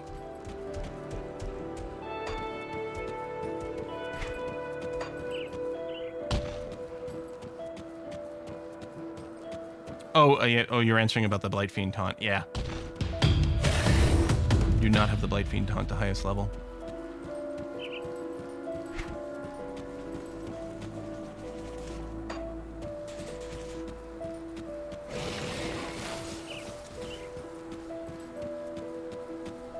This one's in southeast. I might just have to double check on it myself here.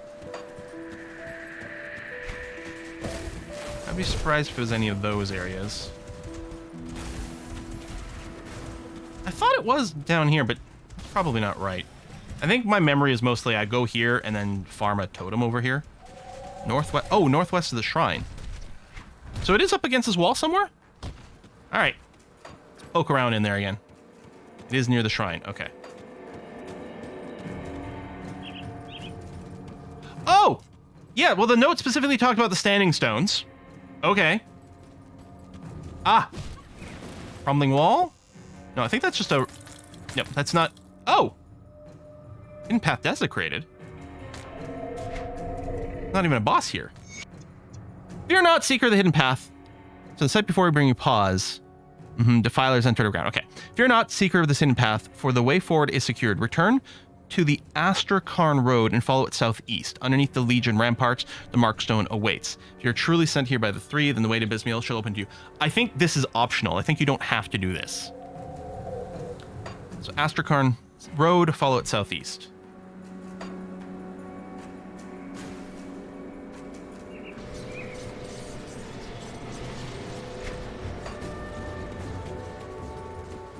Now, I don't know which one part of this is the actual road.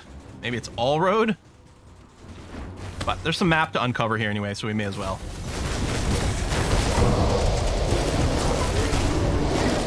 I am stuck here. Jump out. Oh my god, it just ate my jump and didn't actually send me anywhere. I probably wasn't mousing over the right place at the right time. Jump out. Thank you. That is scary AF. Woo. Luckily I wasn't taking that kind of damage a second ago.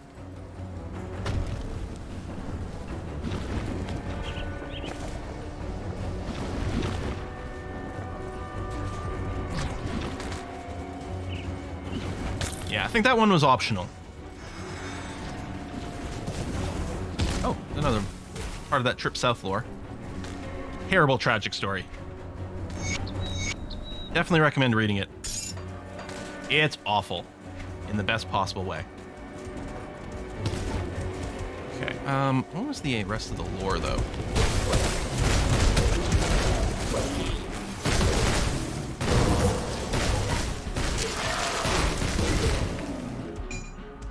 Desecrated.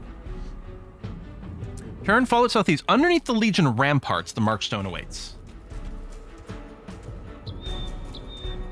How southeast are we talking about here? I think it's way over there, isn't it?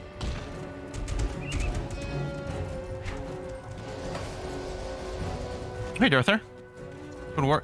Yeah, I've got to take another. I need to dedicate some proper time to Total War. I say it's the best game that I don't play enough of.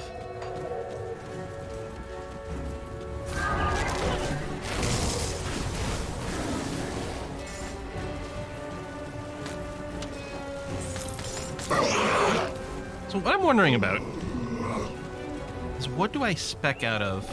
I mean, I'm happy I put some more points in the base masteries, just for some base stats and things. Maybe there's nothing to spec out of. Maybe it's just start putting points into Skeleton again for the DPS edition.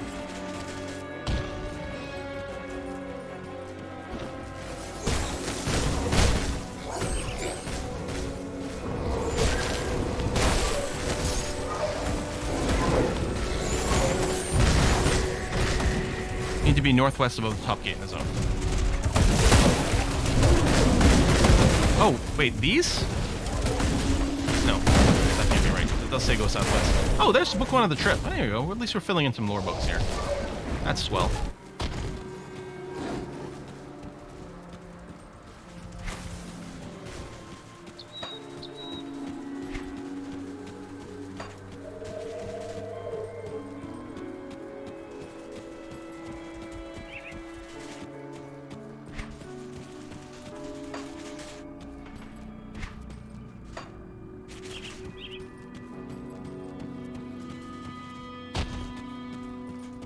Check over here.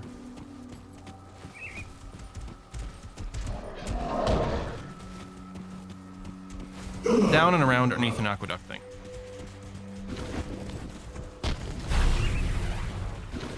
Fortress part at the top is southeast of a hidden area. This fortress part at the top?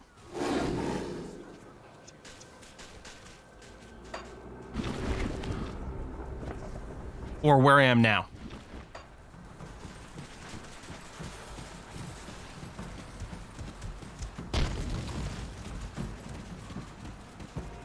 Yeah, I should have worded the question differently. Saying yes and no is hard because of the lag and like different answers. Yes, the top one. Okay. But that's weird because it tells me go to the road and then travel southeast, but where mostly it's like, well, I guess it's the rift. I guess from where I was, go back to the road. So you're saying, is it in here? That feels right-ish. Yeah, it was south of the note I got, yeah.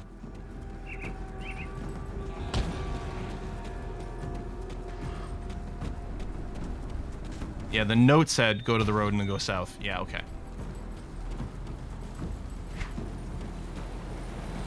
White part close to the construction. Yeah, that feels very right.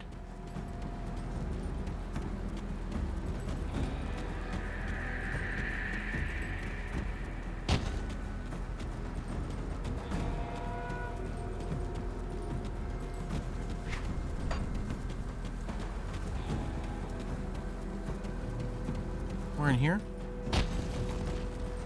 Yeah, go down and back, yeah. Let me just check this little spot here. Although I don't think that's...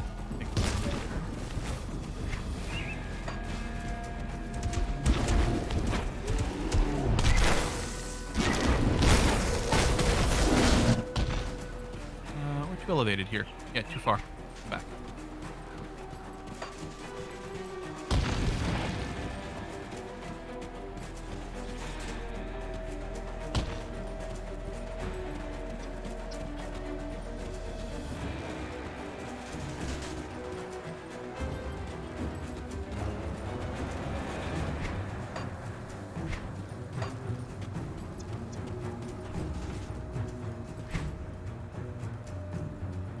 Oh, over here. You people have to get better directions. Be more explicit with wording.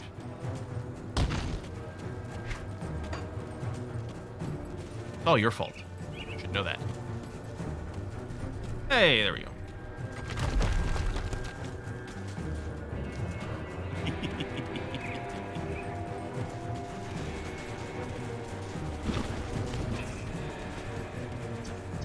Yeah, you said the white part. So that's okay, because it's not like there's not more than one white part on the map, right?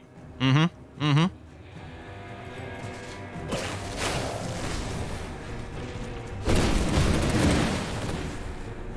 Okay, there's only one white part. Makes it really easy.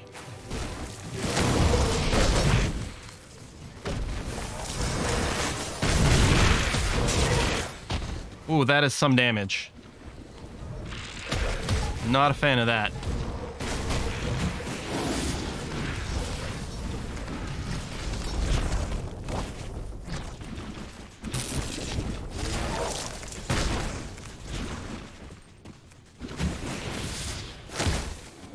Hey, spiders. Okay. Oh, these are already really hurt here. Let's resummon those. Totem back to cover them. Okay, they're fine. Oh, the totem. Is that my totem? There's no little green area. Maybe that's something this guy's putting down. Oh, that does look like my totem.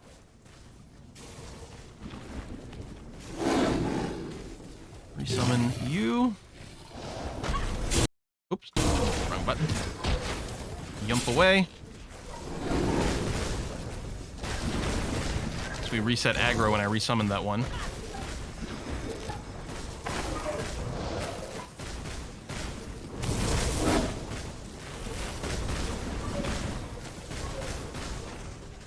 Wow. Okay. Runestone and Bismiel. Attribute point. You get that even before you finish the whole thing. Connection to which gods make you stronger? Yeah, hidden paths, Bismiel. So, by reaching this far, you two are now part of a Bismiel's web, forever bound to what you've seen and heard. In your hands, you now possess the secret to the Temple of the Three. If you are to prepare to commit to your very existence of witch gods, then follow the clues contained therein. Your destiny await. Okay. Oh, is it part of all the runestones, the lore? Because I know it's back in, like, Act 1.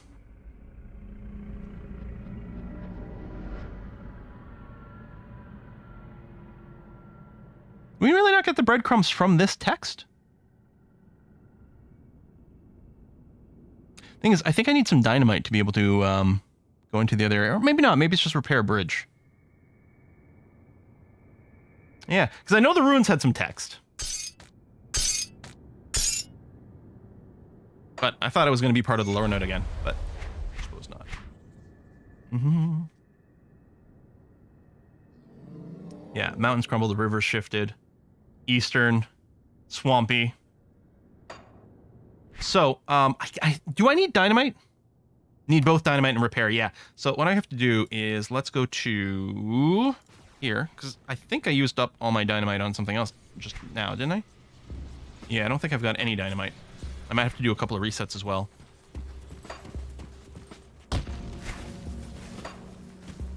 But we know there's a piece of dynamite over here, so we can reset and farm it. I think I might need a couple.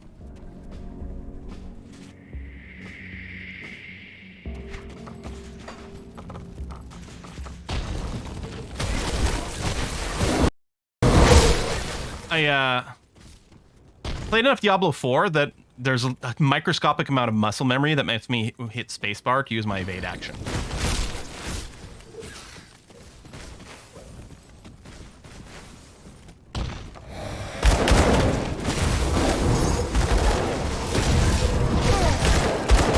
Hey, we got a double dynamite drop. Nice. That's just luck. Because there's one fixed here, and then there's a chance of just getting one as a drop.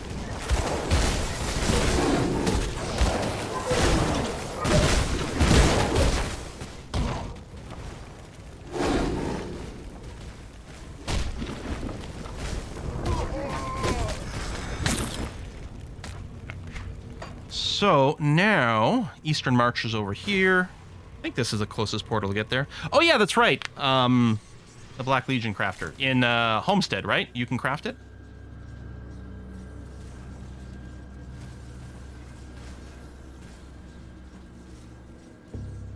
I don't remember where it is. We haven't actually uncovered things. I suspect this is not right. I'm not sure. Well, let's find out.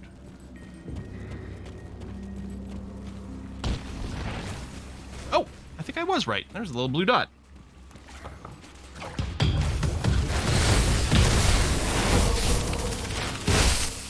There you go. 1 dynamite, clear the site. Resources, repair the bridge. Welcome to East Marsh. This is a good place to farm for a few different things as well. If you are one of those soldiers that are using Force Wave, this is another good place to murder murder trolls to get, I think, Force Wave weapons. There's definitely something farmable here, and I think that's what it was. Now, there's lots of good stuff. There's a shrine in here as well. But what I'm looking for is a big rock. I don't think it's this way, but I'm going to kind of uncover a bunch of stuff on the map here in general.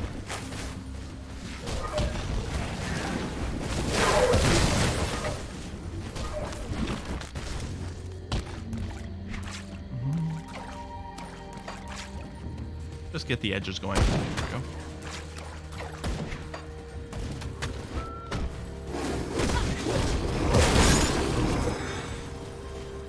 And I can just loot while my minions kill.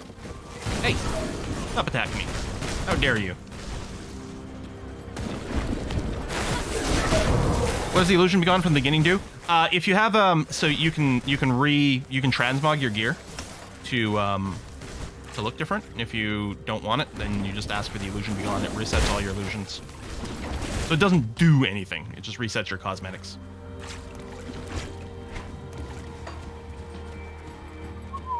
Again, right now I'm just trying to uncover the map.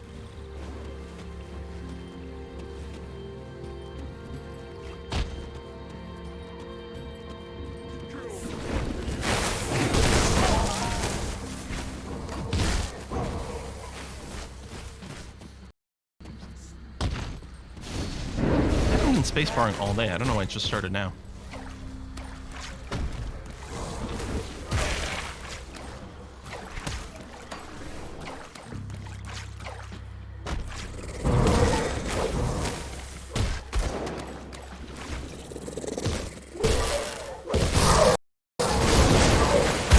Maybe I should remap shit.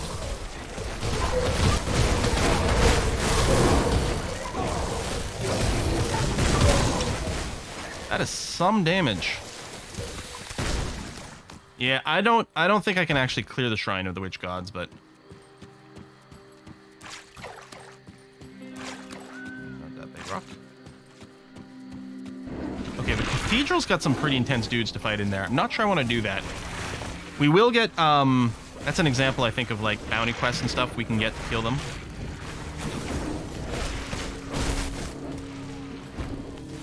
I think there is one of those one per character chests in there, which are nice to open.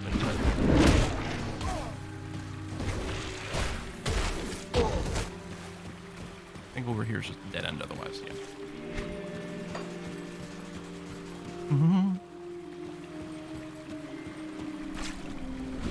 Yeah, I think other than there being a bounty sometimes, I don't think there's any reason to go into the cathedral.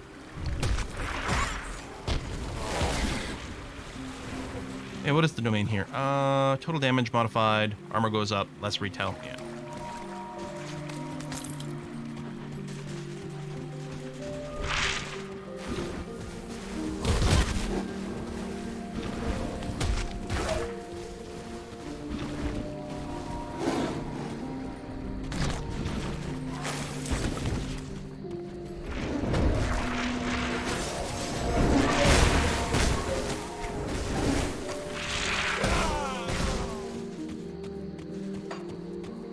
Northern wall.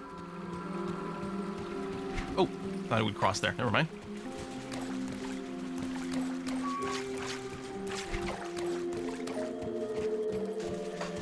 That's just that northern area, and then we can get back down to the marsh over here. And I think the shrine is over that way? I think?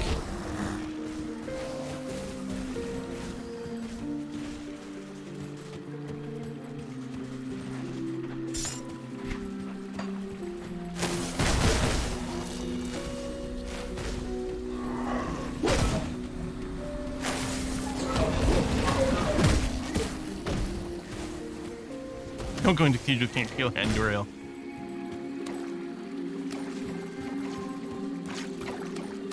Aha! There it is. Did I try it? I mean, what could possibly go wrong? So we're gonna unseal this. Do-do-do-do.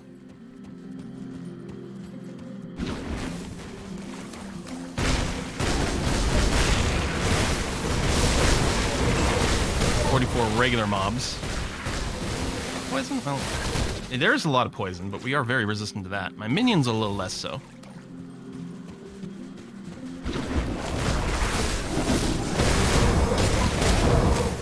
Yeah, there's the Ogre King boss in the far south. Oh, now I remember what I farmed these guys for. I mean, yes, it is a monster infrequent. It wasn't for a character, it's... Whatever weapon they drop is used in crafting, some relics. That's what it was.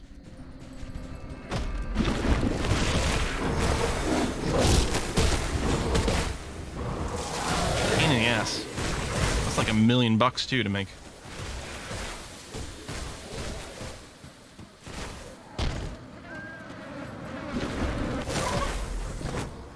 These bugs make me think of Diablo Act 2. Diablo 2 Act 2. Was it? Oh yeah, relic with pet bonus. Yeah, I guess that's it. I guess it was crafting stuff for Petra the Petromancer. Yeah. That's what it was.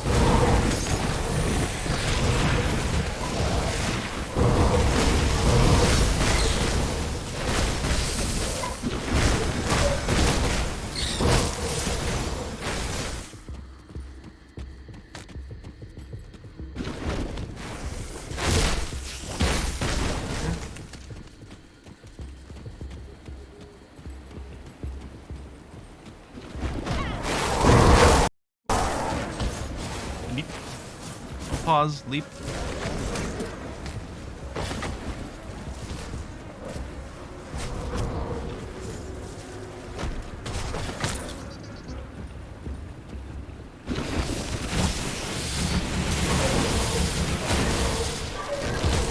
think I'm webbed. That's unappealing. One of the advantages, the movement skill that gives you the teleport one, it can break you out of like CC. That a lot of the other movement skills can't do. It's a longer cooldown and shorter range. That's quite nice.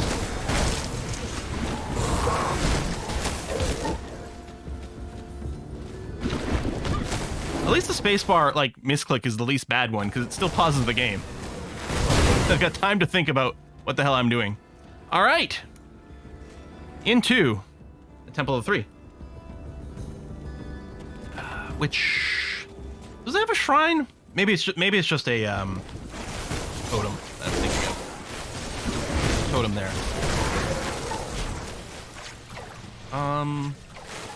Navigating this is annoying this time. Okay. This way. There's like just permanent poison pools in here. Rude. Again, it's a good thing my poison resistance is capped.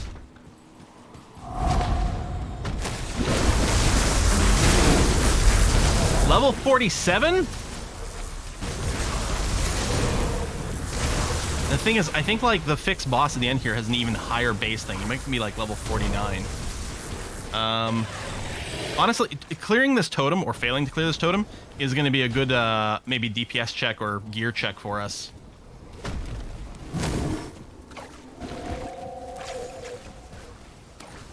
This might be indicative of we don't belong here.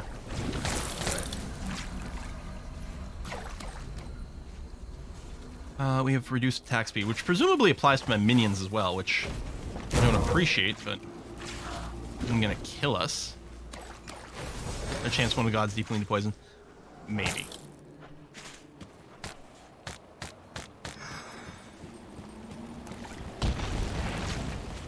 Can we check the minion resistance on here? Like, on the defense tab? But, oh, they have 0 poison acid resistance! Oh, okay, well that's not helpful. Actually, yeah, their resistances are bad.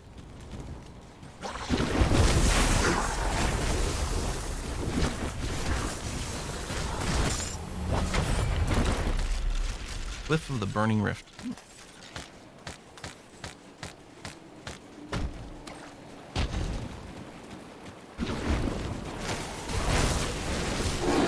Well, we're gonna try this fight. Although I'm really not sure about it. But, you know, for the fans, right? For the views. We're gonna give it a try. And either way, that'll be the end of the stream. It might be our death, or it might be a tremendous victory.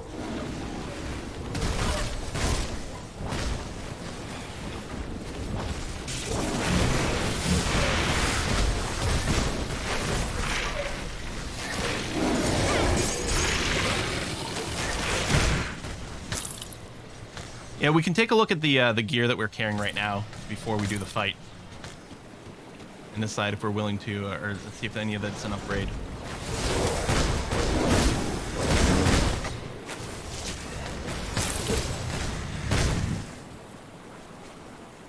Is there a gate here? No, there we go. I couldn't go through.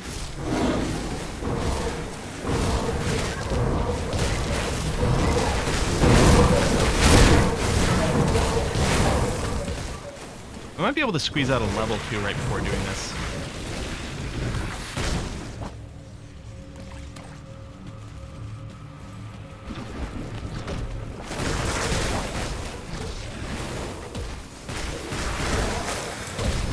I tell him, I'm happy for our capped poison resistance. Wish it applied to our minions, though.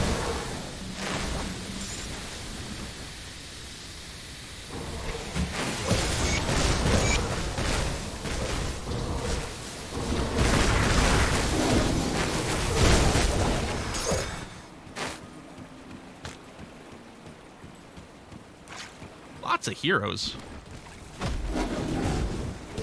I mean, we've got enough like negative reputation with some of these enemy groups that it is increasing the number of hero spawns, which is great. Oh, we got new types of pools of garbage here. Excellent. That's great. Makes me so happy. Blight Fiend should be immune to poison. I agree with your thinking there.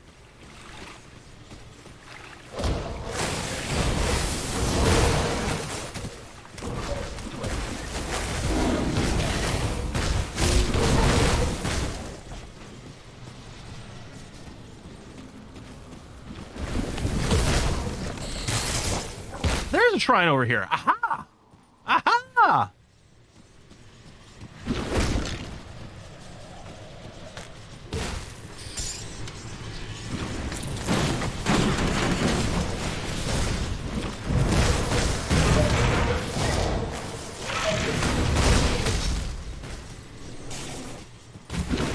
Fighting one.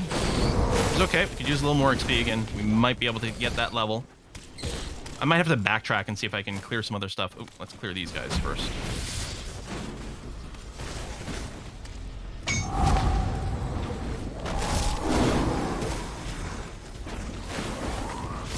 Shrines are nowhere near as difficult as totems.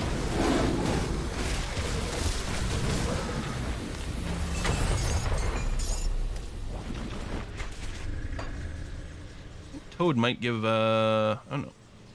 I'm gonna give poison resistance, but I guess not.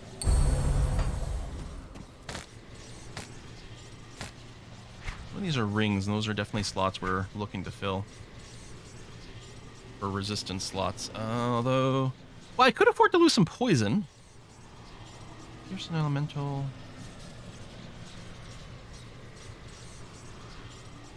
There you go. And slap another component on there too.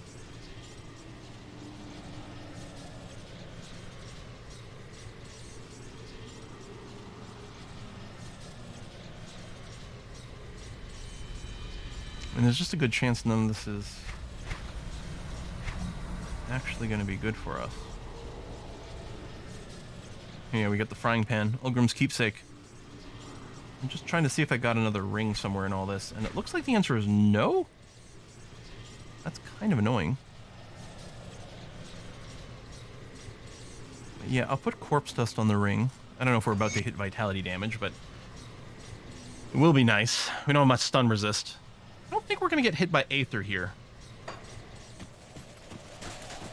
Yeah, just going to backtrack a tiny little bit, see if we can milk a tiny bit more XP here.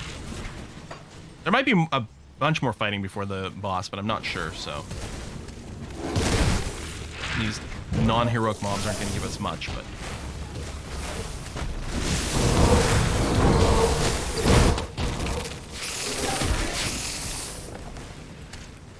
Nearly there.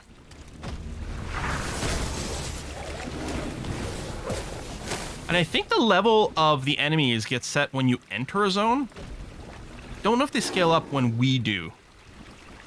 Maybe it will. Maybe they haven't been instantiated yet, so maybe they still will get the benefit from it, but it might actually work out for us.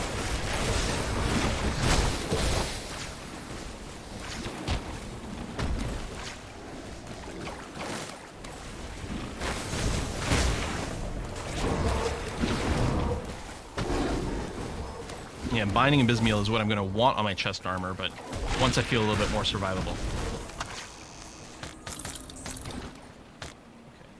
Okay. Something over here. Really? That's annoying. Okay, well, hopefully there's a couple of monsters to hit right before the boss, because we are just millimeters away from leveling.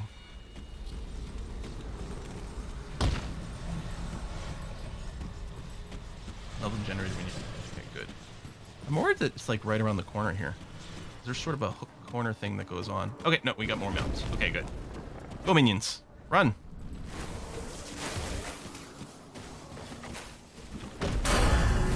Excellent. So, I mean, I don't know if 3 ranks in skeleton is going to do much right now, although we do have items that are still giving us a little bit more. So, yeah, level 7 skeleton. We only got 3 skeletons available, but we'll throw them in anyway. Add a little bit of range DPS.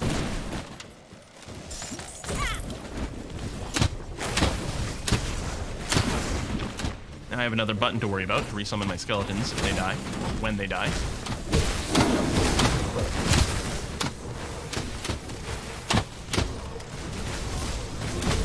If we get most of the range ones, that might be okay. Okay. I'm scared. I don't even know if we can open portals in here. Okay, we can. Because we're going to get locked into the portcullis on the other side here.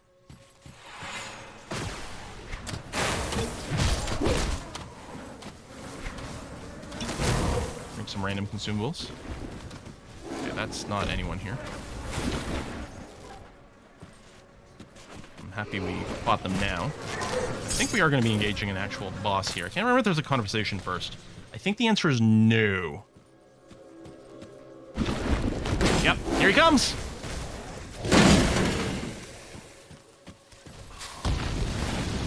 Skeletons have died already. Awesome. Maybe they died in the previous fight.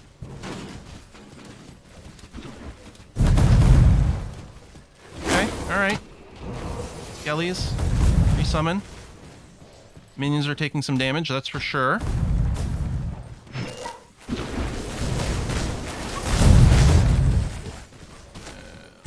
Summon what we can.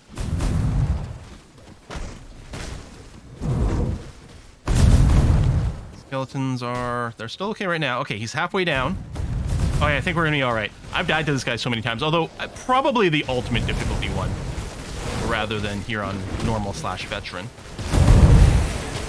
I can't believe that my minion lasted as long as it did. Summon. Titan dodge.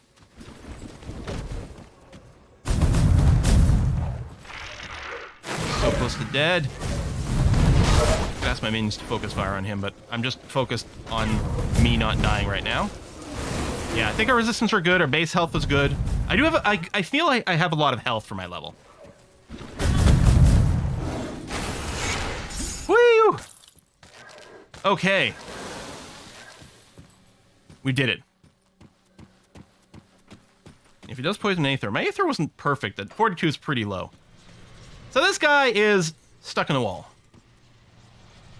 I've come to learn about the witch gods. There's lots of stuff. I'm ready to receive this gift. I sure am. +1 skill point. All that, we get 1 attribute point, 1 skill point. The skill point's super worth it. Because they are, I mean, you need to milk every single one you've got. Such power, I need a moment. Put a point in here. Which actually, I should have done it right away. I forgot we had a +2 to this. It would have given me 2 extra skeletons by simply putting 1 point in there instead of the base skeleton stuff. But that is the Hidden Path. Very secret little side quest. But, like, the only way you start is by randomly walking against a wall that's not on the minimap over here, following a little path, getting somewhere that needs some dynamite, and then doing some stuff. There's, as far as I know, there's no indication in the game that this exists. And yeah, so we can do this 3 times. You can do that 1 time on each difficulty. So yeah, it's quite important. 3 of your total skill points that you're going to earn in the entire game and 3 of your stat points are going to come from doing this. So you don't want to not do it, that's for sure. Yeah, that's going to bring me to the end for today. Oh.